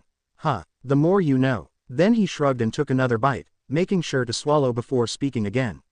Anyway, so what shitstorm came in today? I doubt you just decided to bring me a snack out of the goodness of your heart. It was a bit callous to say, but true. They weren't friends anymore that would just do nice things for that reason alone, and the Naruto that Shikamaru knew from their boyhood was the kind of man that could be buttered up with good food. Shikamaru didn't even bat an eyelash at the roundabout coldness, just wiping the strawberry jam away from his lips with a thumb. Right, well, the exact list of details is in here. He patted a thin scroll poking out from his vest pocket. But the long and short of it is that a few of the old daimyo and the samurai have been putting feelers out for an assassination plot. Well, it's about damn time. Naruto barked a laugh and held out his hand for the scroll. Everything had been shaping up so smoothly for him that it was almost unnerving. Any attempts at rebellion wouldn't go anywhere with both Naruto and Sasuke ready to crush them, but he'd still expected at least someone to try. Yanking the scroll open with a yank, Naruto winced at the ripping sound the fragile paper made. Whoops. He mumbled, folding back the tear and carefully smoothing it back into place. Once all the kanji were properly lined up, they spelt out a list of names and dates. Well, it looked like they had some busy bees buzzing about. Most of the 17 names were unfamiliar, but he recognized the family name of the old Hai no Kuni daimyo. And Koyuki had already been working her way up his shit list. Where'd you get the info? Shikamaru slipped a cigarette between his lips and lit up, sucking a lungful of acrid smoke as his de facto boss scanned over the list. A few different sources. The usual Enbu spies, some undercover double agents, that sort of thing. It's legitimate, if that's what you're worried about. The Junin answered, looking like some absurd dragon with white streamers puffing from his nostrils. Nah, I was just curious. While it was possible that Shikamaru was ballsy enough to try and trick Naruto with fake conspiracies, Naruto didn't really see the point of it. Shikamaru was also one of his curse seal branded bureaucrats, so it was against the man's own best interests to sabotage the next order. Destabilizing the new regime and causing a war would get the Nara killed off pretty quickly. So how do you want to handle it? Cocking an eyebrow at the other man, Naruto leaned back in his leather armchair and gave him a piercing look. While I could figure something out, aren't you the strategist? If you didn't walk in here with at least 10 different ways to deal with this, I'd eat my own socks. Shikamaru snorted a chuckle, avoiding choking on his cigarette with the ease that came from long years of practice at the addicting habit. Fair enough. I just didn't want you to feel like I was trying to pull your strings by speaking first. The way his former friend spoke so plainly was refreshing compared to all the other simpering idiots that walked around on eggshells, and with a grin Naruto motioned for him to go on. Strategically, I believe the best choice would be to play a bit of a long game. Let these guys keep meeting up, gathering allies, etc. In half a year or so they'll have tempted the rats out of the woodwork, and we can just swoop in at the point and get them all in one sweep. It was a good plan, Naruto had to admit. Very tactical. Just let the entire opposition gather themselves and then crush them all at once. There was just one fatal flaw, and that was that Naruto didn't plan to still be in this world in 6 months. Give it another 2 weeks or so and he'd be gone. He'd already made the appropriate noises about not wanting to actually run anything, so it shouldn't be a shock once he stepped down with a vague promise of living out of the public eye while keeping an quiet eye on things. So what to do? Naruto supposed that he could just tell Shikamaru to think up something else, or even send someone to find Sasuke so he could get his best friend's input. But that wasn't right, he couldn't just keep running to other people to make up for his weaknesses. No, Naruto had to solve this on his own. Silence hung in the office as Naruto stared off into the distance, deep in thought as he tried to look back on all the lessons he'd gotten from his new mother and new grandfather. Graphia and Zeoticus had practically crammed politics down his throat in his second childhood. You should decide how much cruelty will be necessary and get it all over with at once. What? Clenching his jaw, Naruto hardened his heart, and when he refocused on his advisor his eyes were burning with a pitiless blue flame. Round them all up, then root through the prisons and find maybe 40 or 50 of the worst scum you can get. Kid rapists or whatever. Once you get them all together we'll declare them as guilty of conspiracy to assassinate the cage, and then publicly burn them alive. Naruto's heart thudded in his chest, galloping at a race as he smoothed clammy palms over the orange silk hakama he donned. The crisp blue diamonds embroidered into his formal dress darkened with the stain of moisture, but there was no time to fuss over the stupid little details like that. He had an appointment with destiny to get to. Breathing deeply, the Kyuubi Jinchuriki fought for an icy state of calm. He was getting exactly what he'd asked for, what he'd fought for against Sasuke's objections and Valerie's worried eyes. He was the man that would stand on the podium unflinchingly as 70 so-called traitors were burned alive one by one. There was no time for second guesses and reluctance now. Let's go.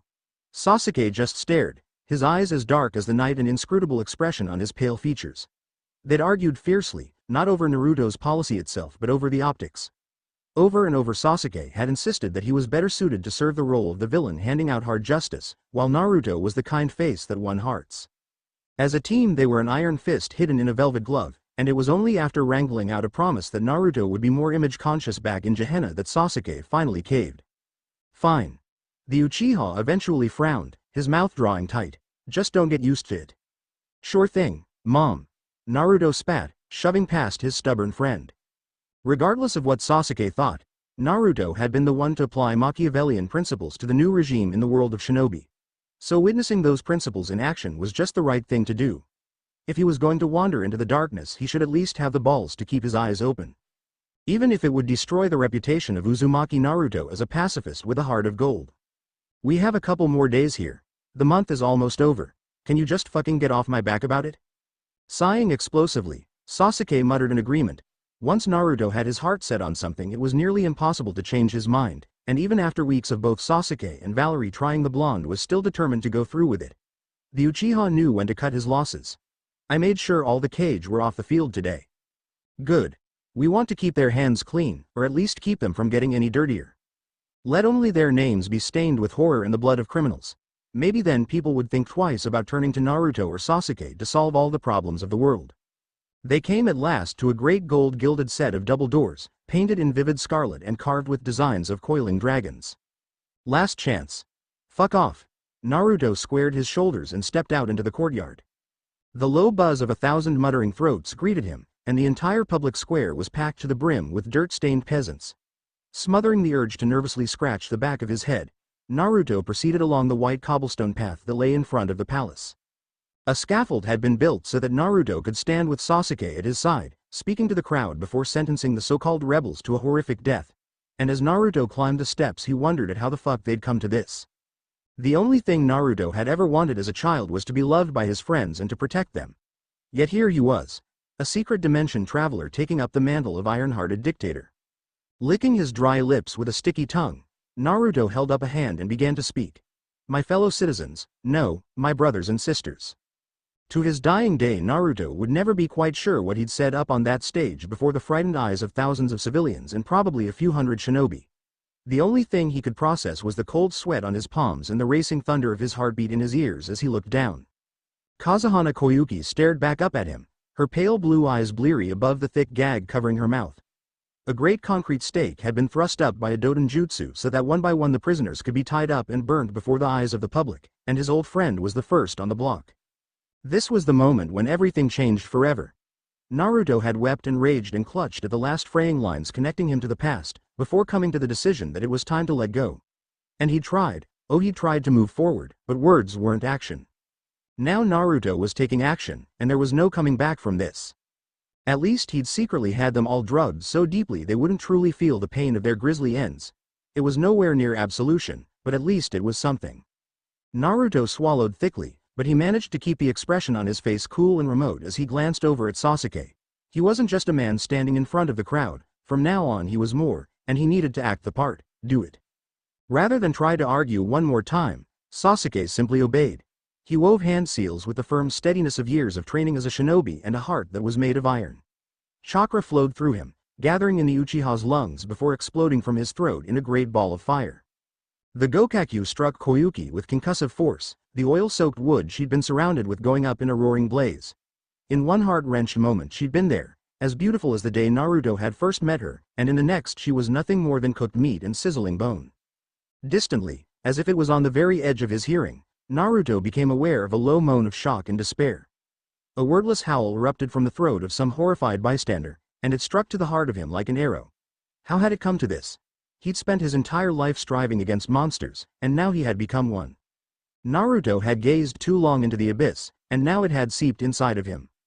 Next, one by one the drugged prisoners were dragged up to the pillar and weighed down with rope and oil-soaked wood, and again Sasuke destroyed them with explosive fireballs. The very air itself became saturated with the choking scent of death and ash, but they carried on with their sentence to the very end. Finally, after indeterminable hours that ran together and left behind only a mind-shredding numb horror, Sasuke spat out the last stream of flame. The Uchiha's lips had dried out and start weeping blood as a consequence of his unnecessarily powerful choice of execution technique. But he took the pain with the knowledge that the Gokakyu was delivering the quickest death. As the flames died away, they left behind soot-stained cobblestones and a pile of charred bone fragments. Naruto studied the gore with a clinically detached facade on his face, drawing on every reserve of mental strength he had to avoid shattering into pieces before the crowd. Then he looked up, and spoke with the ice-cold promise of the grave. Thus always to traitors. Turning his back on the terrified citizenry, Naruto tried not to let the way his own guards hastily averted their eyes bother him. He was every inch the unruffled tyrant, his hands calmly folded in the sleeves of his kimono, looking just at home surrounded by the massacred as he would at a tea party. The charade lasted until Naruto returned to the palace gardens, the doors slamming shut behind him and Sasuke with an echoing finality. Fuck. Sasuke wheezed, massaging at his throat with a grimace. Let's not do that again. Silence hung thick in the air as Naruto turned around and stared at Sasuke incredulously. Then the blonde began to laugh, doubling over and sinking to the ground as his hysterical chuckles mingled with bitter tears. Naruto heaved, spewing sour vomit into the grass with a choking gasp. Again and again he purged his stomach, sweating and weeping and choking. He folded over in silent misery, not even bothering to wipe the drool from his chin. In the end it was Valerie that came to him, appearing to clean the sick from his face and run her hands through his damp sunshine strands. It's all right. Everything is going to be alright. You don't have to do this ever again. We're going home tomorrow. Which was perfect, because Naruto knew that he'd been bled dry already. He had nothing left to give this broken country. The new moon shrouded the night in a darkness broken only by faint stars and the guttering flames of torches. Sasuke was sure there was some sort of cosmic poetry to be found there, but he didn't care to think too deeply on it. The heavy shadows concealed them as they scaled the palace walls and fled into the wilderness, and that was really all Sasuke wanted. You better not have forgotten anything. There's nothing in this world I want. Koneko shot back cattily, her soft voice cutting over the chirping crickets. The Nekomata's sour assertion was a bit too bitter, but she wasn't wrong. There was nothing the four of them wanted to bring back to Gehenna from this world. The memories were just too strong and too damning. Sasuke didn't bother to wait for Naruto or Valerie to reply back to him. The former was too wrapped up in his despair over lost innocence and the latter too consumed with caring for him. Even after they completed their escape from the world of shinobi, Sasuke knew they'd carry the marks of it with them. Let Naruto have his time to wallow for now. Soon enough the man would have to stand tall once more. Gehenna was a country that didn't forgive weaknesses or sentimentality. Leading the way over the dew-soaked grass fields, Sasuke kept his eyes peeled for curious farmers or wary animals. They'd all dressed up in heavy cloaks with hoods so no one would instantly recognize them, but it was better to be safe than sorry. Rumors of the legendary Uzumaki Naruto fleeing the capital could be a disaster for the regime they were leaving behind. Eventually they passed over a river and began to scale up a rocky outcropping, Sasuke setting his focus unerringly on the snow-capped peak he could see glinting like a white flame in the dimness. Sasuke had memorized the path back and forth from the nearest mountain over the past month, so he knew exactly where to go. He'd had to travel over and over to weaken the barriers between dimensions so that he could take them all to that damn desert realm without passing out from the strain of it. The further they silently climbed, the colder and windier it became, until they were all chattering at the chill with pale mist seeping from their mouths. Frost crunched under their heels as the path became more and more frozen, so that by the time they ascended to the flat peak their boots were soaked with snowmelt.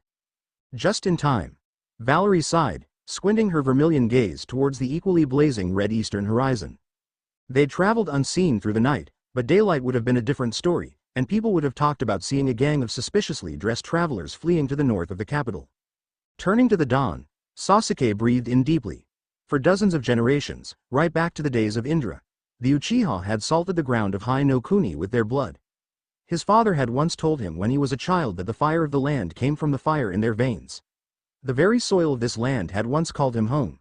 It still did, but sometimes it was time to let go of the past in order to move into the future.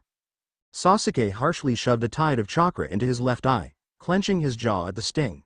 Ebony yielded to the scarlet of the Sharingan and then finally to the vibrant lavender of the Rinnegan. "Are you ready?" he asked, addressing the group as a whole, even if everyone knew there was only one true target for his question.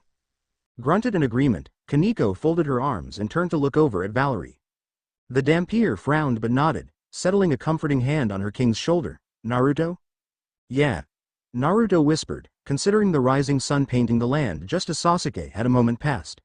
Salty tears glittered on his cheeks as the blonde unashamedly grieved, his hand hanging limply and making no motion to wipe at his eyes. "Let's go." The weave between dimensions parted with a stuttering rip, the very essence of reality seeming to peel back and distort the light. All that was left in the empty space was the abyssal nothing, a teeming thick cloud of not being that stood taller than Sasuke himself. "You three need to pass through first." Eyeing the black and violet hole between the worlds with a suspicious mien, Koneko hesitated.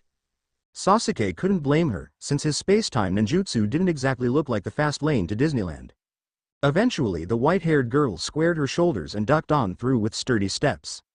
Valerie stood around staring at Naruto with a distressed twist to her pretty features, and maybe if he couldn't feel his chakra bleeding away he'd be a bit more sympathetic to her obvious distress.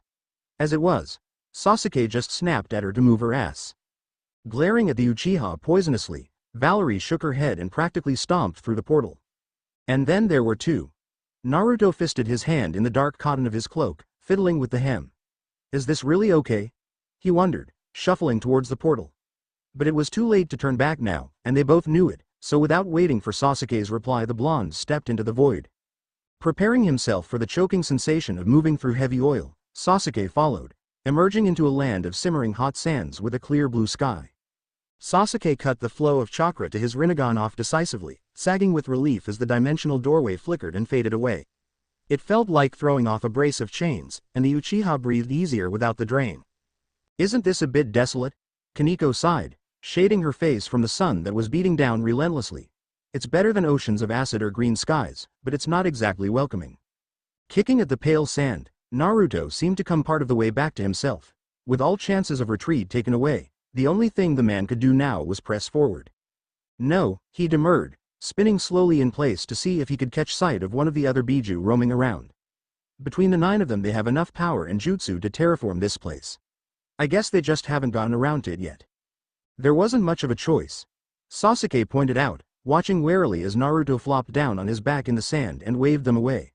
All of Kaguya's dimensions were unwelcoming, but the desert one was the one that resembled Earth most closely, and so would be the easiest for the Biju to work with.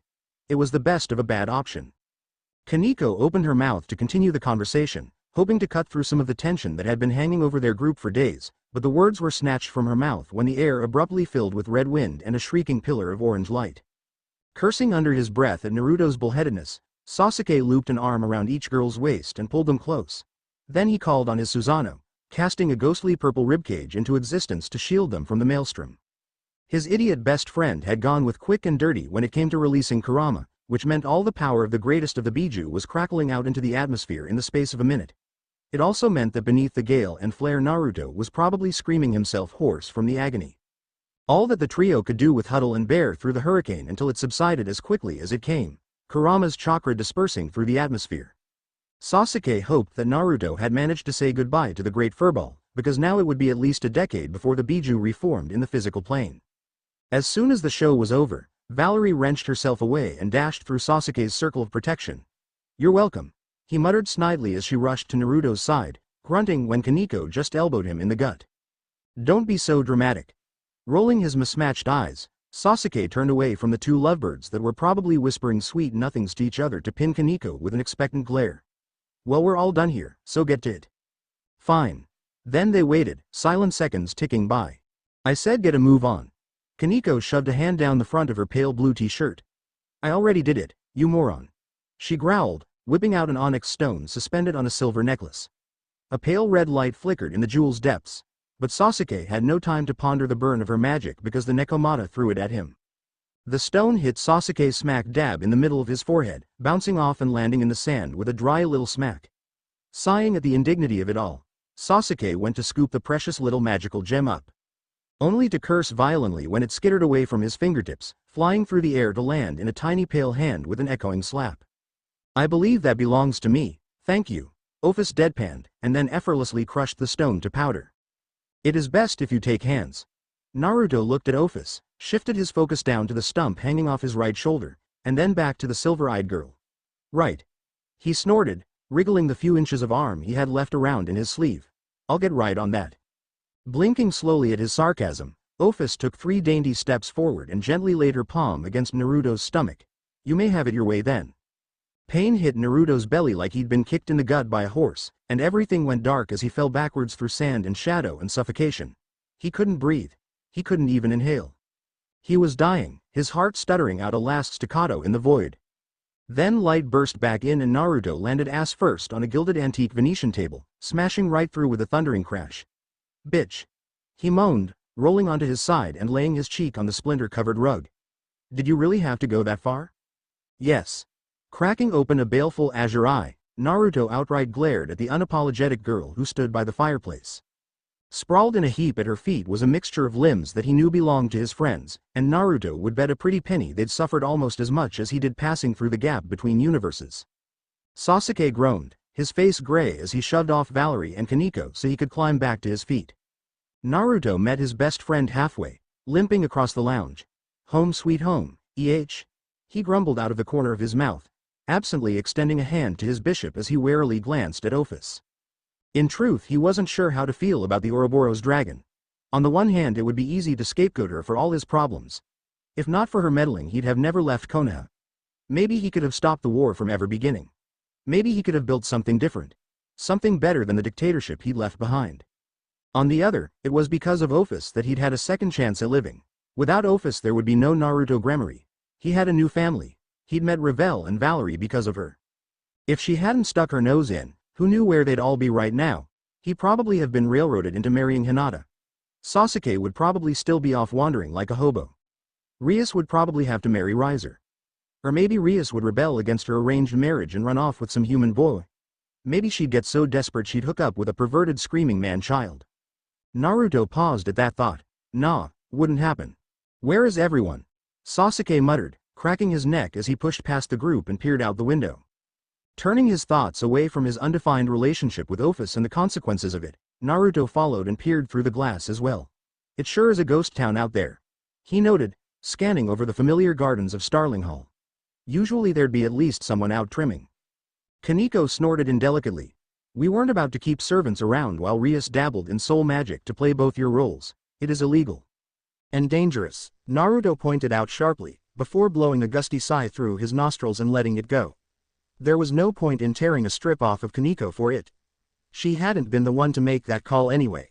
Never mind, let's just go find them. It was easier not to think on the empty gaping hole that Kurama left behind when he had something concrete to do. Naruto didn't have to agonize over the right choices or the future wars that would inevitably return to Konaha if he had a simple A to B task to accomplish. This was his life now. He just needed to find his groove again, somehow. The bright gold of Kaneko's gaze darkened to inscrutable amber as she considered Naruto's war-scarred body and Sasuke's sharp-edged expression, but she didn't try to bar their way. Instead she just shrugged noncommittally and strode out the door. Biting into the flesh of his cheek until the copper taste of blood sparked across his tongue, Naruto forced his mouth into a bitter smile and followed. There was a sensation of the utterly surreal when Ofus of all people quietly filed in, and Naruto tried to ignore the itching feeling that tickled across his spine. The dragon goddess might have some say in what went on in the Gremory house because of her interference, but Naruto was only willing to give her so much control. Giving into his own enslavement was no way to build an empire.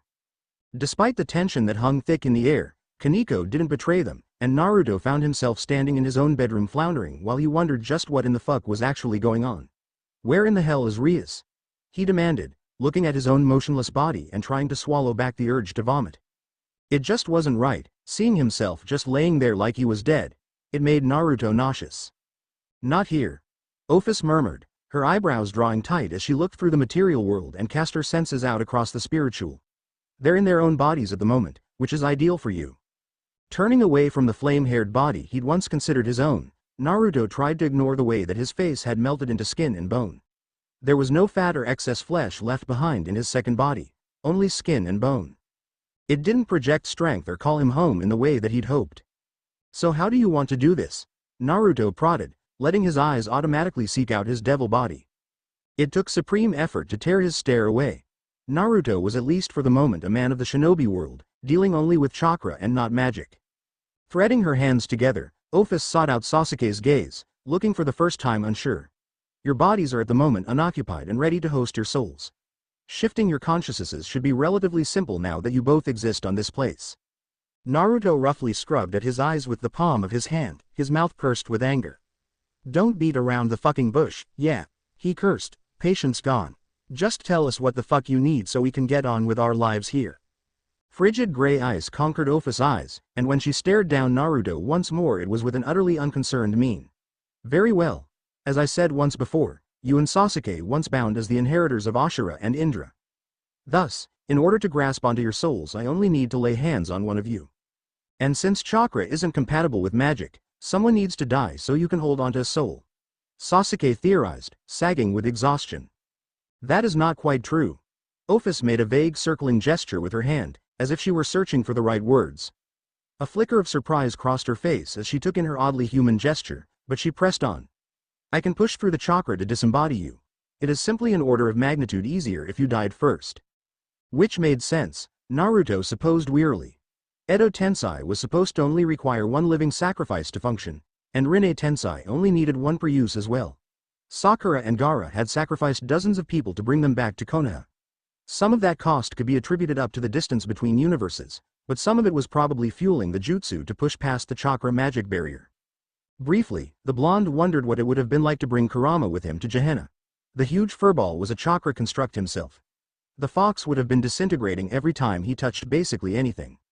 The image of Kurama wailing, "I'm melting," and turning into a puddle of goo made Naruto's mouth twitch with amusement. Enough. Exhaling slowly, Naruto steeled himself. His body was already slowly dying without Kurama. Uzumaki vitality could only take him so far, so he just had to go easy. It would be as simple as going to sleep. Alright, I'm ready. You're a self-sacrificing moron. Sasuke commented acidly, glaring at Naruto with an expression of supreme irritation. Take a back seat for once, and make sure to change the rug. Rias hates it when blood gets on the carpet. Valerie grinned in slightly desperate relief. Don't worry about it. Cleaning up a bit of blood is my speciality. What? Naruto goggled, looking from one friend to the next with bafflement. Instead of responding to the confused blonde, Sasuke just laid the flat of his palm over his heart. Then he lit it up, punching straight through with a Chidori Iso. Look, I know that we've usually tried to deal with things on our own, but this is getting to be a bit too much, isn't it? Maybe you should think about talking to your brother. No, Rias declared emphatically, running a hand through her ragged mane and violently suppressing the urge to break out in wild frustrated screeching. We've come too far to quit now, and there's too much riding on our silence. Scoffing at the denial, Akeno narrowed bloodshot eyes at her best friend. All right then. It wasn't the first time the Thunder Priestess had suggested that they reach out for help from devils with much more power and experience than they had, and Rias knew it wouldn't be the last. It was only to be expected. A few days or weeks play-acting that everything was perfectly fine was one thing, but they had spent nearly 2 months now dabbling in illegal soul magic and shifting bodies to keep up the charade. Rias herself was exhausted on a bone-deep level from having to constantly possess her nephew's body, and with smaller reserves Akeno was even more fatigued. Sooner or later something had to give. Either Naruto and Sasuke came back home, or she and her peerage wouldn't be able to keep lying. They might be devils but they still had their limits, and Rias was reaching hers. She was constantly tired, with daily body aches and what little sleep she could get disturbed by surreal nightmares. It was probably even worse for Akeno. But Rias had made a promise to Naruto that she'd keep his secrets and not betray him. The entire fragile reconciliation she built with her nephew depended on that trust. Maybe it would be easier for her to come clean with the rest of their family, but doing so could destroy the bonds their family had with Naruto. He wouldn't be Naruto Gremory, their young genius, but rather the reborn Uzumaki Naruto and not truly their son. If Rias turned her back now, Naruto may never forgive her. Not to mention that she'd have to admit that the man she'd come to love was the subject of a highly illegal ritual. Lilith's spells might be lost to time, but criminalizing soul consumption in general was a condition of the armistice with heaven. Rias loved her family, but she'd grown apart from them, and she didn't know if she could trust them not to turn Sasuke over to the angels for some political benefit. Fine. We'll just have to wing it. Akeno sighed, shoulders slumping as they stepped through the front doors of Starling Hall. As long as we include extra details in the diary, Naruto should be able to deal with Kyoto when he comes back. Agreed. The diary was a meticulous account of the various meetings Rias had been forced to pretend to be Naruto at, which she'd started so that once her nephew returned he could step into his role like nothing had happened. It had been mostly minor events and easily forgettable details that Naruto probably didn't even really need to know about. Until now. A play date with the only daughter of Kyoto's ruling kitsune seemed like a chance for the adults to play nice while the children toddled around making friends. But a single meeting of that magnitude could change Naruto's entire future. The burden that hung heavy on Ria's shoulders was enough to choke a weaker-willed woman. She hoped she was strong enough to bear it. Let's just hope that they're asking for a few positive reviews about their cuisine rather than a reasoned statement about their economic practices. Rias laughed bitterly, rubbing at the bridge of her nose as she climbed to the second floor. I suppose we could describe Naruto's sense of taste. He enjoys everything but prefers well-cooked beef above the rest. He's not exactly a fussy kind of man. Letting the tips of her fingers trails across the tiny grooves that crisscrossed the stairwell's banister, Rias let her eyes drift shut. She might have to put up with another day of thankless expectation and pretense, but at least she didn't have to step forward with eyes wide open. Rias. Everything stuttered to silence, hanging on that one note as Rias' teal gaze fluttered wide. There was no layered falsehood or teasing bait on that tongue, only naked truth and the aching need for completion. A twin stare as dark as coal looked down, settled in a sallow face, but Rias knew. She knew him just as she knew the hunger in her bones. Sasuke. Half shrouded by the winking fluorescent lightbulbs of the manor, Sasuke stood with his face hidden in shadow. The fire of the Sharingan burned in the dimness, 2 glittering embers offsetting the dusty stillness that had fallen over Starling Hall. You're here. Rias stumbled, her eyes blurring with tears as she practically lunged across the landing without any regard for propriety.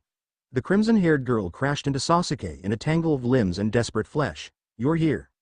Hot salty tears leaked from the corners of Rias' eyes as Sasuke looped his arms under hers, finding a steady stance that could support both their weights while he stared down into her face. You're here. She marveled again like a broken record, with desolation lilting her voice.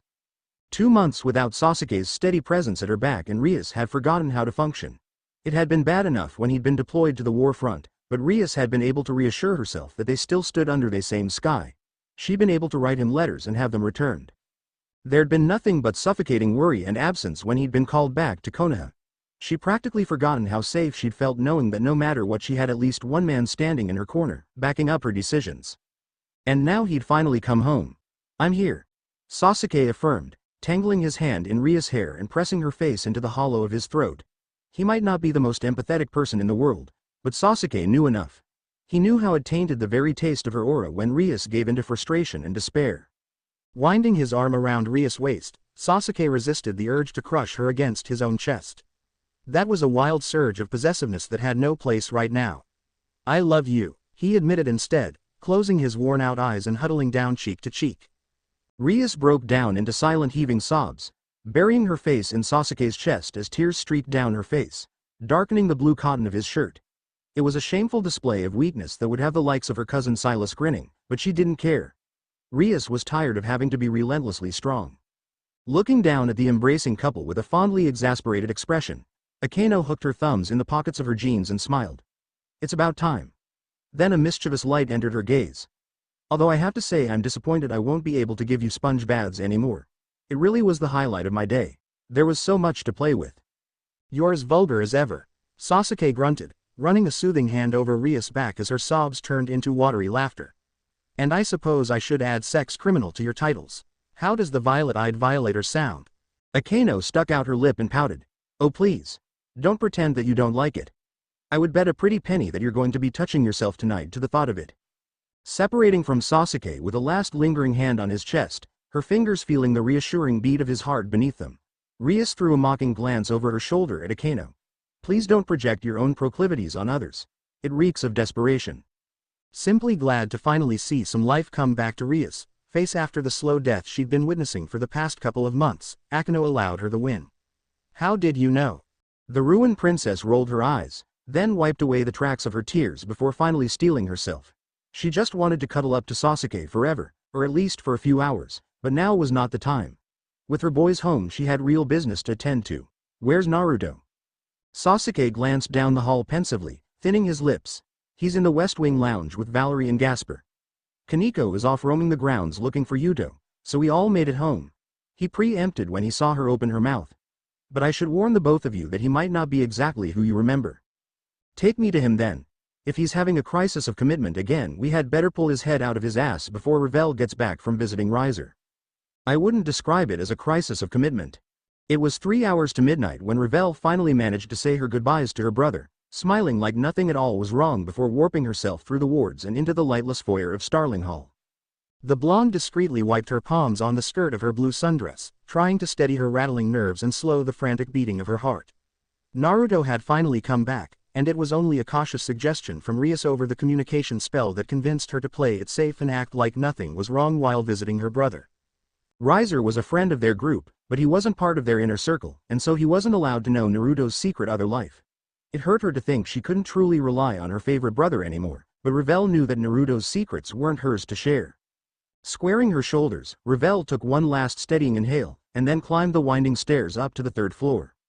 As the scattered members of the 2 Grammary peerages trickled back into the manor, Rias had shifted the gathering to the long gallery and fired off a short message to Revel about it 20 minutes ago. The bishop would be the last to arrive, a fact that kind of irked her, but there wasn't anything to be done. It was just bad luck that brought her fiancé back on the weekly Thursday evening visit she paid to her brother. The soft chatter of voices broke the silence as Revel crossed the house, growing louder with every step she took into the bowels of the manor. "Look, I'm not trying to run your show or anything, I'm just telling you what I think." Revel paused as Naruto's exasperated sputter passed through the door, smiling at the sound and feeling a bone-deep satisfaction. It had been too long since she'd heard him speak. Knocking loudly to announce herself, Revel stepped into the lavish den. "Good evening, degenerate rabble-rousers. What's on the menu this time? Crowning my eventual aunt-in-law queen of the Winter Court?" The sharp bark of laughter Naruto made didn't seem to surprise anyone else there, but to the newcomer it seemed off somehow. A little too hard and cynical, perhaps, and Revel reluctantly shifted her gaze towards Valerie. Lounging in a cozy green armchair with one leg thrown over the side, the Dampier woman clutched a clear goblet of blood in one hand. The ruby shade of her eyes seemed deeper somehow, and when she raised the glass in wordless salute to her fellow bishop there was a contentment in her face that made Ravel's blood boil. What exactly had her fiancé and her dear fellow bishop gotten up to while they were ranging the plains of the shinobi world? Ravel took hold of that jealousy with an iron grip, folding it up and stuffing it in the back of her mind to simmer. She wouldn't forget it, but she let sleeping dogs lie for now. There were more important matters to deal with. Hello Naruto. Ravel smirked instead, crossing the room in 3 long strides so she could throw herself into his arms for a bone-crushing hug. Did you miss me, you big baby? She prodded cockily once he reciprocated, hating the tiny note of vulnerability that rang through the sarcasm. Rough gravel rasped over Naruto's tone as he murmured a soft yes, unashamedly embracing his fiancée with the thirst for affection that had worked its way into his bones. Sweating and bleeding for Konaha again had left its mark, and the redhead just wanted something purely good for once. Quirking an eyebrow as the hug went on and on despite the awkward silence that hung in the air, the rest of the devils pretending to be anywhere else, Akeno sent an incredulous look over at Sasuke. Do you think they'll start rutting right here on the floor? She mouthed at him, earning a deadpan expression in return. The pair separated after a final squeeze. Naruto knuckled at one eye while he ruffled Ravel's sunshine strands with his other hand. Don't be like that, he snorted when she scowled and pulled away, a brittle smile on his face. Glowering as she tried to return her messed hair to some measure of order, Ravel just threw herself onto the couch between Koneko and Yuto. Is anyone going to fill me in, or am I just going to have to guess? Well. Rias began, eyes flicking to Naruto when her nephew leaned back against the wall next to Sasuke. As you can see, Naruto and Sasuke have returned, so we're in the process of trying to decide how to proceed from here. Yuto huffed a sigh, leaning ahead on his knees and drilling into the floor with a tired blue-gray stare. It's not exactly going smoothly. Which didn't exactly match what she'd expected from the group, if Ravel were honest. One of her fiancé's greatest strengths in her experience had been his ability to generate compromises and direct the collective energy of their disparate group. They'd never exactly done anything to go in the history books, but they've never wasted hours arguing either. Furrowing her brows in thought, Ravel trailed her focus from one devil to the next, scrutinizing their faces in an instant. Sasuke had a wintry mien, while Rias hovered between contentment and concern. Valerie seemed satisfied where Koneko appeared merely bored. Yuto was quietly irritated and Gasper just peeked over the lid of his box in innocent confusion. Her fiancé himself seemed frustrated and fatigued. Too many closed expressions and not enough communication, which was just out and bizarre for a reunion after months apart. It was like they were all standing around not sure what was actually going on. Ah. Ravel slapped her forehead, giving a truly mighty roll of her dark blue orbs. I really and honestly am surrounded by complete and total morons. I'm starting to wonder if the collective IQ in here is stuck in the double digits. Did it ever occur to you that maybe someone should provide a clear summary of where we've been and where we're going? Silence reigned as Naruto stared at his fiancée in shock, sheepish contrition creeping its way onto his features until he coughed awkwardly and rubbed at the back of his head. Fuck, yeah, I guess that would be just the place to start, wouldn't it? He muttered. Really, he should have started by actually telling the members of their little extended family what he had planned for Gehenna. Everyone was to a degree aware of his goals, but most of them had only heard about them second or third hand. Not to mention Rias and Akeno were on an entirely different page trying to needle information about the shinobi world out of him. Everyone had probably walked into the room with different expectations about what would happen, and Naruto hadn't whipped them into shape, which was probably why they'd pissed away a couple of hours talking in circles. It was just that it was hard for Naruto to string thoughts together, much less reinvent himself into a general at the drop of a hat. He was utterly exhausted. 2 months of betrayal, blood, war and torture had compounded. Coming back and finding himself in his new old body was just the disorienting cherry on the top of the cake. Maybe such a bald-faced admonishment was the wake-up slap that he needed. So Naruto dug deep, locking up all the desolation for another day and lay hands on the deep black core of iron in his soul. When he squared his shoulders and met Ravel's stare again, there was nothing left of visible weakness in him. He would become a sword that had passed through the fire and been tempered by it, rather than one that had broken under the pressure. One way or another, I'm going to become the king of hell. Naruto declared his treason with a steady finality, an electric blaze glittering in his eyes as he looked from one friend's face to the next. Yuto and Akeno seemed to practically vibrate with vindication, while Ravel and Rias frowned with visible confusion. Which was just about what he'd expected. Everything Yuto knew was something the blonde knight had heard through the grapevine, but Rias by comparison was actually part of the conspiracy he and Cyroorg had started. His aunt was directly familiar with his former plans to create some kind of democracy in the end. Cutting off Rias when she went to speak, Naruto threaded his fingers together and tried to project nothing but confidence. Some of us were born as devils, so they don't know anything different. But those of us who were once human, or at least close to it, know that things can be better than they are. Gehenna is rotten. Sasuke sighed, unfolding his arms and hooking his thumbs in the belt loops of his jeans. The pawn gave Rias a particular look, silently convincing her to subside without protest. He would answer all of her questions later, when it wasn't interrupting Naruto's appeal to the group. Nodding at the show of support, Naruto gave Sasuke a sharp-edged grin before turning back to face the rest of the room. Exactly, it's rotten. And I don't mean from a sort of, fuck the purebloods sort of perspective. I mean it's just a fucking sick society. Everyone just gets ahead by stepping on everyone else rather than helping each other. It's all competition and no cooperation. Naruto seemed to move into his stride then, something like real passion finally unfurling in his breast for the first time in months. Like come on. Just because the purebloods have most of the magical strength doesn't mean we should be treating the commoners like they're literal serfs. All reincarnated people are by law slaves. What the fuck is that supposed to be? With more than half of the people in the room being beings reincarnated through the evil peace system, Naruto knew he'd hit the nail on the head. But he needed more. Or what about the fact that crazy little bastard Deodora can run around raping nuns until their minds break and get away with it just because of his family name? No government is perfect. I learned that the hard way in the other world. The Grimoire heir admitted, looking directly at Ravel. With Rias wordlessly agreeing to not derail Naruto, his fiancée was the only one that might object to his new ideas now. Sometimes you have to be hard. Sometimes you have to do things that you'll find unethical. Sometimes reality had to come before ideals. But that should be the exception rather than the rule. We can do better than this. I know we can. Yuto lurched to his feet, a snarl on his handsome face as he glared at Naruto. So, are you going to tell me then that everything my friends and I suffered for the sake of those damn holy swords was acceptable? All that blood and pain was just for the greater good, wasn't it? Or do the ends not justify the means when it's people you care about going under the knife? Tension thick enough to cut hung in the air, choking the momentum of Naruto's speech, and he knew it was the moment of truth. Yuto had so directly challenged him that he couldn't brush it off without appearing to be a callous shithead. If he failed to win over the knight, now the pillar of support he'd been trying to build would split down the middle. There is a difference between necessary and pointless cruelty, Naruto murmured, remembering how he'd burnt those criminals and traitors alive in order to try and stabilize the new regime he'd built for Konaha. You might have to do monstrous things to build a better world, but you can't forget cruelty as a tool, not a trait.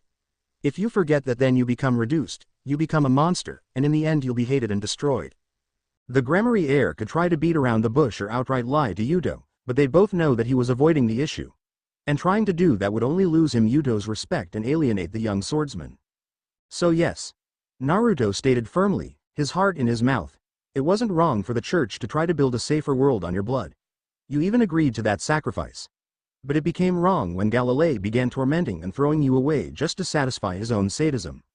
Naruto wasn't sure he even believed the words falling from his mouth, but this was the path he'd chosen, and it was the one he had to see to the end now. The muscles of Yuto's face spasmed into a rictus of hatred, heated and ugly, before smoothing out and leaving cold composure behind. A composure that was the direct opposite of the boiling venom in Yuto's voice. I'll follow you. Then he was in Naruto's face, fisting a hand in the redhead's collar. But if you ever forget the difference between necessary and pointless cruelty, I'll put my sword in your back. If I ever forget that, I hope you don't even hesitate.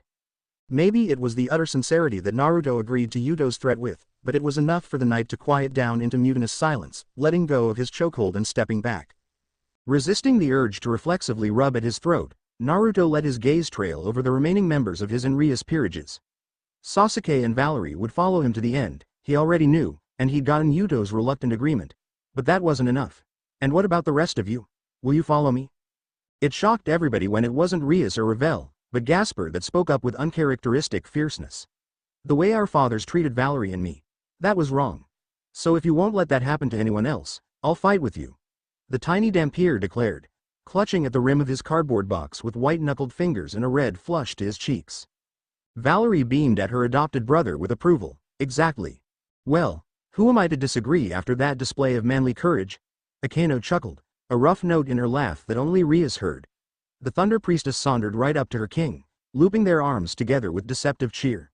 What's life without a little bit of excitement? Patting her best friend's arm with hidden sympathy, Rias met Naruto's questioning look head on. Unlike Naruto, she was perfectly aware of Akeno's inner distress. Her queen was worried they would all end up tortured and dead like Himejima Shuri had been, but wasn't willing to rock the boat when everyone else seemed to be getting on board. And Rias couldn't blame her. What Naruto was asking them to do was blatant treason. It was one thing to propose a conspiracy where they would legitimately acquire power within the bounds of the law and then use it to reform Gehenna. But it was entirely different to suggest seizing power implicitly by violence. If they failed, they would all be executed without a shred of mercy. In the end, however, there was no choice at all. Even if she disagreed, Rias wouldn't be able to convince Naruto and Sasuke to drop their crusade. She knew what kind of men they were, visionaries with hearts of iron. The only thing withholding support would accomplish would be to increase the risk of their failure. Very well. Which left only Revel and Koneko, the latter of whom made a vague shooing gesture. I'm doomed either way, so I might as well make the most of it. The Nekomata sighed airily. Lifting her chin, Revel folded her arms across her chest, refusing to speak as she stared down her fiancé with an unreadable expression. There was neither approval nor rejection in her sapphire eyes, only patient expectation. She'd given him his moment to convince everyone else. But she wasn't like them. Revel wouldn't hold her support hostage, but she demanded at least honesty from him. Naruto exhaled slowly, idly combing a thick strand of crimson hair away from his face. That's it for tonight, I think. We can talk more about the specifics once we've had some shut-eye. Revel and I have a few things to talk about anyway. The underlying request was received loud and clear by everyone, who filed out one by one. The last to go was Valerie, who threw a chilly look over her shoulder at the other bishop before she left the room. Pinching the bridge of his nose in frustration, Naruto ruefully wondered how exactly his life had come to this. He was one man trying to go up against the might of an empire with nothing but his friends at his back, who also had to try and juggle the emotional demands of two very different women. Human men might think managing a budding harem was all fun and games, but those assholes had no fucking clue. What happened? Revel's coldly flat question came out as a statement, making Naruto wince and want to shiver at the sheer frostiness of it. The suspicion and jealousy weren't unfounded, he had to admit, and they certainly weren't pleasant to deal with. But she had a right to those feelings. Gehenna might try to teach its women their job was to happily share a single man, but the heart wants what it wants. Crossing over to his fiancée with long sure strides, Naruto stopped when there was barely more than a foot of space between them. It was bad over there. He admitted lowly, remembered despair thinning his mouth. It wasn't exactly a justification, but at least it was an explanation. I was lost, I guess, and I needed support. Not a single muscle in Revel's face twitched, but something guttered out in her gaze, leaving only a mixture of worldly cynicism and reluctant satisfaction. In the end, she knew she couldn't turn away from him. Revel was tied too deeply to Naruto, and rationally it was exactly what she'd been raised to expect. To have the proof of her upbringing was vindicating in its own way. She had no room to complain. But that didn't stop Revel's heart from crumpling up in her chest. Rias balanced a tea tray on one hand and a plate of biscuits in the other as she circled around the Olympic-length pool that nestled in the back end of Starling Hall's estate. Technically speaking, she could easily levitate both tea and cookies with magic alone, but there was something more concrete about actually using her own hands. It provided a grounded feeling she hoped she didn't need.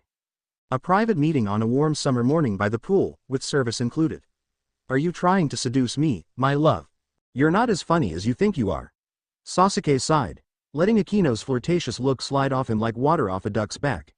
He was tired, with dark circles shadowing his eyes, but it was much better than the sheer exhaustion that had been creeping up on him yesterday. A good night's sleep had done him well. Rolling her eyes at her servant's usual banter, Rias delicately slid the tea tray and cookies onto the small round glass patio table. Would it be too onerous to expect a bit of serenity from the two of you, or will you continue to go at it like cats in heat?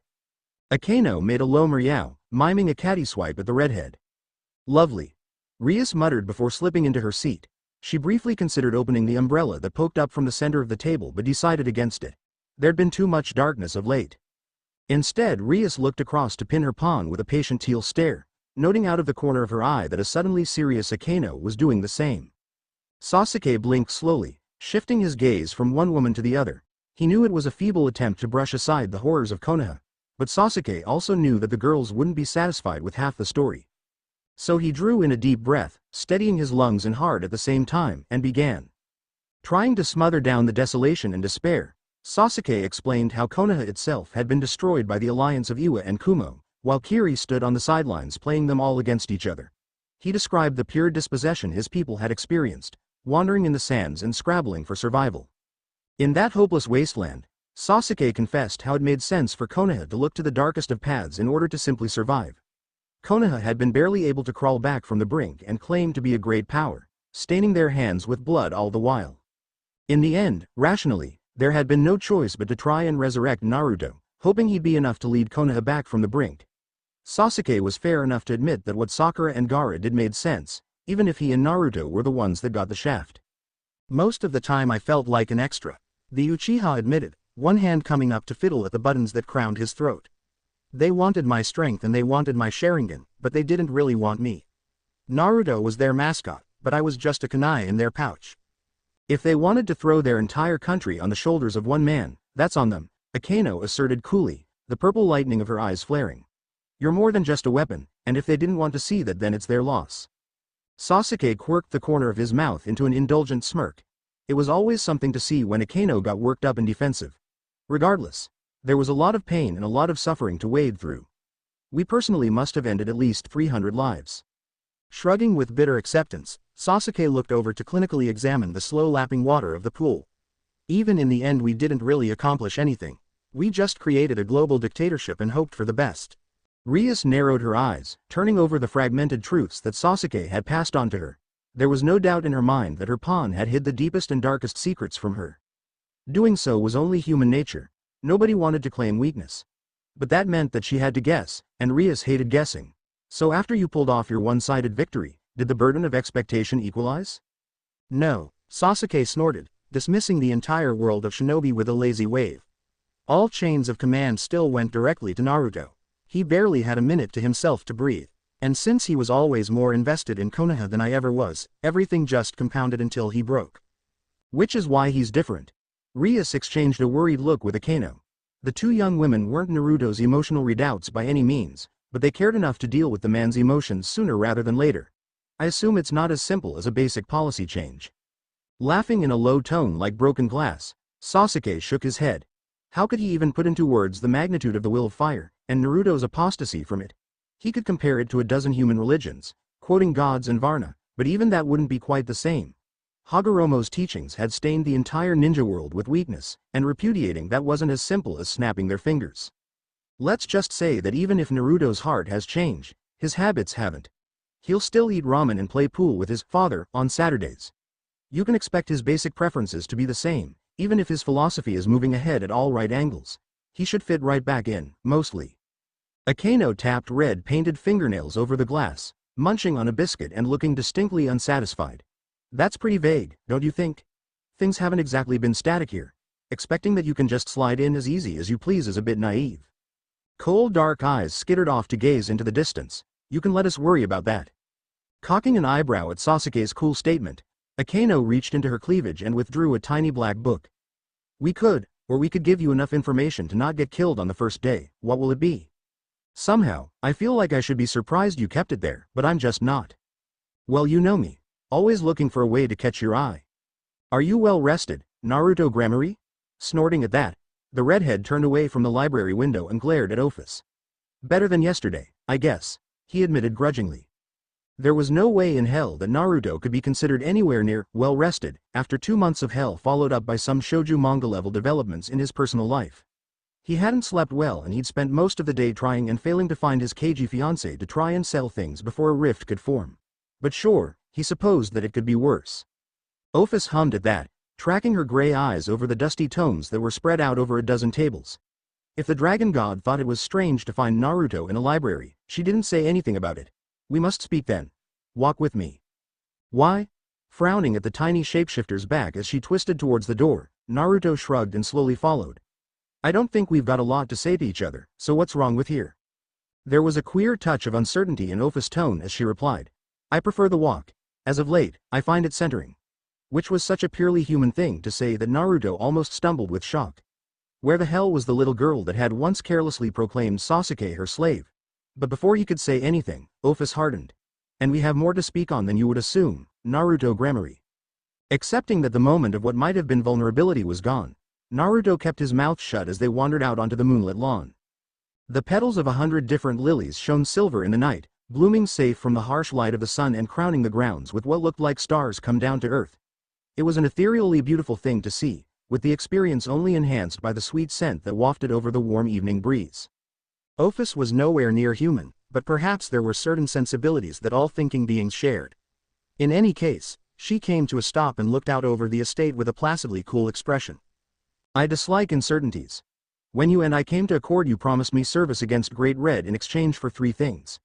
Transport to and from the world of shinobi on a single occasion by request, non-interference in the lives of the people you care for, and an end to my involvement with Uchiha Sasuke once Great Red has been defeated. Shoving his hands in the pockets of his navy blue sweatpants, Naruto hunched his shoulders tight.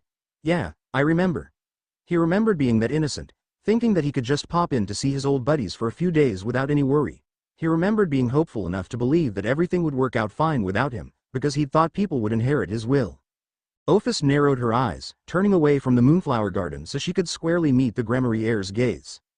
Because of the shinobi, the first part of our agreement was preempted. Further, I had to bind myself not only to you but also to Rias Gremory and Himejima Akeno to enable them to pretend you remained here.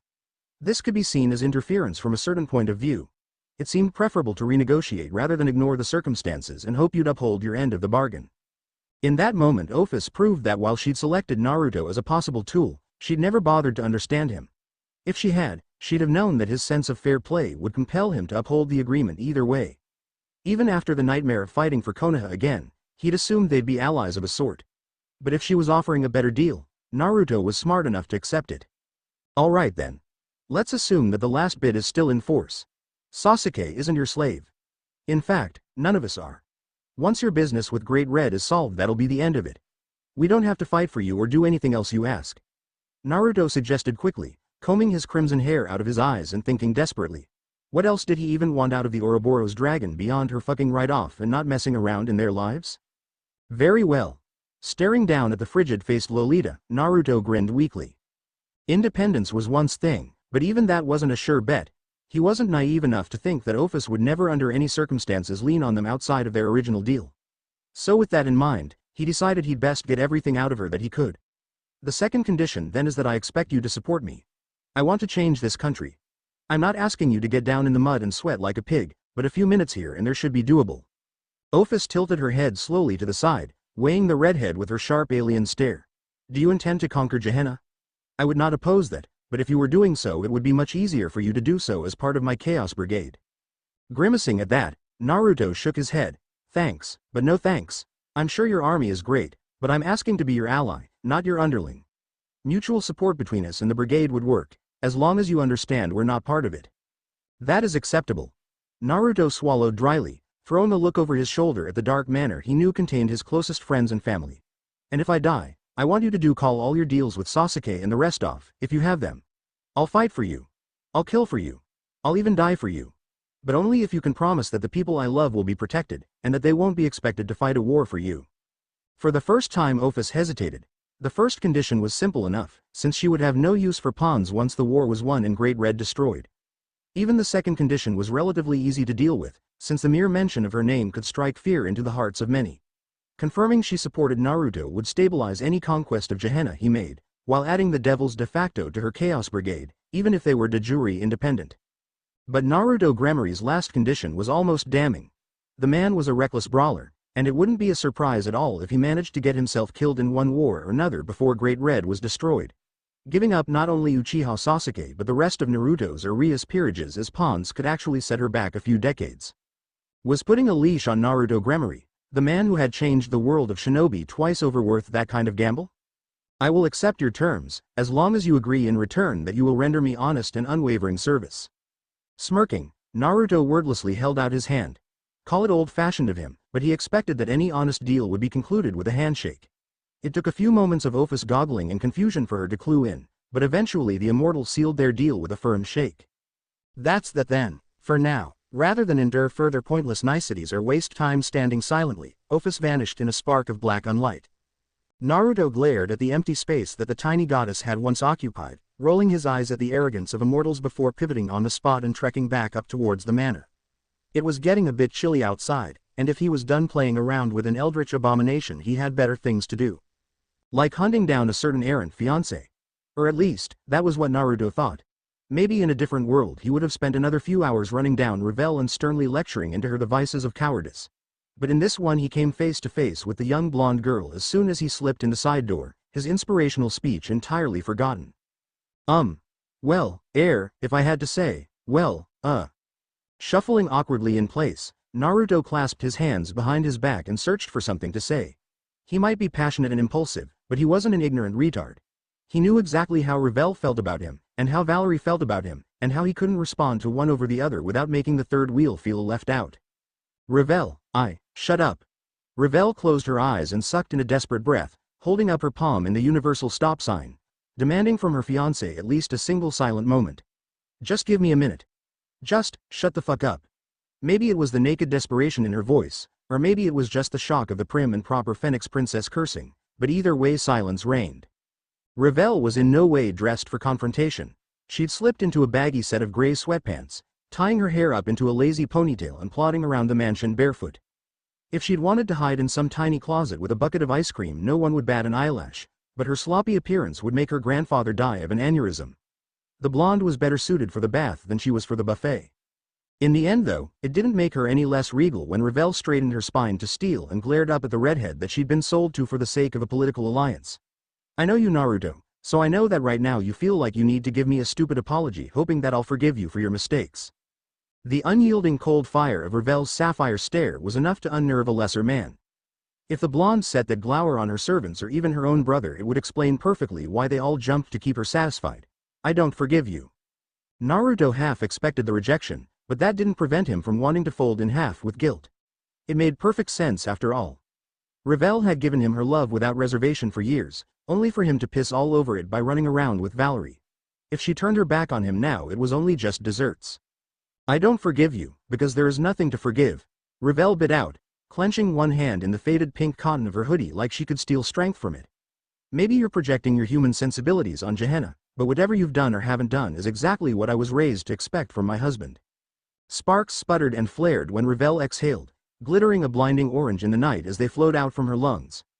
Those sparks scattered and died once the blonde lunged, plunging the pair into stifling darkness as she cupped Naruto's jaw with bruising force. I don't care who you stick your fucking dick into.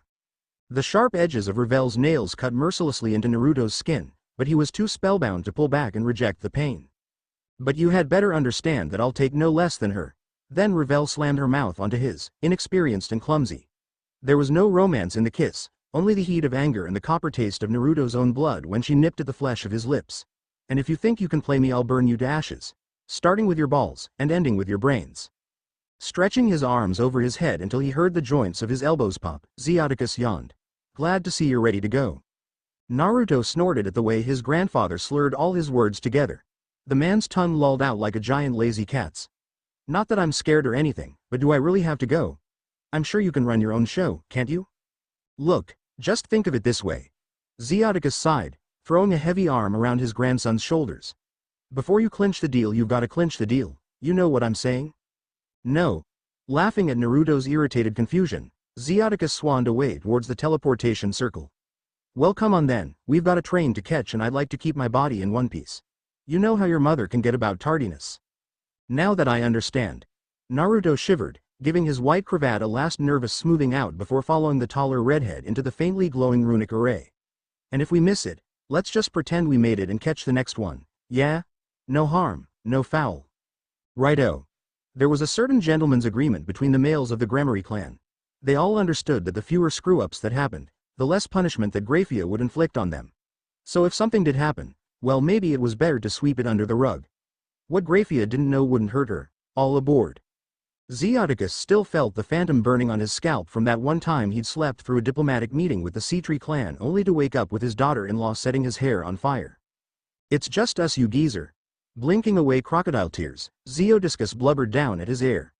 Such cruel words from my beloved grandson. Then before Naruto could send a sarcastic barb back, the Duke reached out with his magic and shoved them sideways through dimensions. The view of Starling Hall's foyer popped away like a soap bubble, plunging them into darkness before an absolutely crowded train station faded into view. Steadying Naruto with a hand between the shoulder blades, Zeoticus narrowed his ice-blue eyes and swept them across the platform. There was no trace of the goofy grandfather in his face then, only the disinterested Duke of Gremory who seemed to be looking down at the commoners as he and his heir shuffled through the crowd. While he was sure that word had gotten around that he had been speaking with Yasaka, Zeoticus would rather at least try to maintain some plausible deniability. And it was much less suspicious for a grandfather to take his grandson to the human world by train than it was to take the backroads paths between dimensions. A public trip implied they had nothing to hide after all. Zeoticus led Naruto into a private car about 2/3 of the way down the train, wordlessly flicking his fingers and locking all the doors with an offhand cantrip.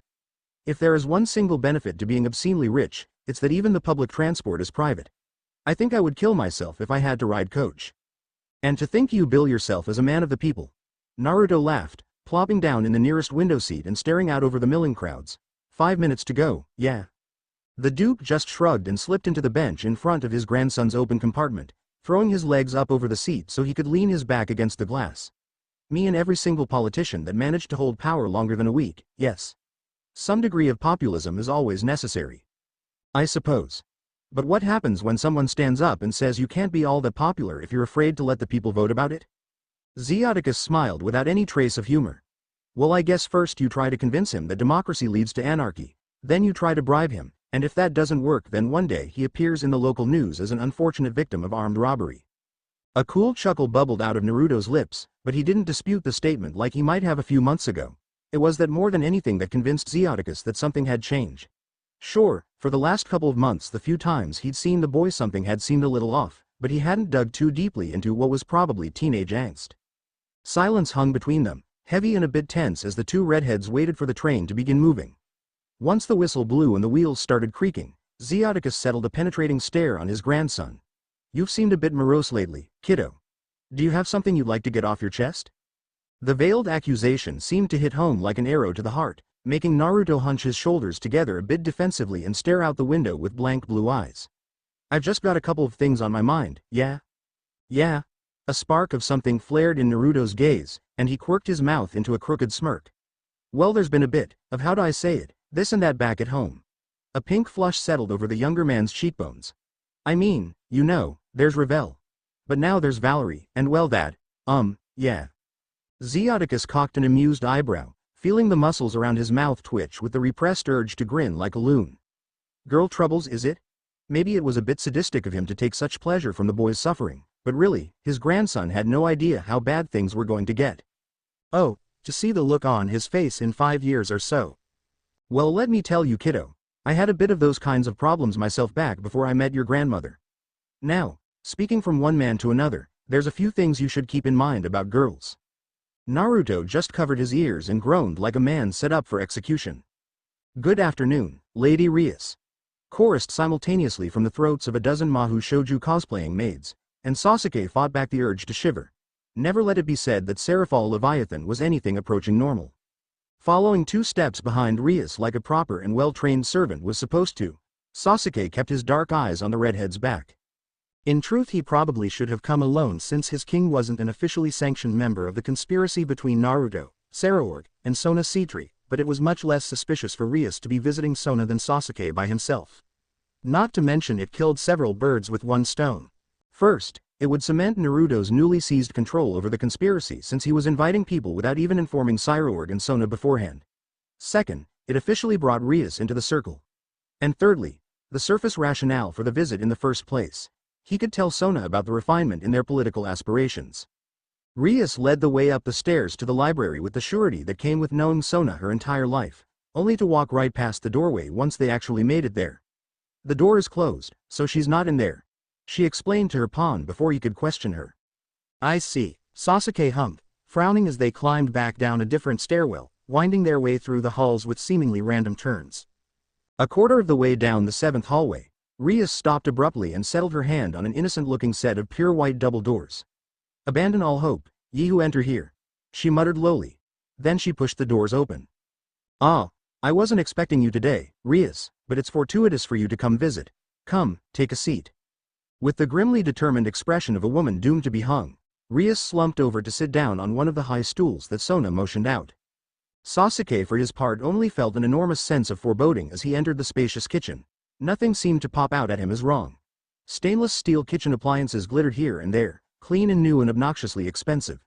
The countertops were made of smooth black marble, and there wasn't a single stain on the kitchen island that Rias was resting her elbows on. Even Sona Citri herself was smartly dressed in a freshly pressed chef's uniform. Citri. Sasuke acknowledged as he crossed the room, finding his own chair and leaving a single one between his and Ria's seats. It was the strictly polite thing for a male servant with a female master to do, and while Sona was part of their group, he didn't consider his personal life something she needed to know about. Sona nodded back before returning to kneading the ball of light brown cookie dough that she had her hands buried in. "What brings you here then?" she asked, short and to the point while adding another dash of baking powder to the bowl. "We thought it best to tell you there's been a change of plans in regards to our little association."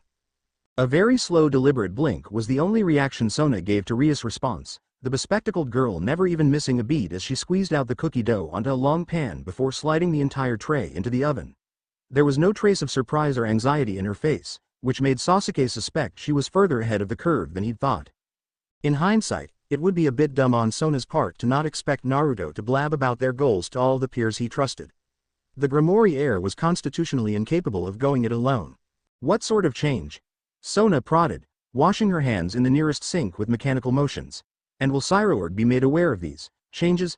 Every word was carefully measured with just the right amount of detachment, but underneath the suspicion shone through.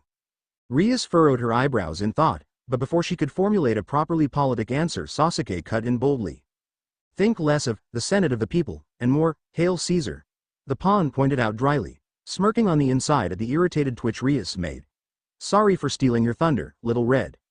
The sarcastic barb pulled a short laugh out of Sona's throat, and when she turned back to face them head-on there was only exasperated amusement in her violet gaze. "I see you're still struggling to control your servants, Rias. I assume Akeno is as feisty as ever?" Puffing out her cheeks in a pout, Rias glared at the other two. The glint in her eyes promised painful and embarrassing revenge in the near future. Regardless, Sona sobered back into distant disinterest, slipping on a pair of oven mitts and pulling the tray of golden brown cookies out of the oven. "That's fine. As long as the state is efficient and forward-thinking, I am not really concerned with the exact mechanics of governance." Well, that was convenient, Sasuke suppose, watching the sea-tree heiress shuffle the chocolate chip cookies one by one from the tray to a large porcelain plate. Of the original three conspirators, he'd always pegged Sona as the most pragmatic, more concerned with pet projects than with overarching questions of ethics. But even if she was the most coldly rational out of the three, he'd expected a little more resistance. It was probably best for Sasuke to keep an eye on Sona for a while, just in case. "Would you like to try one?" Deciding not to make waves where he didn't have to, Sasuke accepted a single biscuit from Sona, not noticing the frantic gestures Rias was making until he'd bid down. It was, this, the flavor. Sasuke chewed slowly and swallowed, looking down at the discreet half-moon his teeth had left behind in the freshly cooked dough. "This is not bad, actually." Then he took another bite.